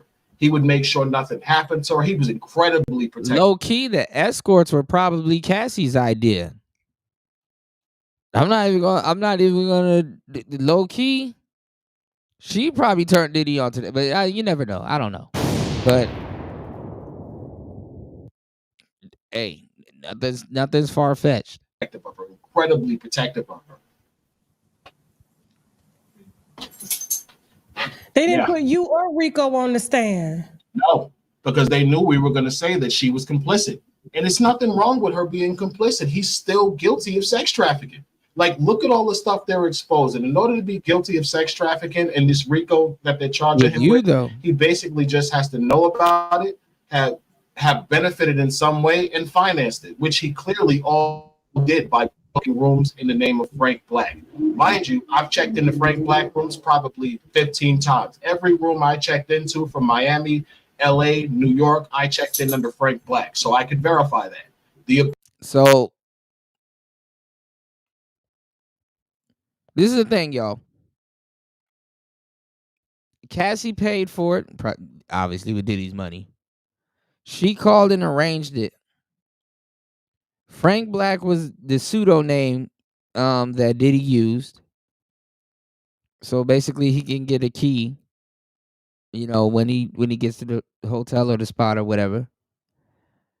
And Diddy technically, even though he probably financed and whatever, is the procurer. He set up the situation in the space where he provided the space and stuff where it can go down and blah blah blah.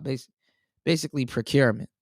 So abuse. I physically saw him assault her at least 5 times. I can verify that. I got her pregnant. She told me I got her pregnant to my face. Let's see. It was a lot. I have no reason why they did not call me other than the fact I released that book, and they were afraid that if the fence got to me and they started asking me about Cassie, I was gonna say, yo, listen, no, that didn't happen. He didn't do that. And yeah, as a millionaire, as anybody, you can't solicit prostitutes and pay them. Like, it is against the law, and it carries a long time. It's kind of it's teetering the lines of being a pimp. It is. And they take that kind of stuff serious. And even though but they weren't prostitutes, those were his girlfriends. He was getting the GFE. Those was his girlfriends. He got the girlfriend experience. Was Cassie a prostitute, y'all? Was she?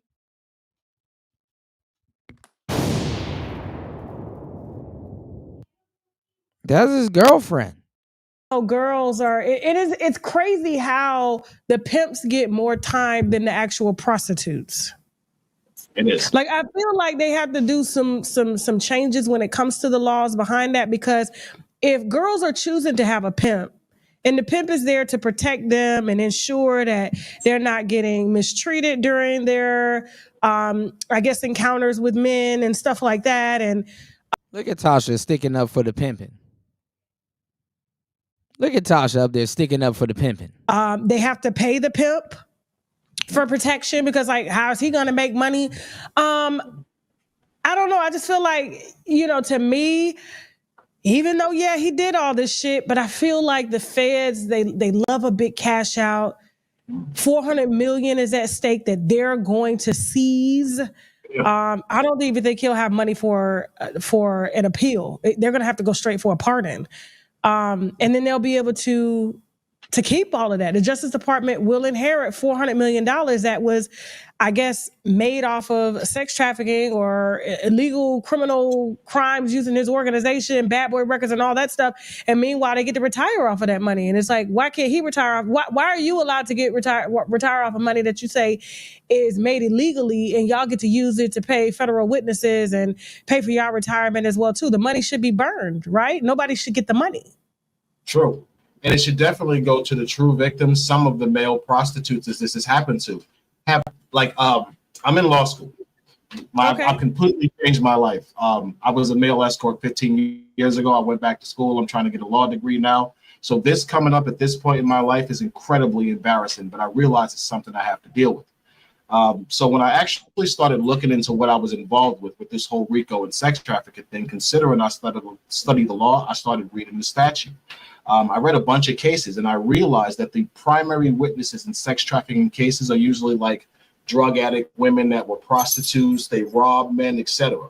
But they're usually always the crux of the government's case. What the prostitutes say are pretty much what is verbatim, and that's what gets a pimp convicted. Look at Diddy's case. Look at how all of the male escorts, prostitutes, whatever you want to call them, are pretty much telling you Cassie's involved. Why are they not listening to any of us? They literally throw our faces out there, our information's out there. They're not trying to protect any of us. They don't give a damn. They're throwing us out there. They used us for material, and then they literally just left us out to be left to just to the wolves and to the media. They would have never did this to women who were caught up in the sex trafficking ring. These prostitutes. And they I forgot the other girls. There was another woman there, and they I ain't gonna lie, the bloggers kind of leaked her information, who she was, but they were trying to protect her identity. They didn't try to protect his identity. They do protect women. They protect them. I got people contacting me online. You're showing these videos. My name is coming up in all of the transcripts. I had Tisa Tells. Oh my God, Tisa Tells makes the most slanderous, defamatory video on me. She says that Diddy flipped me as a schmex worker. Diddy never flipped me. I haven't talked to Diddy since 2019. I've been a cooperating prosecution witness the entire prosecution. How could you make up a podcast claiming that Diddy flipped me? Diddy never flipped me. I'm not talking to Diddy. I'm telling the truth. Now, because I'm telling the truth and you're advocating for Diddy to go to jail because you... I'm not gonna lie. This is the brother that a lot of sisters and people in general don't want black men to turn into. Getting into law enforcement and stuff like that, learning your rights and stuff like he gonna come after all of them. He probably gonna sue the hell out of Tisa Tells. Build a platform of making him look like a complete piece of crap, which he actually is. You don't want to put anything out that says that Cassie might be complicit. You want to keep making Cassie look like a victim.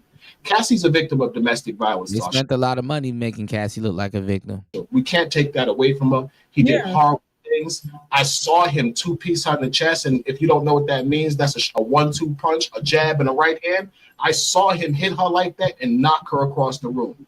I saw him kick her. I saw him grab her up. I saw him pull her by her hair. I saw him push her. He was abusive to her, but it wasn't because of sex. It was because he's an abusive man and they were in a toxic, drug-fueled relationship. Their emotions are going. They're high off drugs for days. He's getting jealous because other guys are piping her out and she's enjoying it. Even though he's letting her do it, he's still getting jealous because these other men are giving her more pleasure. She argues with him. He doesn't know how to deal with it. He hits her. That's not him forcing her to have sex. So what was the hotel video about? Like, they said that there was a freak off going on then, and they're saying that he pulled her back in the room because he wanted her to finish and that he had paid the I guess the sex worker, but I did hear, and I can't remember if it was testimony or not, or just, blogs talking, because, I'm not following the case every day because, we've been talking about Diddy for years. And so this is just kind of overkill at this point. It's overkill. But like, I was told that she had took his phone or something like that, and he was trying to get his phone back. And so what was that? Did you know the specifics of that particular freak off and what happened? I don't, but I have something to say about that. From what I've read about that freak off, they were with another guy, Jules Theodore. Now, Jules, if there was a male escort in the room, why didn't that male escort testify to the fact that Cassie was trying to escape? Here's what I believe. I believe that guy would have testified that the argument was not because Cassie was trying to escape the freak off. It was probably because she was jealous because he was texting other women from his phone. Because I saw her get like that. She would watch to see who he was texting. She was his girlfriend. She gets jealous. He's a billionaire and he's a hoe. She know he got a bunch of girlfriends. She know he don't want her. So of course she's on a stance where she has to make sure that this guy is not cheating on her. She wants to know. So they probably were in the room. She went through his phone. She might have saw something. She thought he was texting a woman. She decided to leave. They got into a fight. He got caught up. Now here's the interesting part. I heard during this trial when I was watching that about 3 weeks after, they had a freak off in Miami with me. These are the texts that I heard. Now, they have this fight. She gets beat up. She has to recover. A couple of weeks later, they decide to have another freak off. She tells him they need to change the energy. They need to change the person. The next thing they do is fly to Miami. They call me. How is this someone who's being sex trafficked? And she clearly tells you we need to change the enemy. Then she calls the same guy, because this was 2016, 2015 when he beat her. By then, I was sleeping with her 6 years, 7 years by then. She deliberately calls me from New York to have sex with her in Miami 3 or 4 weeks after he beats her up in his hotel and is making her have sex. Make it make sense. She's lying. She was a part of this. They were fighting probably because he had a woman. She didn't like that. He beat her up. She got over it because the truth is she was in love with him. She was extremely in love with him. She talked about it all the time. She wanted to have kids. She wanted to get married with him, which I thought was weird because I'm thinking you're letting me slut you out, but you want this guy to marry you? How is he supposed to respect you? But I never asked questions, Sasha. They're paying me. It's not my job to ask questions. It's my job to satisfy. So that's exactly what I did. That's what I have to say about that assault, though. I think that assault, I think they were fighting over his phone. I think she got mad. She tried to leave the room, and the male escort in the room can verify it. That's why he didn't testify, because it makes no sense why myself or Jules Theodore, the two escorts they mentioned the most and the longest, haven't testified. It's probably because we're going to testify against Cassie, and they don't want that. Well, why didn't the defense team call y'all?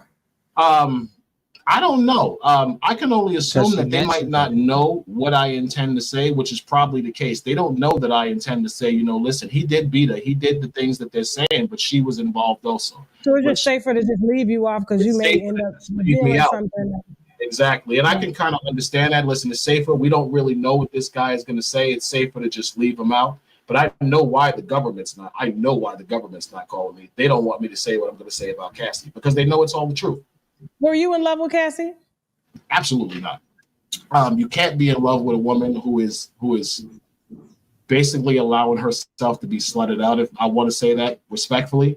When I first started sleeping with her, I'll be honest, I had an emotional connection to her. I had an emotional connection to her the entire time. I can't lie. We had unprotected, drug-fueled hot sex for years. There's no way I couldn't have developed some type of feelings for her as a person. But I can't say I was ever in love with her. I knew she was Puff's. I knew she was addicted to the money. I knew she was addicted to the lifestyle because that's the only way a woman could stay in a situation with a man that's punching him in the chest and be okay with it. And I didn't want to go through that. I'm a 90s baby. I always remember the R. Kelly Down Low video where Ronald Isley took him out to the desert and beat the crap out of him. That's exactly with his girl. I don't want to be that with Puffy. So I'm not trying to take Puffy, girl. Okay, Puffy, this is your chick. You like to see her get slutted out. I'm going to slut her out. You going to pay me. I'm going to go about my business. That was it. I heard that she had quoted and said at one point when they were like, why don't you leave Puffy? And she's like, well, who would I go to? Jay-Z is taken. Yeah, she like, think about it. Puff is destroyed now. He's destroyed. He'll never be back where he was. But at one point, Puff was the man. It was a privilege to go to a Puffy party. Right. It was a privilege to go to a white party. She's dating Puff. Puff is one of the most powerful producers in the game. Women have been using men to boost their careers for decades, for eons. And she's a 19-year-old girl. She has this super producer businessman that likes her. He's into her sexually. Of course, she's manipulating him like he's manipulating her. He's manipulating her. She's letting him manipulate her by use of her vagina and trying to manipulate him into things she wants. I personally think she just wasn't as good as Young Miami. Young Miami leveled up off Puff in that short time she was with him. Cassie was with him a decade and had a Jaguar. Young Miami just didn't want to work. And nothing. I don't understand how that is other than ambition and really on her. She can't really blame him for that. And I think Young Miami, I'm going to give y'all the game on that. I think Young Miami got a special deal. You know what I'm saying? Lori Harvey also. You know, I think they got a special deal because it's like if he wasn't going through all of that with Cassie, he probably wouldn't have been as gentle or accepting, you know, towards them. So, hey. That for things that she didn't do. And that's another thing. I'm going to say that because there were times where I actually heard him ask her about her music. Like, yo, you made music. What you doing? What you doing with yourself? Oh, you know, I'm chilling right now. I'm looking for inspiration. And I heard this from her for years. Yeah, this dude is ridiculous, but he's telling the truth. He's straight up. That's really why they didn't want him up there. The male escorts will give you the game. They more raw than the players, especially if because they got a chip on their shoulder. You know, the male escorts, they for real, when a nigga get to this point, he ain't got shit to lose. Look how he looking into the camera. Like, are you hearing what I'm telling you?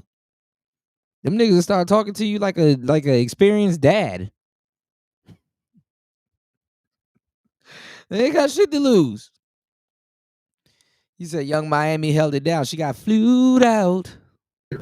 Years that she wasn't doing anything. He would ask her, he'd be like, yo, you playing, you don't want to do nothing, but why should she have to do something? She's dating him. So she was comfortable. She didn't really need to do that. I totally believe that she allowed herself to get into a situation where she got drug fueled, where she got lazy, and she lost track of herself because she got involved with this guy who got her in. And I do believe he got her into the things. She might have been a hoe, but there's no way a 19-year-old girl knows about the swinger lifestyle like the way Cassie was playing. Somebody introduced her to that, and I totally believe Puff did that. Puff did. I mean, he talked about it on a reality show of his. Said he didn't want to get married because he was into the swinger lifestyle, and so he's always kind of been upfront about that. So, but he said 75% of the time he probably was in it with Kim.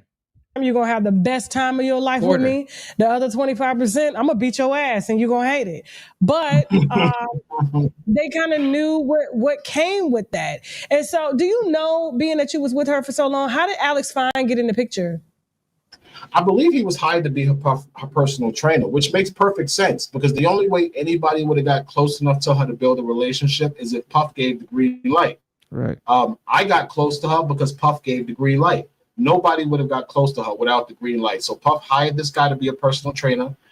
Cassie's dope. I'm not even gonna play her as a person and say like, you know, she's a liar. She's an excellent conversationalist. She's very intelligent. She's easy to be around. So her and this guy probably was working out. He started realizing she was damaged. She's a beautiful woman. Why not date her? He starts dating her. They hook up. The rest is history, which I'm happy for that. She deserved to be happy. She always wanted kids. I remember when she and I actually had the whole pregnancy scare, she was actually really disappointed at the fact she had an abortion. You know, and so was I to an extent because I had no kids. But look at the situation. You know, I'm the male escort that your rich ex-boyfriend paid to bust you down. Now you're going to have a trick baby. So I totally understood the fact of why she did it. Baby, not a trick baby. Trick baby, that's what it is. That's a new one. I gotta use that. I'm gonna have to take Iceberg that. Slim. Bitch, you got a trick, baby. Oh Iceberg my God. Slim. Now, when we spoke the last time, you said that Puff had called you for Young Miami. I believe it was Young Miami. I don't want to be wrong because I believe it was like 2019, but I believe he called me for Young Miami when he called me in 2019. And that's probably where you got 10 years from because I actually knew Puff for 10 years from 2009 to 2019. Okay. When is the last time he called me? He's like, yo, what's up? What you doing? I was shocked. I hadn't heard from him since 2017. I'm like, whoa, what's up with you? He said nothing. Y'all want to see if you want to come to Miami. We want to know what's good with you. So I'm assuming it's them. I think it was around Christmas too, because it was December. So I'm like, yo, I got to get Christmas gifts. This is free money. I could bust it down. I'm going to wear a condom, because at that point I would never sleep with her unprotected again. I had found out she burned me with chlamydia, and I believe it was like 2015 or 2016. Yeah, man. I found out about that. So I stopped sleeping with her unprotected. Like, I started wearing condoms. I refused to not wear condoms anymore. But I would have still went to sleep with her as long as I wore a condom and was paid. I was like, you know what? You can probably handle it. Discussed it, whatever. I get down there. I go meet him in this hotel. I get to the hotel. He's not there with her. He tells me, I got another young lady here. She's nice. You're going to like her. Go to your room. Go chill. I'll call you later. So I'm like, all right, bet. I was a little disappointed, because at that stage in my life, I didn't really believe in just sleeping with completely random women anymore. So it was kind of gross. I remember I had an ex-girlfriend who lived in Miami at the time. So I called her up. We went to dinner. I ended up spending the night with her. Totally forgot about Puff. Woke up the next morning, look at my phone. I got a million texts from this guy like, yo, you played yourself. I fooled you here. Where you at? I'm like, oh, shit. Puff is mad at me. Okay. I call him up. He's like, yo, come up to my room. I said, all right. I go up to the room. I said, listen, I was with my ex. I show him a picture. He's like, yo, she's nice. You want to stay? I'll pay. I'm like, dude, no, you're not taking my girl. Absolutely not, dude. Absolutely not. I ain't dumb. That's Puff Daddy. I could have the biggest penis in the world. She would have been gone. She would have been gone. Big penis get away. The only thing that get around big penis is big pockets. She would have been going. I knew this. So I'm like, no thanks, Puff. I'll pass. But he tells me, he's like, yo, she's in Miami, his girl in Miami on a photo shoot. And I was like, who is that? So when I looked at my phone and I tried to figure out what was going on, I saw that this girl, Miami, was in Miami. It was in Hawaii, like I think the day or something before. So I figured it was her. Damn. There was one sex worker. He did an interview. He ended up, I guess, trying to kill Trump. Did you see that interview with that sex worker? Yes, I did. Yeah. He said that he got paid $5 million because he contracted herpes. From Diddy? From Cassie. Diddy. I believe him. He's the one who, when I saw that interview, I knew that the things he was saying was the truth, because I didn't see Jonathan Odie's interview till 2021. And when I saw it, he said I was a sex slave for Cassie. It was like, oh my God, this guy's talking about my life. This was me. Who the hell was making this shit up, because he was like trying to kill Trump, and then he comes out with this interview talking about, yo, I was a sex slave, and we looking like, what? Where the fuck they get this dude from? Like, is that white? But at the time, he was younger, he was more attractive. Just like me, I'm older now, but at the time I was bigger, I was younger, I was more attractive. It was easier if you were in that lifestyle and you had a certain type of body, the physique, the chest, the arms. It wasn't really hard to be noticed by the right people. So I got noticed by Cassie, and that was pretty much history. So, Jesus Christ. How did Cassie Walls, I know I'll never be able to ask her this question, but her vagina walls. I'll be fair to her. I don't want to make myself, I don't want to make myself sound like I'm trying to aggrandize myself, but I used to, when Cassie and I would have sex, I would probably take less than 20 strokes to make her orgasm. I never orgasm really, because the problem was the fact that she's not tight and the baby oil. The baby oil was a problem. The baby oil kind of made sex impossible for a man to enjoy. The baby oil made a loose vagina, looser than it needed to be. So it was literally like it was like being in hell, being constantly tormented, like I was going to have an orgasm, but never being able to have an orgasm because she wasn't tight enough to make me orgasm. But she's orgasming back to back. I mean, I'm in her 20 strokes. Oh my God, she's squirting all over the bed. And then I'm like, yo, can I get something? Oh, I need a second. I think there was a period where I had sex with Cassandra, and this is the truth. I don't think I had one orgasm in 6 months every time I met her. It was so bad. I used to leave her and go out around Miami to bars and find women to sleep with just to have an orgasm, because I'd be sleeping with her for days and not have orgasm. It was like the worst situation of blue balls a man could imagine.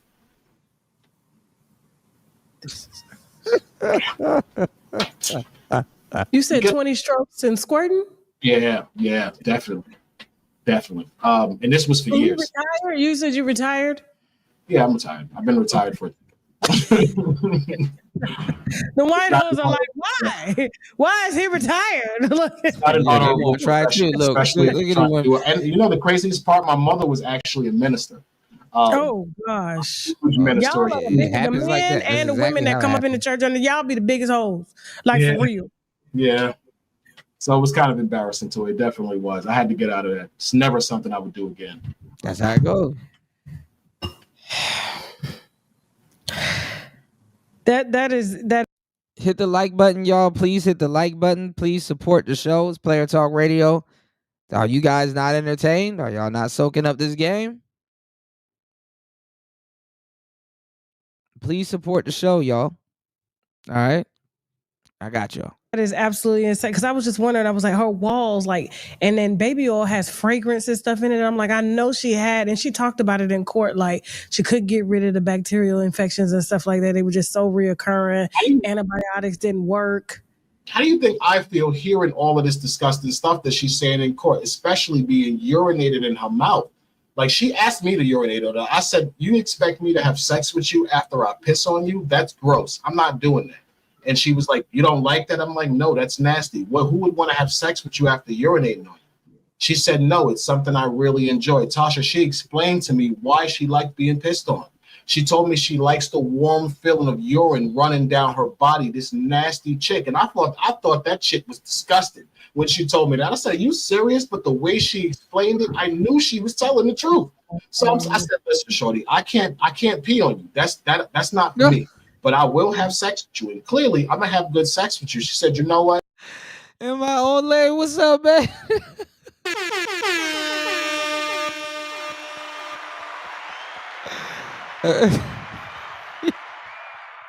And my old lady said, "Yo."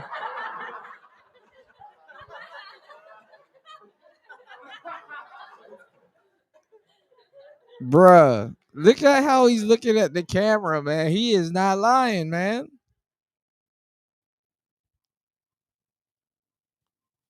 Speed on before she get peed on. R. Kelly might be a victim, y'all. You don't have to do it. She stopped. They used to collect my semen in the cup, probably for a year or so, I wanted to say. And so I actually started orgasm inside of her. Then they stopped asking me because she just started telling me, like, come in. And I was stupid. I was young. I actually believed that because I beat Daniel Phillip, I was her only boy toy. So I thought the pussy was clean. And I'm just slaying it. Every time she's telling me, I'm straight making deposits. Why would they collect your semen? I didn't know. I thought it was weird. I complained for a few months until finally, I want to say it was maybe a year and a half in, they were doing it. I watch a lot of forensic TV, so I would get scared. I'm thinking he's using my DNA to try to set me up, some crazy shit. Bruh, that Rey Mysterio guy makes this guy makes that Rey Mysterio dude geeking over about girth in what he said, pre-boned, or what, I don't know what the hell the nigga said. This nigga make him look like a damn church girl. And I finally flipped out on him, like, "Yo, listen, I'm not giving y'all no more cum. Y'all taking my cum, y'all going in the next room. Like, what the hell y'all doing with my cum? It's creeping me out." She told me that she used to drink it because he liked to see her play with semen. I said, "You could do that right in front of him." Yeah. But she told me that encounter, she would never ask me again. I said, "Okay." And she never asked me again. Instead, she started asking me to come inside of her. And I was foolish. I did. Dang. Y'all hit the like button, support the show, y'all. She said, "What's the name of the Victim or book?" co-conspirator. The story of Dave. Read Because the story of Dave is the truth. It needs to be told. She's not a victim. She's a victim of domestic violence. She deserves justice for that. She definitely does. And I think she got justice. She got $20 million worth of justice. He's tired of her. Shorty straight. But to lie and say he forced you into this sexual whole innuendo of swinging and depravity, that's a lie. You're only doing that so you can reestablish yourself and gain back the hold'em. Everybody knows, because most of the people in the game know she was a hoe. I know things about her now that I know the situation's over. She was sleeping with people for years. The only way she can absolve that former hoe activity is to say, Diddy made me do it. I'm gonna give you an example. She testified in the trial. She said that she was made to have sex with male prostitutes on her period. Tasha, that's a lie. She sexually assaulted me and forced herself on me on her period because she was mad I didn't want to come to LA and I was with my girlfriend for my anniversary. And I know this because she told me. It's in my book. You can read it. She flies me to LA. I get to LA. She's pissed off because I chose my girlfriend, my real life girlfriend, over this R&B singer dating a billionaire who I have absolutely no chance of securing and holding. I'm not stupid, but I'm in a committed relationship. But basically, I needed her money. So I had to make the decision to forego my anniversary or be fired by Cassie and fly to LA or stay with my girlfriend. I sold out. I chose the money, Tasha. I flew to LA. I get to LA maybe 1 o'clock in the morning, the Beverly Hills Hotel. I meet her at the Beverly Hills Hotel. These freak-offs were always so ritualistic. I mean, there was candles throughout the room. The furniture would be covered. There would be like a platter with Astroglide and baby oil, and then another platter with like Ciroc, which is crazy. I never knew it was Diddy. DeLeon, water, things like that. But this time I went there. This one time, the entire living room was dark, which I thought was weird. Basically, in this encounter, what she does is she keeps the room dark so I can't see the fact that she's menstruating. She kind of seduces me into thinking that we're going to have sex regularly because, again, I don't know she's on a menstrual cycle. She gets on top of me. She grabs my member. She inserts it in her because she's already wet. She's on her menstrual cycle. She orgasms real quick, and then I push her off of me, cut the lights on, and it literally looks like the same. The room smelled like batteries, Tasha. It smelled like Duracell batteries. Girl, thank you, girl. Sprinkles. It smells like batteries. The room smells like copper, Tasha. It smells like titanium. It smells like alkaloid. Valentine's Day massacre. It's blood everywhere because she's heavily on her period. So I'm pissed. I'm like, I said, why would you do something like that to me? This is disgusting. Tasha, the girl is totally shitting on me. She's like, so what? So what? And she's arrogant about it. So Diddy's sitting there watching it. He's her man. He's her protector. I'm getting more and more aggressive. I'm calling her nasty bitchs. I'm pissed. He says, yo, you know something, bro? You mad cool. It's been like 6-7 years. I'm not going to lie to you. She knew she was on her period. She just really wanted you to come here. You see how we was calling you. You see how she demanded you come. So she had sex with you. He was like, yo, it was wrong. I'm going to give you some money. Calm down. Let's not do this. We've been seeing each other too long. He really used to try to be a mediator. I'm not going to lie. He goes in the room. He gets me like $5,000. He comes out. He gives me $5,000 to stop arguing with her. Tasha, I stopped arguing with her. He says, yo, go check it in your room. He gives me a key for my suite in the Beverly Hills Hotel. I take my $5 cash. I go to my room. I go to sleep. I wake up the next day. She calls me that night. She apologizes about the night before. She says, listen, I was drunk. I'm on my period. I was horny. You really disappointed me by the fact that you didn't want to come. And she said, yeah, what I did was wrong. I'm sorry. I should have told you I was on my period. She totally apologized. So how could you get on the stand and tell the stand that Diddy made you have sex with me when you know for a fact that I know that that's a lie? Cause she's a lying ass bitch. She be lying and crying, man. She really ain't shit.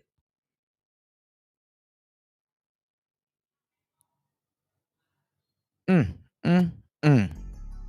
great.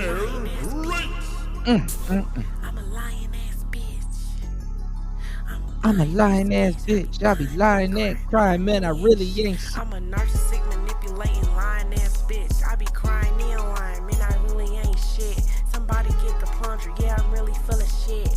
I'm the type of bitch you gotta watch while you piss.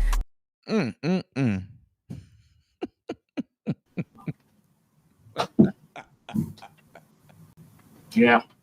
I don't want to say I feel bad for Diddy because I know the women are going to destroy me, but I kind of feel bad for him because he's not totally being lied on, but his bitter ex-girlfriend who You didn't smell it? You didn't smell the period blood? No, actually, I got to be fair. Her vagina never stunk. Never stunk. All that fuck is she doing? Never stunk. Never. Maybe she kept herself clean for me. I don't know, but she smelled like lavender every time I touched her. She never stunk. Never. Did he call you for the other Jane Does, or you only just serviced her? Only her. I never met Christina Coram. I never saw any of the staff. I was meticulously hidden from sight because I was specifically hired to service Cassie. I think the only person So let me say this. Y'all were pretty much on 3 of you guys in a relationship. Kind of, yeah, with him being the supervisor, yes. With no homosexual activity. Let's make that clear. He never tried to. He did try, but nothing ever happened. He tried me. I want to say he tried me once. Back up. Wait a minute.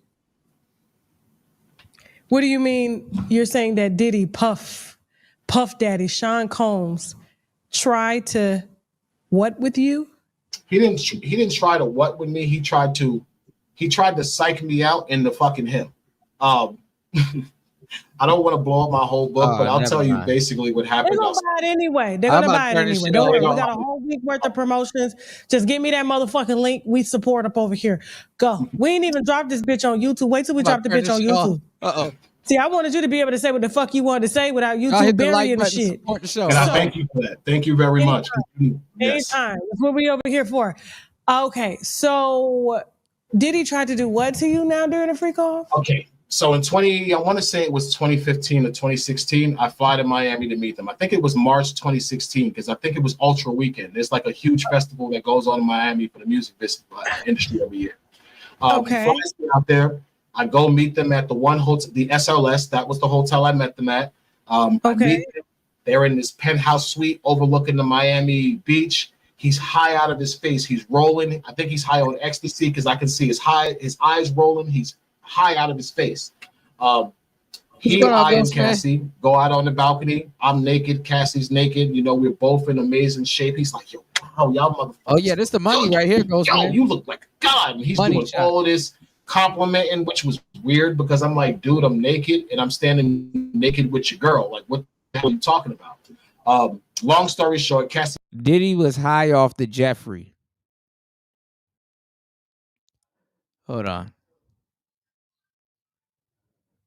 I knew when I was watching Get Him to the Greek, because that's one of my favorite movies. Diddy was just being himself.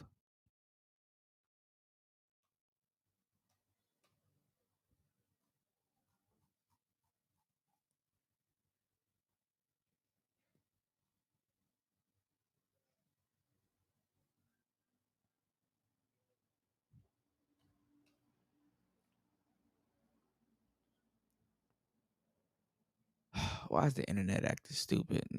Hold on.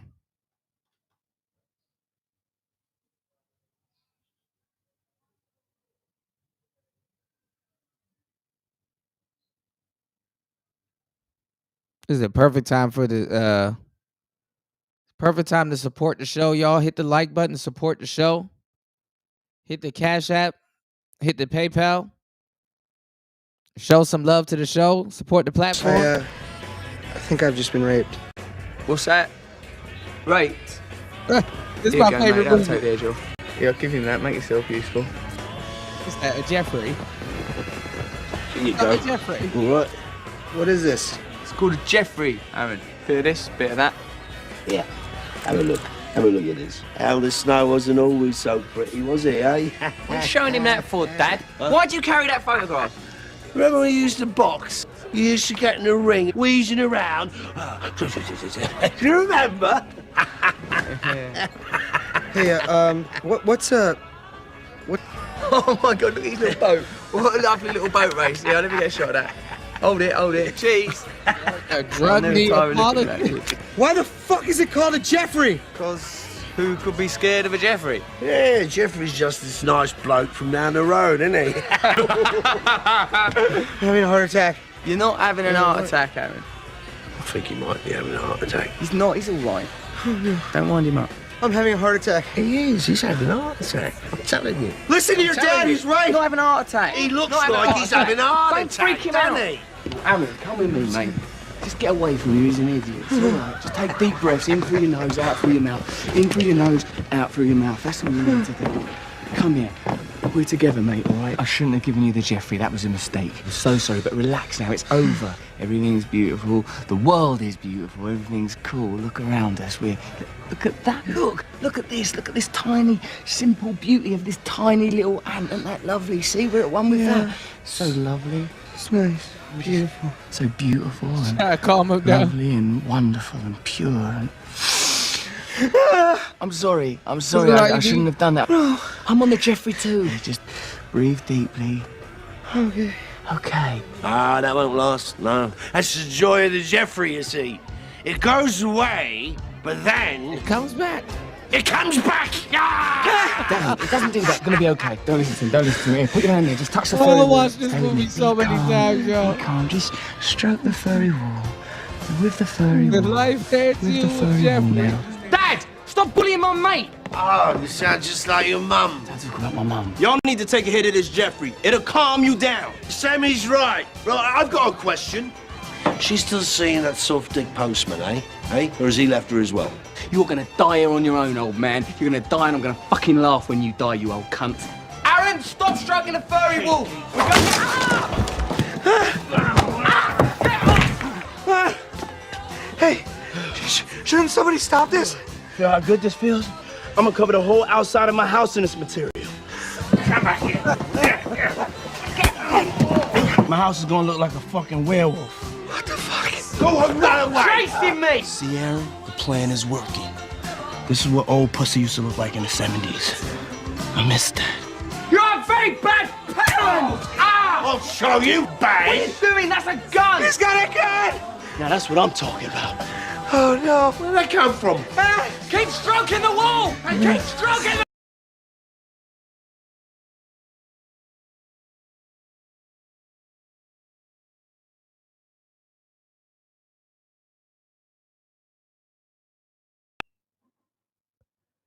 Holy shit. This is hilarious. Hold on. No one endanges my... Oh! Ah! Somebody help me, please! This is so rock star. I'm having a heart attack! Somebody take me to the hospital! It's on North Casino Way! Ah! Calm down. I'm having a heart attack! You're not having a heart attack, are you? Oh, Jesus. Why can't everything be this simple? I said you fancy a drink, eh? Sergeant would have made you bring a medical kit. Where is the medical kit? The It's over there! It's over there!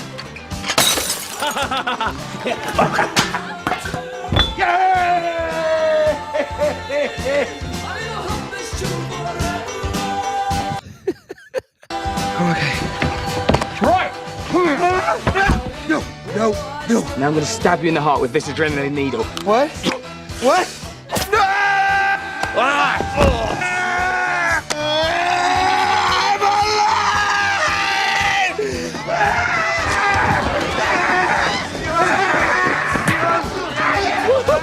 You like this? Where the hell you been? Went to see Cher. Cher? How was it? Amazing. This is all your fault! It's fucking Catwoman! It's so mean! That's enough! Not easy being a parent! Bruh, Diddy did not have the... Diddy was just acting like himself at this point. Ah, shit! I'm sorry, Pops, you okay? Now this is what the music industry is all about. Sergio's go crazy. I love this game! He's Jeffrey. Let's go! Bye! No, I don't think so. You've been trying to look crazy! I've never run so fast in my life! I don't have my luggage! Fuck your luggage! Go get your new luggage! Where you going? Run all the way back to LA! Sergio is chasing us! This is the longest hallway of all time! It's Kubrickian!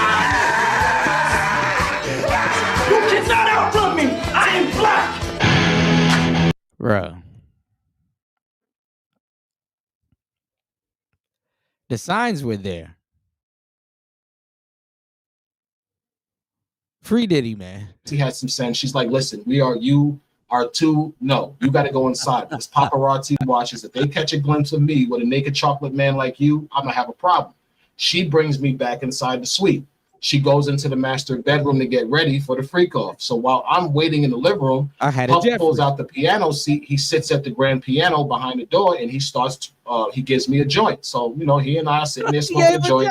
He says, yo, you got any kids? At the time, I had no children. He gave him a Jeffrey. He was like, yo, what you doing with yourself? So I told him I was in optician school. I was doing this, basic bullshit conversation. Yo, if this ain't one of the coolest shows on the internet, yo, y'all hit the Cash App, hit the hit the PayPal, bro. How did I literally point out how Diddy just gave this man a Jeffrey? Man, I'm gonna remember stuff like this, bro. This is funny. So he sits there and he's like, I can tell he wants to ask me something. So I'm like, yo, what's wrong with you? And he says, yo, nah, never mind. I said, yo, just speak your mind. Like, what's wrong with you? He was like, yo, so are you gay? I said, what? Where the fuck did that just come from? Why would you even ask me something like that the way I'm busting your shorty down? So I got angry and I start cursing him out. I'm like, yo, you're a freaking weirdo. So I'm going off on him. Cassie comes out. She's like, yo, what's wrong? I said, yo, this guy just asked me, am I gay? Like, what type of shit is he on? So she looked at him and she was like, don't pay him no attention. He's high. And she laughed it off. So I'm thinking, whatever. I'm still going in on him though, because I believe strongly that he asked me because he wanted to see if I was going to sleep with him. So I still kept going in. The thing about Puff is he doesn't like negativity. He'll give you money to shut up. So I'm going in on him like, yo, what's wrong with you? You gay or something? Why are you asking me, am I gay? I ain't never gave you no sign I'm gay. Dude, you don't catch me looking at you. I damn sure don't want to see your penis. I'm going in on him. He goes in the room. He comes. Rewind the stream back 5 minutes. And I just played a whole thing showing y'all what a Jeffrey was. It's an inside joke at this point. Comes out with a wad of money, throws it at me. Shut up about that shit. Okay, I shut up. It don't take too much to get me to shut up. You pay me. Fast forward to the freak off now. So now he wants to have the freak off. He wants the voyeur. He wants to watch. He tells me and Cassie to go in the bedroom. He commands her to lay on the bed and play with herself. He directs me to stand off to the corner and masturbate while we have the baby oil on and watch, because that was the setup. The freak-offs would be in stages. The first stage would be like a soft foreplay where she and I was made to sit back and masturbate and watch each other and kind of build up the passion and the heat of the situation. The next phase would be her giving me fellatio. Things like that, the touching, that's when he would allow us to touch. The third phase would usually be the intercourse. And the intercourse would usually be the final stage to climax when she climaxed, because she always used to climax before me until we started using the excessive amounts of baby oil. And then that would usually wrap up that session into another session, which would probably be 20, 30, no more than 30 minutes later, because she was high and she would need to do this. So during this encounter, he calls me in the room. She and I are in stage one. He's watching me. I can see him watching me through the corner of his eyes. And, it feels weird, but I'm trying not to pay attention to him. I'm focusing on a woman. She looks great. It's not hard to stay focused on her. All of a sudden, he jumps up and he starts to act like he's, going to eat a vagina, which he never did. Never. It had been, this was 2015, I think it was. I saw him for 6 years. I never saw him eat a vagina. But this day, he gets up and he buries his face in her vagina. Eating a vagina. But now here's the thing. While he's doing it, he busted in her? No, I didn't yet. No, we hadn't had sex yet. But while he's doing it, he tells me to keep masturbating so she can watch. Okay, no problem. So now I'm watching her masturbating, but he's eating out her vagina, shifting his anus in my view. So it's distracting me because I can't see her vagina. I can see his.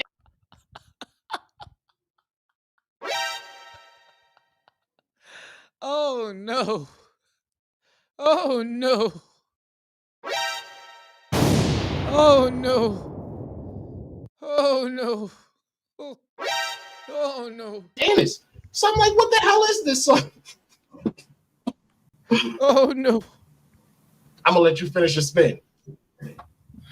Okay, go ahead. So I see what he's doing, and at first I didn't realize what he was doing. I just got annoyed, so I moved to another side of the bed. I believe I moved to the right just so I would be at an angle to see past him. He waits maybe 2 seconds. He scoots his ass back in front of my view. I'm like, what the hell is this guy doing? So I'm getting mad. I'm like, what is this guy doing? So I moved back to the left side of the bed. Sure enough, a couple of seconds later, he does it again. Finally, I said, yo, what's wrong with you, man? You blocking my view with your ass. Can you stop? And he was like, oh, I'm sorry. He got up. He gets back in the seat like he's going to start his voyeurism again, watching. And he tells us we can go ahead. She says, can I get some dick? He says, yeah. So I jump on her to go have sex with her. She and I start to get involved in the sexual encounter. He says, stop. Let us talk for a second. So now I have to leave the room. That's the order for me to leave the room. Okay. I'm outside. I'm gonna be honest. I was already involved in sex with her, so I was hard. You know, I'm kind of horny. I'm like, you know what? Let me just get it out, so I'm not standing here all hard dick, looking like an idiot when she come out here. She comes out and catches me whacking off, and she starts laughing at me. She's like, "Yo, you gotta go." I'm like, "I gotta go? Why?" And she's like, "Yo, you gotta go. I'll see you later." She's like, "Yo, you passed though." And I said, "I passed. What do you mean I passed?" She was like, "Yo, you passed." She gives me a big hug. She kisses me. She says, "Yo, you passed. When I call you later, it's going down." I was like, "All right, whatever." I left. I started walking around the strip. I didn't really know what she was talking about till probably later that night when I thought about it. Why is he doing that? Because he was trying to entice me to make me think that his asshole was the same as her vagina. And he was hoping that I might have been high and did it, but I wasn't. So that's the only time he propositioned me. Well, I feel he propositioned me because he definitely did that. No, he nuclear gay test this man.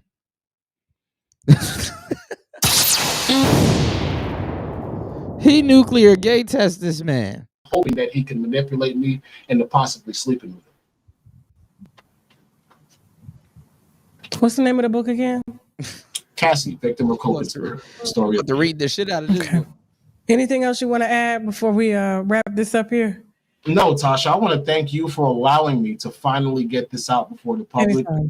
It has been a nightmare. You know, like I've been living here in my name. I'm not allowed to tell my story.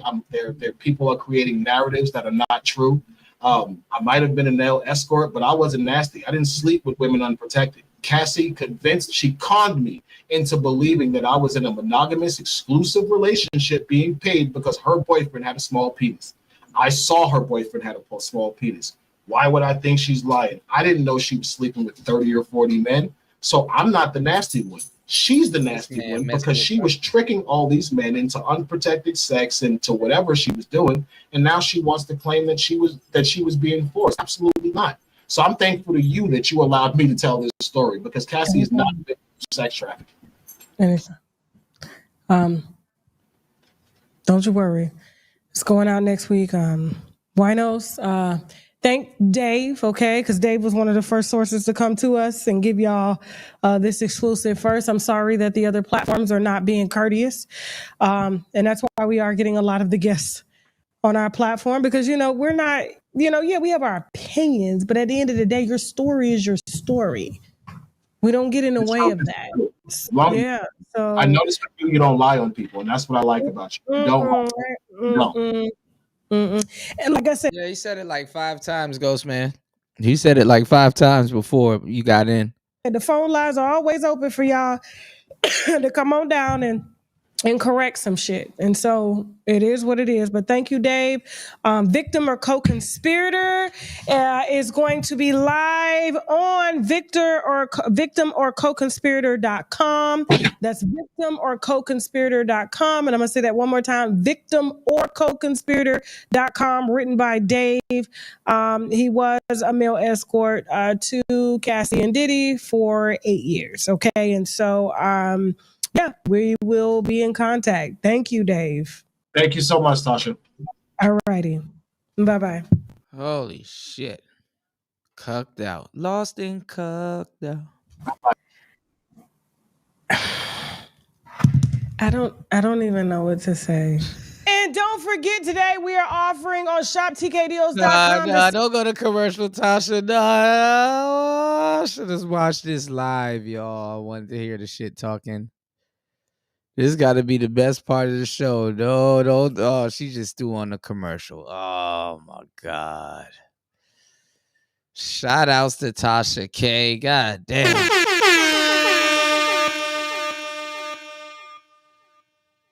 Dang. I can't look at Cassie the same anymore. Damn, dog. Damn.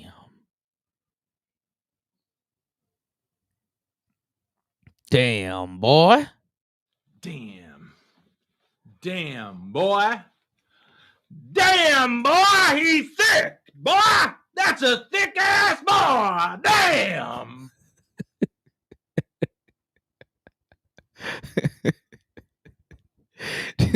Diddy saw the escort. He was like, Damn, boy. Damn, boy, he's thick. Boy, that's a thick ass boy. Damn. oh, shit. Oh, my God. Made one. Oh, Lord.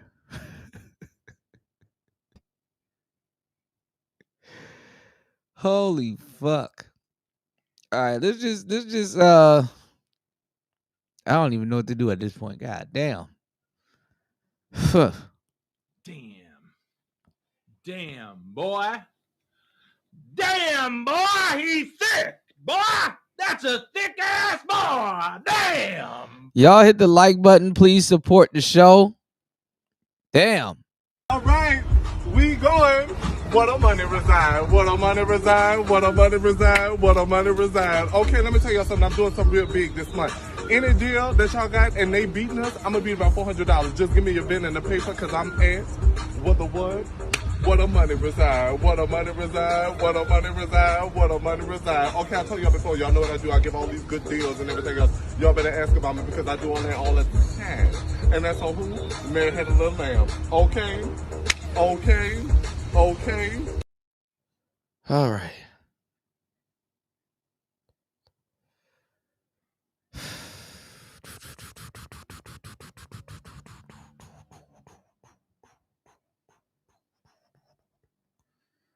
Without further ado. All right, happy Tuesday. I'm gonna stop doing these long ass shows for free, y'all. Damn near. 5 hours and 30 minutes into the madness. Y'all hit the like button, support the show. Let's get it. Tuesday, everybody, and I am sorry for the delay today, but the Epstein fallout just continues. Shout out to It's everybody supporting the show. A lot happening right now. If you're tuned in, Elon Musk is currently on X naming names. He's claiming that Steve Bannon is also on the Epstein list, or in the Epstein files, rather. And President Trump, Yeah, everybody, for some reason, in the last 48 hours, been going off on Steve Bannon. It's going to be lit. Let's get it. I just don't know what to say about him right now. He just hit us with a Cory Booker-style filibuster. When Pam Bondi gets pressed about the list, he's like, well, let me say something first. It is crazy out there. It is crazy on these streets. We got to go over all of this. And in other news, you guys, I think I maybe ruined a marriage. I don't know. Brigitte Macron definitely hates Emmanuel. That's become perfectly clear after another plane incident has gone down. And I'm just not proud of myself. Well, we're going to talk about that, plus much more. Welcome back to Candice.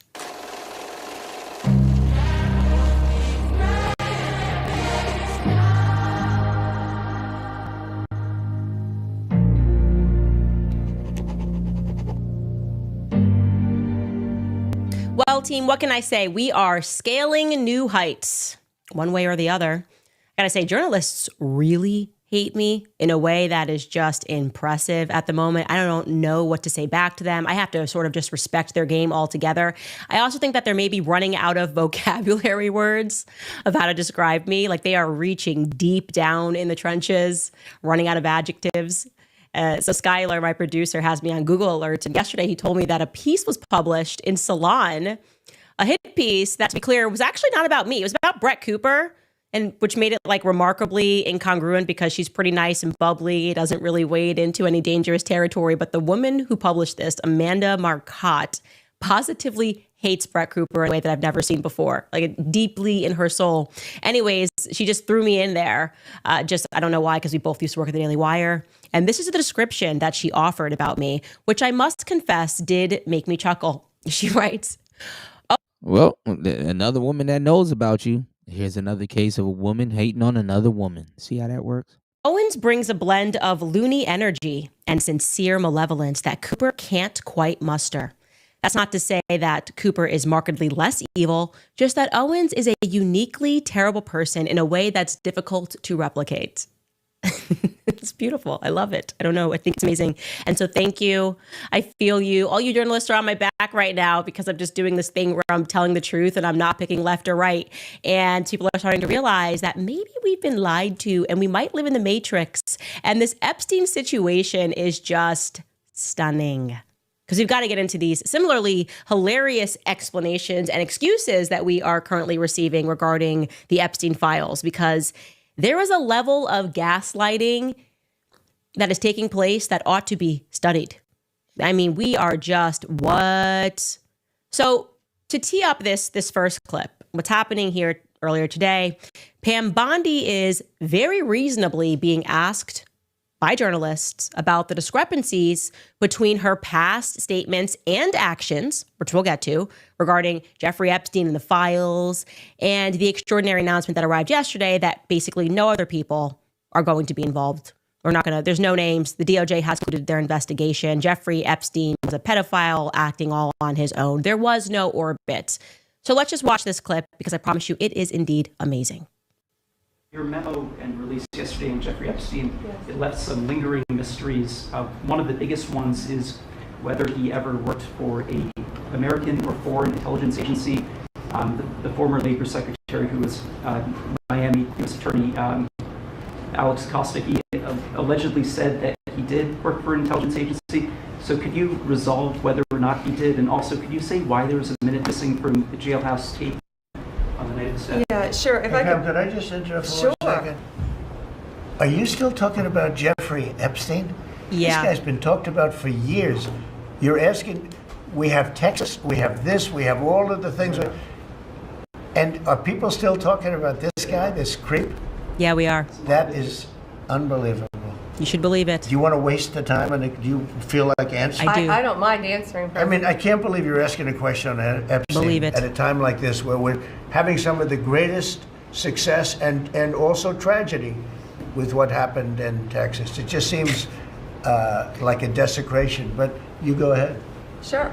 First, to back up on that, in February, I did an interview on Fox. Ride hard it's been now getting a lot of attention because I said, I was asked a question about the client list, and my response was, it's sitting on my desk to be reviewed, meaning the file along with the JFK, MLK files as well. That's what I meant by that. Also, to the tens of thousands of video, they turned out to be child porn downloaded by that disgusting Jeffrey Epstein. Child porn is what they were. Never going to be released, never going to see the light of day. To him being an agent, I have no knowledge about that. We can get back to you on that. And the minute missing from the video, we released the video showing definitively the video was not conclusive, but the evidence prior to it was showing he committed suicide. And what was on that, there was a minute that was off the counter. And what we learned from Bureau of Prisons was every night, they redo that video. It's old, from like 1999. So every night the video is reset, and every night should have the same minute missing. So we're looking for that video to release that as well, showing that a minute is missing every night. And that's it on Epstein. They didn't doctor it? I'm not laughing. You're laughing. There's so much happening here. There's so much to unpack. It's amazing how stupid they think we are. First and foremost, what even is that Trump filibuster? Are you guys still interested? Wow, I'm shocked, because we are doing both amazing things in Texas. There are devastating and amazing. And what are we talking about with that is crazy. I mean, if you really want to talk about this guy, we can talk about this guy, but just so you know, we're doing some amazing and maybe some not so amazing things in Texas. Okay. Pam is taking notes like, okay, this gives me an opportunity to maybe come up with something on the spot. And what's incredible is that she refuses to assert whether or not Jeffrey Epstein was working for another intelligence agency, because we already know the answer to that. Yes, of course, he was working for Israel. Duh. That's why we're not allowed to know anything else about the Epstein files. But she's just like, that's unclear. We don't really know if he was doing that. We don't have the ability to determine that. And then this next part, which I want to be very clear here, that I am not saying this word as a slur. I am saying this in its true denotative meaning. Pam Bondi's explanation for why a minute of the prison tape is missing is retarded. Okay, it is a cognitively delayed response that she offers us there when that question is asked. Hey, Why is a minute of the prison tape missing? Slow it down. What she says back here, as in a minute of the footage is missing because the prison always removes 1 minute of the footage every night, like since the 90s. Like it's daylight savings minute. And they just got to remove a minute. And so they're just waiting for more time. They haven't had enough time, by the way. That is, they just need a little more time so that they can get the evidence from the prison for why they had the daylight savings minute every night since the 1990s of the minutes that we would like to see maybe something happened. Huh? Please be my guest. Take a couple of seconds to digest that. Daylight savings minute. We just there's always that minute too in my house. We just delete 1 minute every night. We've been doing it for a very long time. So all of this is a little slow, my guys. It is just very delayed. Con retraso is what they say in Spanish. Okay. This is the. Well, Trump gonna let her talk because she the one that kind of really brought all of this shit up and said she got the files on her desk. Basically, basically admitting that they exist. And, she's supposed to be a quote unquote credible source, whatever that means. So, you see how she had to go hard? That disgusting man. Those tapes are disgusting and they'll never see the light of day. I'm not gonna lie, y'all can say what y'all want about the orange man, the Don man. He'll give you enough rope to hang yourself. You're probably gonna sell him the rope to hang you with it. Well, anyway, never mind. Explanations here are just absurd. And what is most compelling to me, by the way, about the Trump filibuster is that it requires us to be so gaslit that we completely forget that nobody made more of a show of the Jeffrey Epstein files and the release of those files than the person sitting to the right of him, Pam Bondi. That's why we're here. Yeah, Pam Bondi was the one who notoriously handed out binders to a bunch of online influencers on February 27th. Okay, that was supposed to be apparently phase 1. And then too many of those influencers decided to pose in like cute pics with the binders. Okay. Like this, look at this influencer. Cute pic. Just me with the binder. See that? It says in red print, in case you can't see it, the Epstein Files, phase 1. And ironically, when we took a look at some of those individuals, they were very new to the influencing scene. They weren't even influencing that girl with the cute pic, Emily Austin. Nobody really knows who Emily Austin is, other than the fact that she's a radical Zionist that is currently being shoved down our mouths. They're like, you will take her, and they're desperately trying to make this girl happen. And somehow, at the beginning of her influencing career, she gets invited to the White House and is handed an Epstein binder. Okay, and then she makes a very influencing video about having that binder. Let's take a listen to it. I saw y'all on the internet coming for Cash Patel saying he's day 5 and we haven't gotten Epstein files. Well, I'm here outside the West Wing and look at what we got today. The Epstein files, baby. Let's make America safe again. And then when people pointed out the fact that this felt extraordinarily staged, and also noticing that nobody there had been critical of Israel, I don't know, kind of a big thing that we would want to see if we really feel like we're going to get to the heart of what's going on with Epstein. Then people were accused of just being jealous that they weren't invited to Pam Bondi's binder party. Like Pam Bondi, she had a binder party and you just weren't invited. That's why you're jealous. Okay. And like I said, strangely, not a single individual there had been critical of Israel in any way. But somehow this young woman, Emily Austin, who virtually no one had heard of, was there. And I want to be clear, when I say like the level of Zionist that this girl is, and they are trying to make like fetch happen, she knows nothing and they just keep putting her in front of a camera. Like she recently went on Piers Morgan and had a debate with Scott Horton, who you should not debate unless you know what you are talking about. But she was just out there to defend Israel. Yeah, we got another video. I think MTR did a video covering this also. And I think when we covered Piers Morgan, we got the first video of this where she was literally defending Diddy.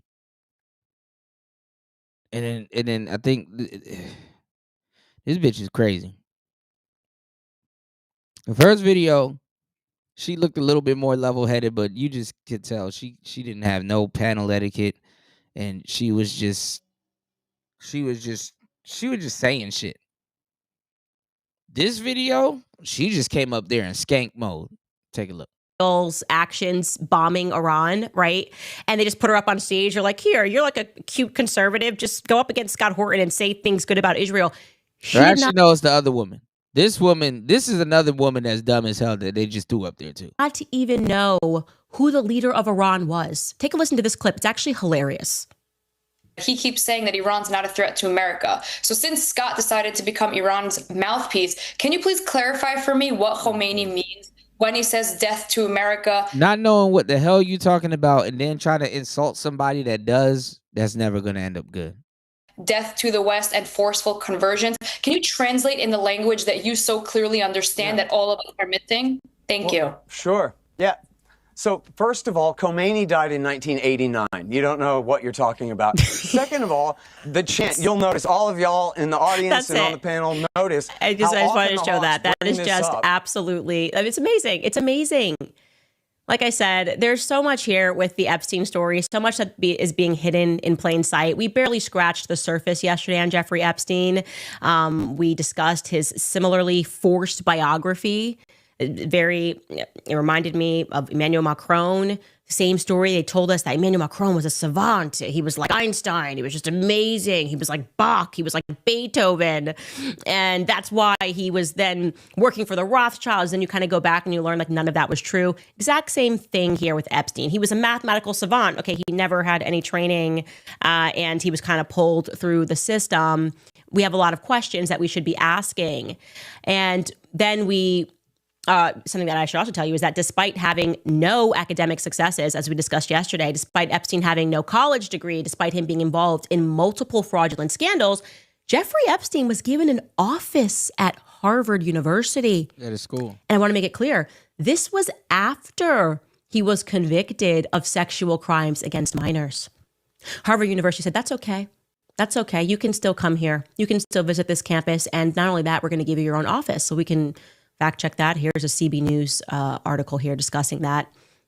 It reads, disgraced financier Jeffrey Epstein visited Harvard University's campus more than 40 times after his 2008 sex crimes conviction and was given his own office and unfettered access to a research center that he helped establish, according to a review of his ties to the school.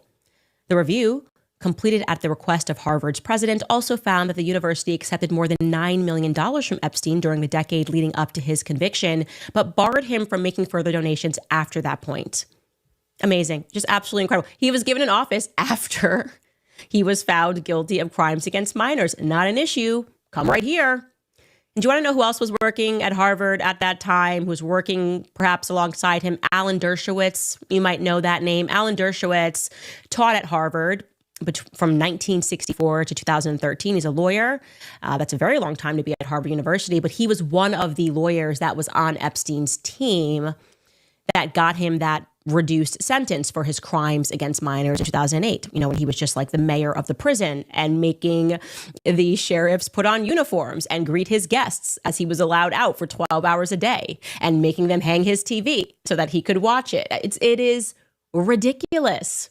And it's funny because this morning I was speaking to Xavier Poussard of the Becoming Brigitte book and the person that inspired me to do the series. And we were sort of just touching upon how obvious it is. Once you begin the research and you fall down the rabbit hole, you just know what you're looking for. You start to recognize these patterns. And I can tell you that I know for a fact that they are handing out fake credentials. And I've known this before I even got into the Emmanuel Macron story. Like just being in politics, I've met people who have degrees from Stanford, from Harvard, and I am going, you're dumb. You are actually really stupid. And your whole brand is fake. Like it's almost like you're acting, like it's performative, and they just give you a degree so you can convince others that you're smart. I see this, and I'm never convinced by it. And that is one layer of this. It is a form of credential. Candice is diabolical. This woman needs to be caged. This is an unhinged woman. She is unhinged.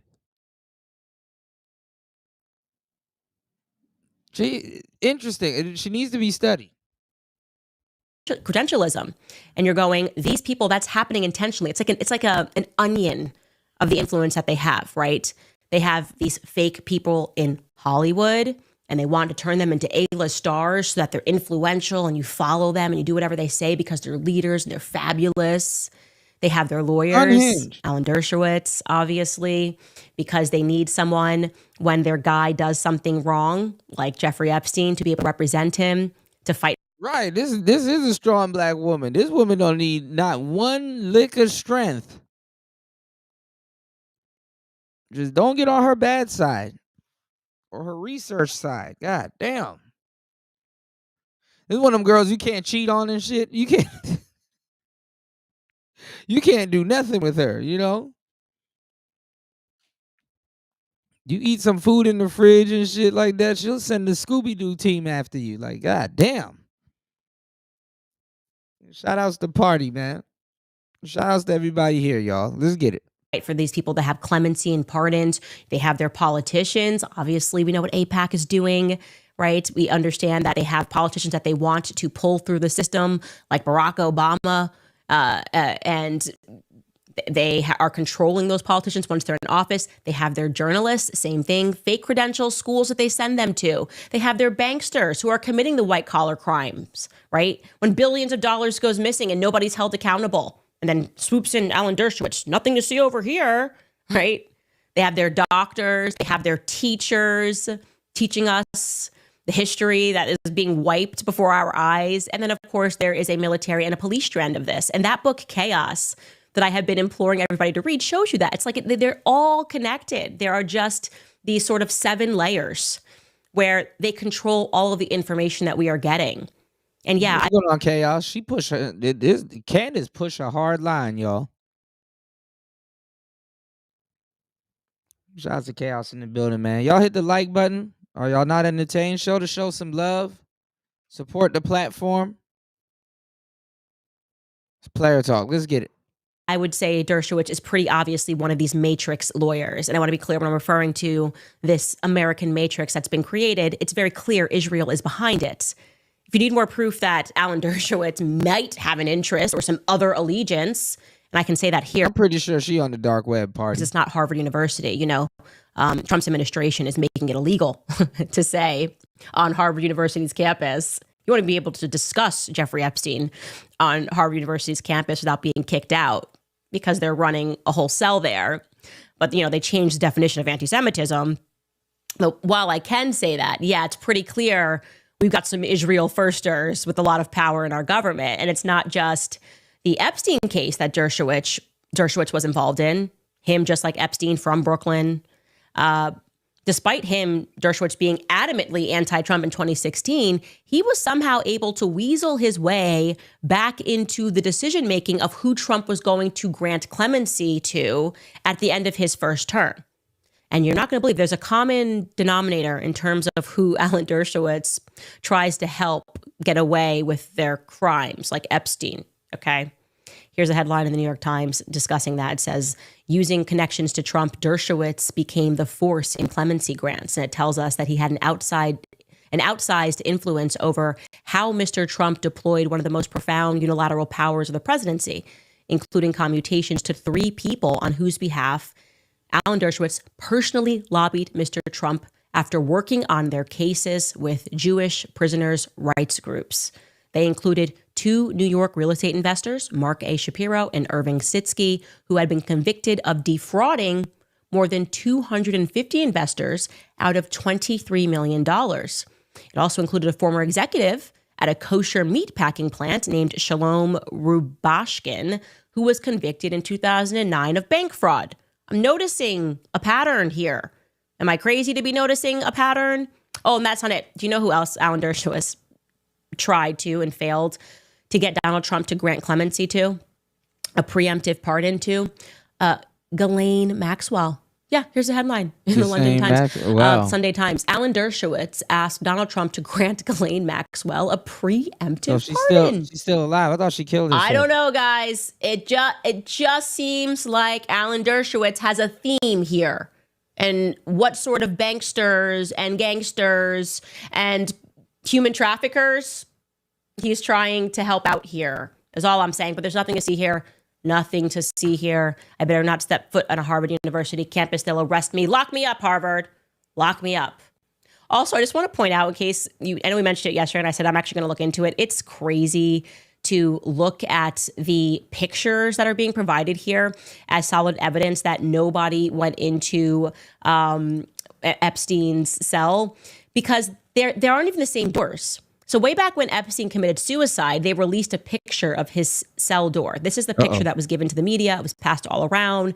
I'm showing you a still from 60 Minutes. You can see up close, you're looking at just, I guess, observe with your own eyes here. Spot what doesn't belong, spot what the differences are here. This is the door that we were showed way back when. And this is the door that's in the footage from yesterday. You know, that's just not the same door at all. And so now they're like, oh, that's a door you go through to get to another door. This is the whole cover up.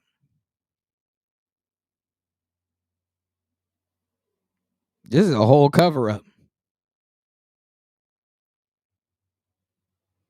And I said it. I'm like, all right. So now all of a sudden the list ain't even real. Not legit, not doctored, not, oh, now all of a sudden the list ain't real. Okay. Damn, boy. Damn, boy, he's thick. Boy, that's a thick ass boy. Damn. It didn't exist. Okay, so we didn't see everything. We very clearly have not seen everything. And we also have a minute of the footage missing. All of this is problematic. Why are people falling? Footage missing. Niggas playing musical doors. Men in Black with the list. Shorty backtracking. He want Ghislaine Maxwell to get out. Presidential pardon. Preferably.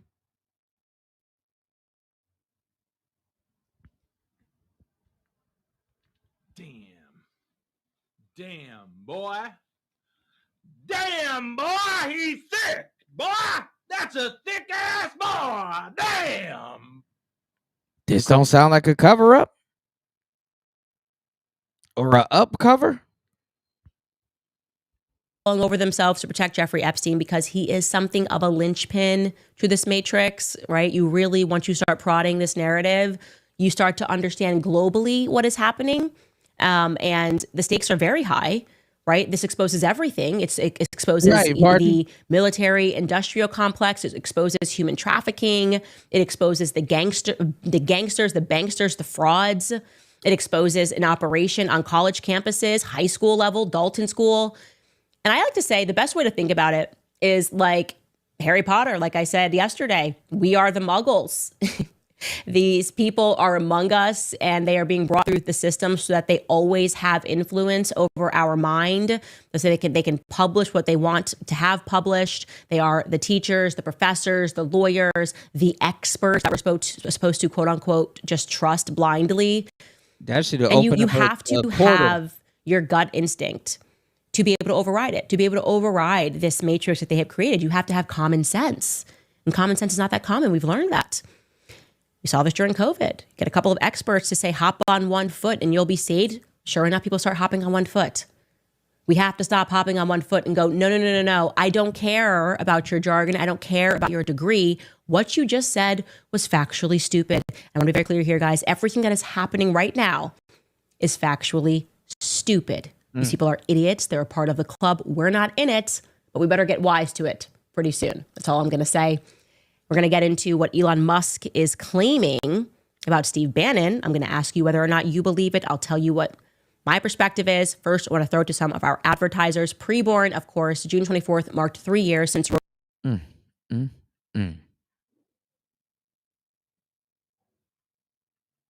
preborn, because they are stepping in where our culture is clearly failing, giving women the truth, practical financial support as well, and a chance to choose life. Preborn has already saved 350,000 babies, but and you'll save 20% if you use promo code Candice at checkout. You'll see the difference for yourself, or you will get a full product refund, no questions asked. He lied when he said that he doesn't take drugs. That's not true. Everyone knows that Elon Musk takes drugs. It's like the worst kept secret in DC. And before that, I told you guys, Seth Dillon told me that years ago. And so we can't trust that everything Elon Musk says is true. But should we trust the fact that if he is going to outwardly say something like Steve Bannon is in the Epstein files, which he did, that he would be sued for defamation? Because that's what I would do if I was Steve Bannon, if he was lying. So let me tell you how this came about on X, in case you're not on X. Roger Stone, and this is interesting because Roger Stone and Steve Bannon, when you think about the early MAGA movement, these two names come into the foray, right? Roger Stone tweets this article out about Bannon, so I guess they are not on good terms. Maybe that's happened a long time ago. I don't know. And here is what Roger Stone tweeted. He tweeted, "Why would Jeffrey Epstein associate Steve Bannon try to help Robert Mueller send me to prison by perjuring himself at my trial?"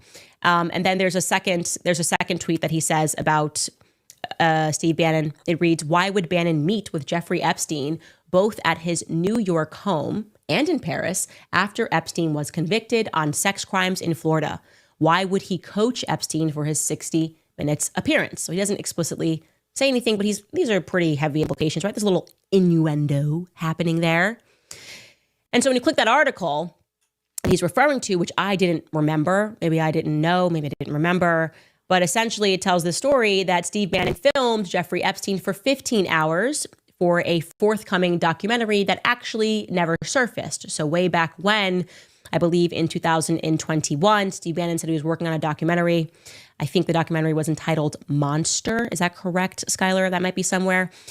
And that was the reason he was spending so much time with Jeffrey Epstein. And they dropped a trailer of this documentary that was supposed to come out, but it never did come out. And instead, you would think they would have released it because then Jeffrey Epstein got arrested and then he committed suicide. But no one is mentioning anything about this documentary since. So we can play the trailer for that documentary that has not been released. Again, this is from back in 2021. Take a listen. Next month marks 2 years since the death of convicted sex offender Jeffrey Epstein inside a New York City jail. We were underage. We were little girls. By the time I was 16, I brought him up to 75 girls. He was glib, and he lived essentially like he was Gatsby. He was an absolutely terrifying person to encounter. You own an island, right? Thank you very much. Two islands, the islands of Dr. Moreau. Correct. Jeffrey Epstein was a billionaire New York businessman whose vast wealth brought an arrogance that knew no limits. He acted as if he could have anything he craved. Reporting the FBI is now looking into how it can interview Britain's Prince Andrew over his relationship with Jeffrey Epstein. I made my living from old thinking, but the future is for the way This women nigga got an island.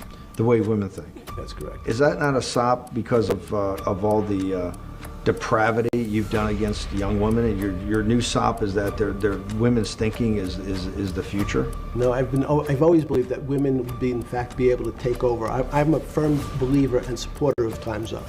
Federal prosecutors said yesterday video of Epstein's jail cell when he made his first suicide attempt no longer exists. And Jeffrey Edward Epstein. Have you ever been convicted of a crime? Yes. Epstein got away with his crimes because nearly every element of society allowed him to get away with them. This morning, we're learning new details of the exact cause of death of former registered sex offender and financier Jeffrey Epstein. The greatest threat to people put in solitary confinement is they try to kill themselves. Imagine that. You're only in a room for 24 hours, you start to go crazy.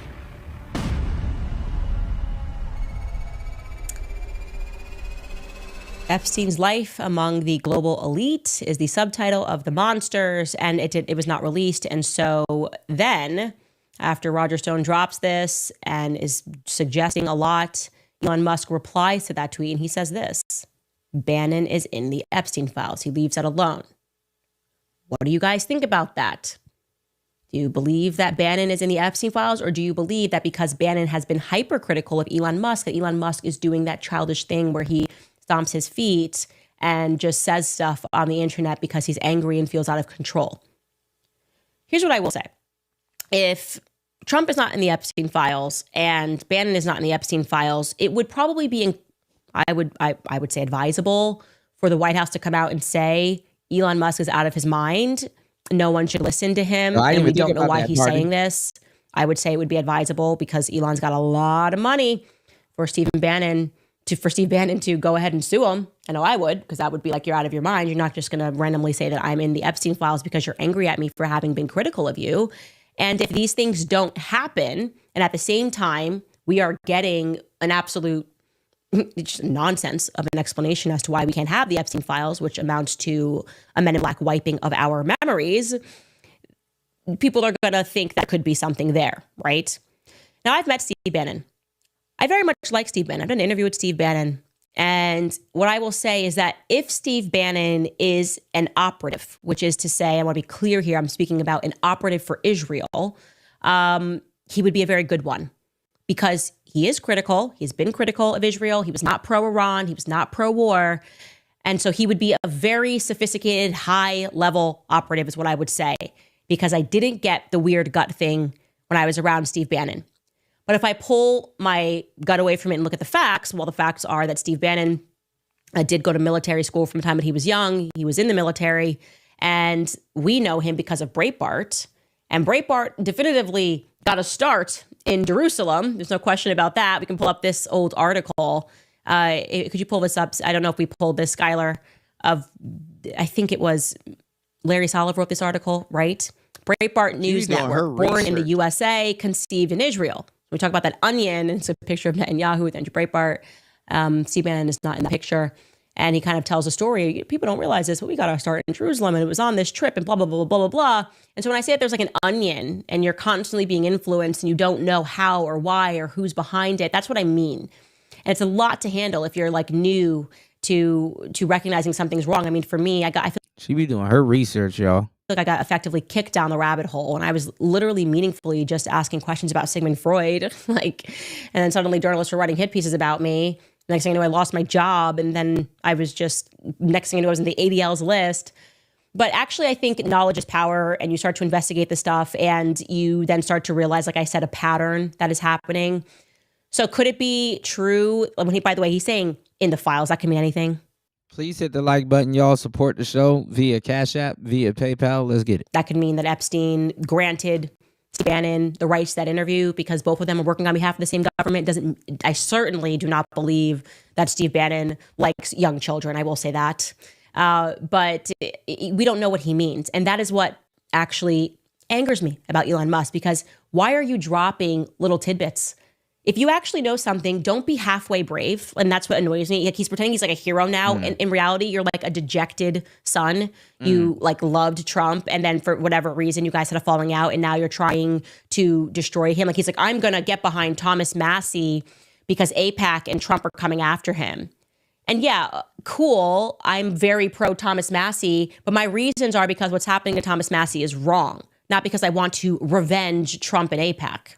Like, Thomas Massie is actually a solid, principled congressman who has been calling out the foreign money that we spend, the money that we spend in foreign territories forever. And so we got behind him because AIPAC has been coming for him for years. But you're just showing up and you're like, I'm going to throw money behind this because you have an axe to grind. That's the reality of Elon Musk. He's vengeful. So when you're motivated to do something that could potentially be good because you're angry and vengeful, is it really a good? I know it's a philosophical question I can leave you with. And so Elon Musk, do not do this. If you know something, say it plainly. Say how you know it. Say, I was granted access to the Epstein files when I was in the government, and here is what I saw. Say it with your chest. Don't be a little wimp about it. You're acting like a wimp.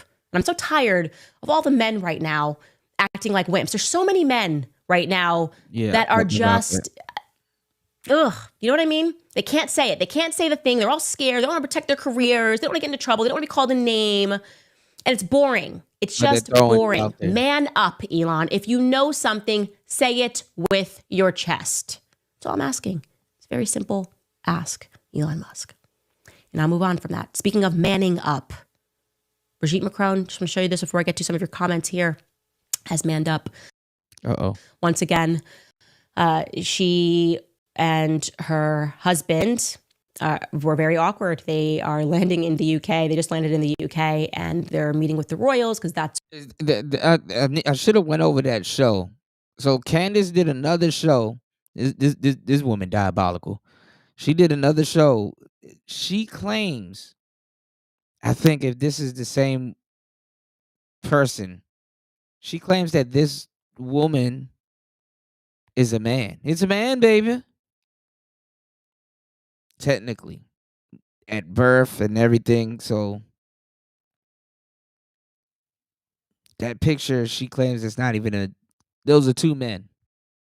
It's what people do. I don't know why this is a thing. And they're just trying to keep it together. And they're obviously not doing well right now. And once again, coming off of a plane, Emmanuel Macron tries to reach out and grab Brigitte's very large hand. To do that because Brigitte refuses it. And so the press is going, my goodness, what is going on in this relationship? The relationship is over, okay? You don't get on a plane and go to the President of the United States and beg for him to shut up Candice Owens because your relationship is going well and swimmingly, okay? Because you're terrified. People are getting closer and closer to revealing the truth about how sick this society is. And I do want to say this again before we get into some of your comments to see what you think about all of this, is last time that they had that plane incident, we left a lot on the table. Some low-hanging fruit, okay? So we just want to, I might tell you that there was one too many snakes on that plane. We should have said that joke. We should have told you that there were maybe too many cocks in the pit. We should. What too many snakes on that plane? There's too many cocks in the pit. Damn, boy. Damn, boy, he's thick. Boy, that's a thick-ass boy. Damn.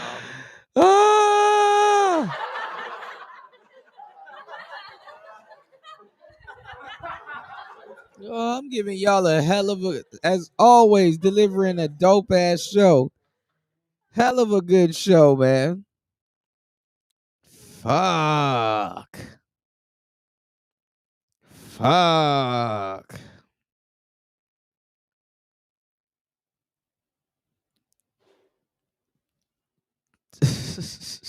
Should have said that joke. We're ashamed of ourselves for missing all of this low-hanging fruit that was happening. There are so many jokes that write themselves when you think about the two of them on a plane fighting. And so I had to get that off of my chest because dad jokes are important. It's important to share dad jokes at any given time. God, right, you guys, we're going to throw it to a couple more of our sponsors, and then I'm going to get into some of your comments. Who do we have? American Financing, I always tell you guys about them because if you could delay your next 2 mortgage payments, then you should do that. Imagine putting those 2 payments instead in your pocket and finally getting a little bit of breathing room. It's possible when you call American Financing today if you're feeling stretched by everyday expenses, groceries, gas, bills. You're not alone. Most Americans are putting these expenses on credit cards, and there doesn't really seem to be a way out. American Financing can show you how to use your home's equity to pay off that debt. So call American Financing today before you get to a point where you can't make those payments. They're salary-based mortgage consultants. Yeah, that's what you do. That's the American way. Refinance your house. Go up a little bit on your mortgage. Go in debt to get out of debt. Are helping homeowners just like you restructure their loans and consolidate their debts, all without upfront. Take your asset to pay off your liabilities while turning that asset into a liability. Fees, and their customers are saving an average of $800 a month. That's like a $10,000 raise. It's fast, it's simple, and it could save your budget this summer. So do not wait any longer. Call American Financing today. The number is 800-795-1210. Again, that number is 800-795-1210. Or visit americanfinancing.net/Owens. The number again, the website again is americanfinancing.net/Owens. Also telling you about 7 Weeks Coffee because you already drink coffee, so you might as well do a good thing while you're drinking coffee. 7 Weeks Coffee is America's pro-life coffee company that's on a mission to fund the pro-life movement 1 cup of coffee at a time. And they just hit an amazing... I'm not going to lie. Them jokes came in quick. Over 1,000 pro-life organizations across the U.S. So did he buy his baby oil? It's funny how all of this about Epstein comes out on an article from earlier issues, and he's been calling things out. So I don't sense a fear there on the topic of Israel. When the ADL comes out and condemns Steve Bannon, I feel like that's a good thing because the ADL is just basically a hit list for Israel. But he could be such a sophisticated op that I missed the whole thing. I don't know. Let's see. Who do we have here in the comments? We've got Rose Casil. She's commenting on the Salon article from earlier. She says, guess we're all loony. I'm good with that title. Christ is king. I know it's so, once you understand that's all they have, I'm going to call you crazy and unhinged. Yes, of course, this podcast is unhinged. We are not on the hinges, my friends. We are not on the hinges. We don't want to be there. It's very boring, very controlled. Brittany Douglas writes, I swear these people are buying the audacity in bulk like Diddy buys baby oil. It's funny how all of this about Epstein comes out after they dropped the big charges on Diddy. Yeah, because that's one layer of the onion. Hollywood. Again, if you are in my book club, we are deep. We are just in Hollywood Babylon learning, and we're seeing all the same themes. So you start to understand that pattern and see how they've done it, how they've sort of created this matrix for us where we think that we're learning facts and we're learning truth, and there's something way more sinister happening. Monkey Dread writes, do you think it was blackmail or threats to them or their families' lives that flipped the whole Trump admin? Either way, how do we end the cycle for the next president? I do not know. It's very obvious that Trump was not in the club. They fought him tooth and nail, and something changed. I would almost say something changed the night that he almost got shot. But then when people point out to me what he was doing during his first administration, he was always very lax on the Israel stuff. And open secret at the time was Jared Kushner was kind of running the White House. He was whoever whispers in Trump's ear, whoever the advisor is, tends to have a lot of power. That's a known thing. And Jared Kushner was the person. I was very in that White House the first 4 years. And Jared Kushner had a lot of power and a lot of influence. And Trump was doing a lot of stuff for Israel. And he was quite frustrated by it at the time, if I recall correctly, that he's like, listen, I'm not the president of Israel. I'm the president of the United States. And so it's interesting to see what changed this time. Maybe surviving an assassination attempt changes you and you're just like, I just want to live. Maybe he's thinking about his legacy in a way that isn't, I'm the president of the United States, but rather was legacy going to be for my family? And talking about hotels in Gaza might be what he's thinking about. I don't know. Maybe I should take him up on me interviewing him. Maybe I should interview Trump and ask him questions that nobody's going to ask him, because everybody, one way or the other, is just, they're sycophants. Everyone's a fan. You sit down with Elon Musk and you're just like, you're amazing. No, you're not. I have a lot of questions to ask you. So Elon Musk, you're welcome to come on this podcast. And I'm going to ask you some tough questions. I'd like to get JD Vance to ask some tough questions. I would like to get Trump to ask some tough questions. We would too. Ghislaine Maxwell, I definitely would like to get her on the show, ask some tough questions. Yeah, it's a lot going on, guys. A lot going on. Jackie Lanzaro writes, I noticed right away that all of the influencers that went to Israel and the White House were all the ones that just troll lips for content, not the intellectuals. Candice, they not like us. Yeah, I mean, they were all pro-Israel is what I will say. And some of them are my friends. And I don't think, I want to be clear, Mike Cernovich is, I would say, the rare person there. You cannot accuse him of being pro-Epstein, because he was the only reason that we know what we know about Epstein is because of Mike Cernovich. He is pro-Israel, but he is, I would say, sensibly pro-Israel, and that he does not pretend like what they're doing in Gaza is okay. And he states his reasons for why he supports Israel that are practical, and he's not gaslighting us when he says that he's pro-Israel and pretending that they're like good guys. He's like, no, they're doing a lot of bad stuff. But the majority of them, you're like, yeah, no, these are like, you got a platform by just trolling liberals. But now that we're getting to the nitty-gritty of things, do you have the courage to call out what's happening? Do you have the courage to speak about what government it is that Jeffrey Epstein was working for? And if the answer is no, then you're an operative. We don't need you to have a platform. Goodbye. That's what I truly think. I'm telling you guys that. We just don't need this anymore. It's all just noise. I don't care. Benny D writes, I am very disappointed in everyone involved. Trump, Vance, Bondi, Patel, and Bongino. If you allow pedos to run free, there are going to be more victims. Rich, powerful, influential people will not stop. Any blackmail over them is not worth it. Yeah, I agree. And I also would question whether or not these people actually believe in God. They claim they do. But if you believed in God and you were an actual Christian, you would know that this world is not it. And you would be concerned about the afterlife. You would be concerned about you making it into heaven. You're not going to make it into heaven lying and covering up for pedophiles. Okay? You're just not. Jess McKim writes, firstly, Trump, do not gaslight us. I like this. She's just going to tell him off. Let's just do that. Firstly, Trump, do not gaslight us. We told you we wanted the truth of Epstein. Also, I'll use my once in a year, 1 minute time savings to pay my taxes. I don't know the IRS. I paid them.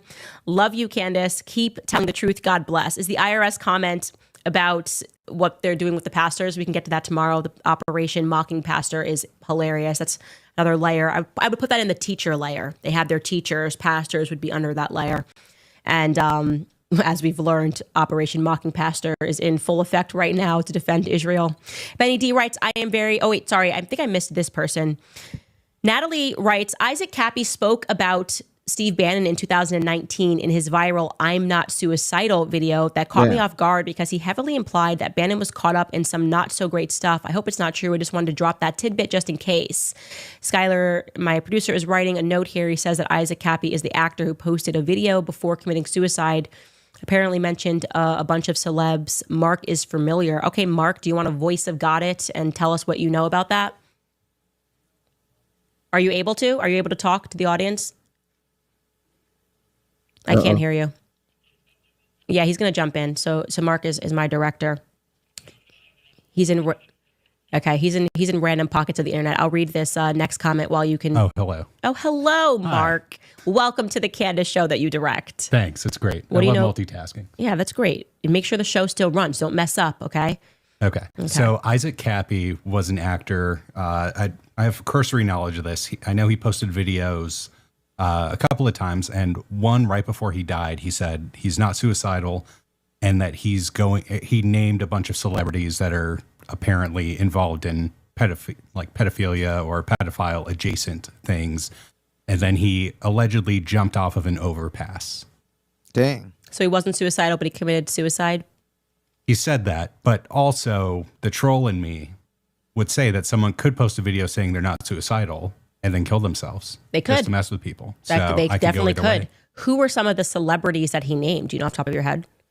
I feel like Tom Hanks was involved, but it's been a long time since I read about it. Okay, Tom Hanks gives me weird vibes, and he's one of the people that I would say is very obviously working on behalf of the government. It's the people that immediately show up whenever there's a war. COVID. Tom Hanks did one of the first COVID videos. Yeah, it's like he's so obviously a Hollywood op. And yeah, he gives me weird vibes. So that's interesting that he said Tom Hanks. I'm not suggesting here that what Isaac Cappy is saying is true. I've just heard about the story. I'm just saying that in general, I don't buy Tom Hanks. And that's what I mean when I say they pull people through the ranks. They train these people, these actors, and they make them famous. But then as soon as they need propagandists, they're the first people out that are supposed to control the masses and influence the masses.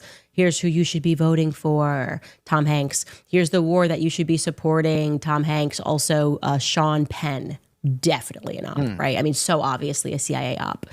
He's always there. You even get the musicians as well. And you started to really see that during COVID, like all of, I'm so rock and roll. And they're like, roll up your sleeves and get the vaccines.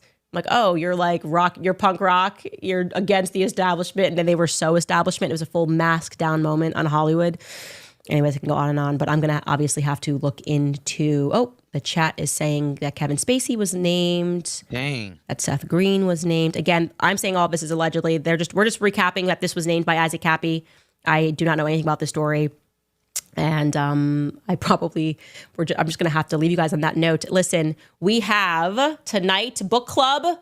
Did it get crazy? Hollywood Babylon, man. It is just the layers of this book. It's such a small book, but we have to go through it so slowly because he just told us, Kenneth Anger, the occultist, just told us everything. He's naming the pedophiles that started Hollywood, the directors. He doesn't care. He's like, yeah, they came out of old Vienna. What's going on in old Vienna? That's where these people were coming from. All right, yo. Well, listen, I'm not sure what's going on. YouTube hasn't put out my notification. I guess it's one of those shows where we're going to get more views on the playback. Please hit the like button.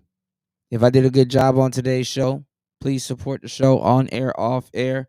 You support the show because you care.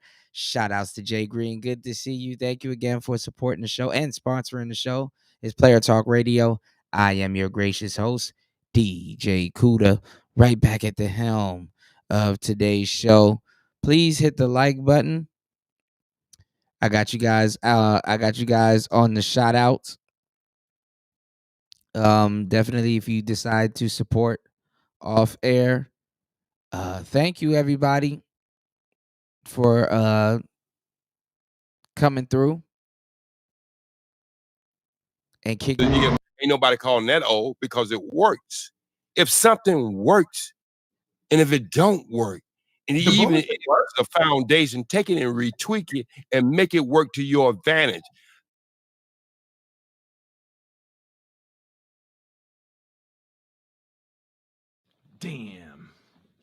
Damn, boy. Damn, boy, he's thick. Boy, that's a thick ass boy. Damn.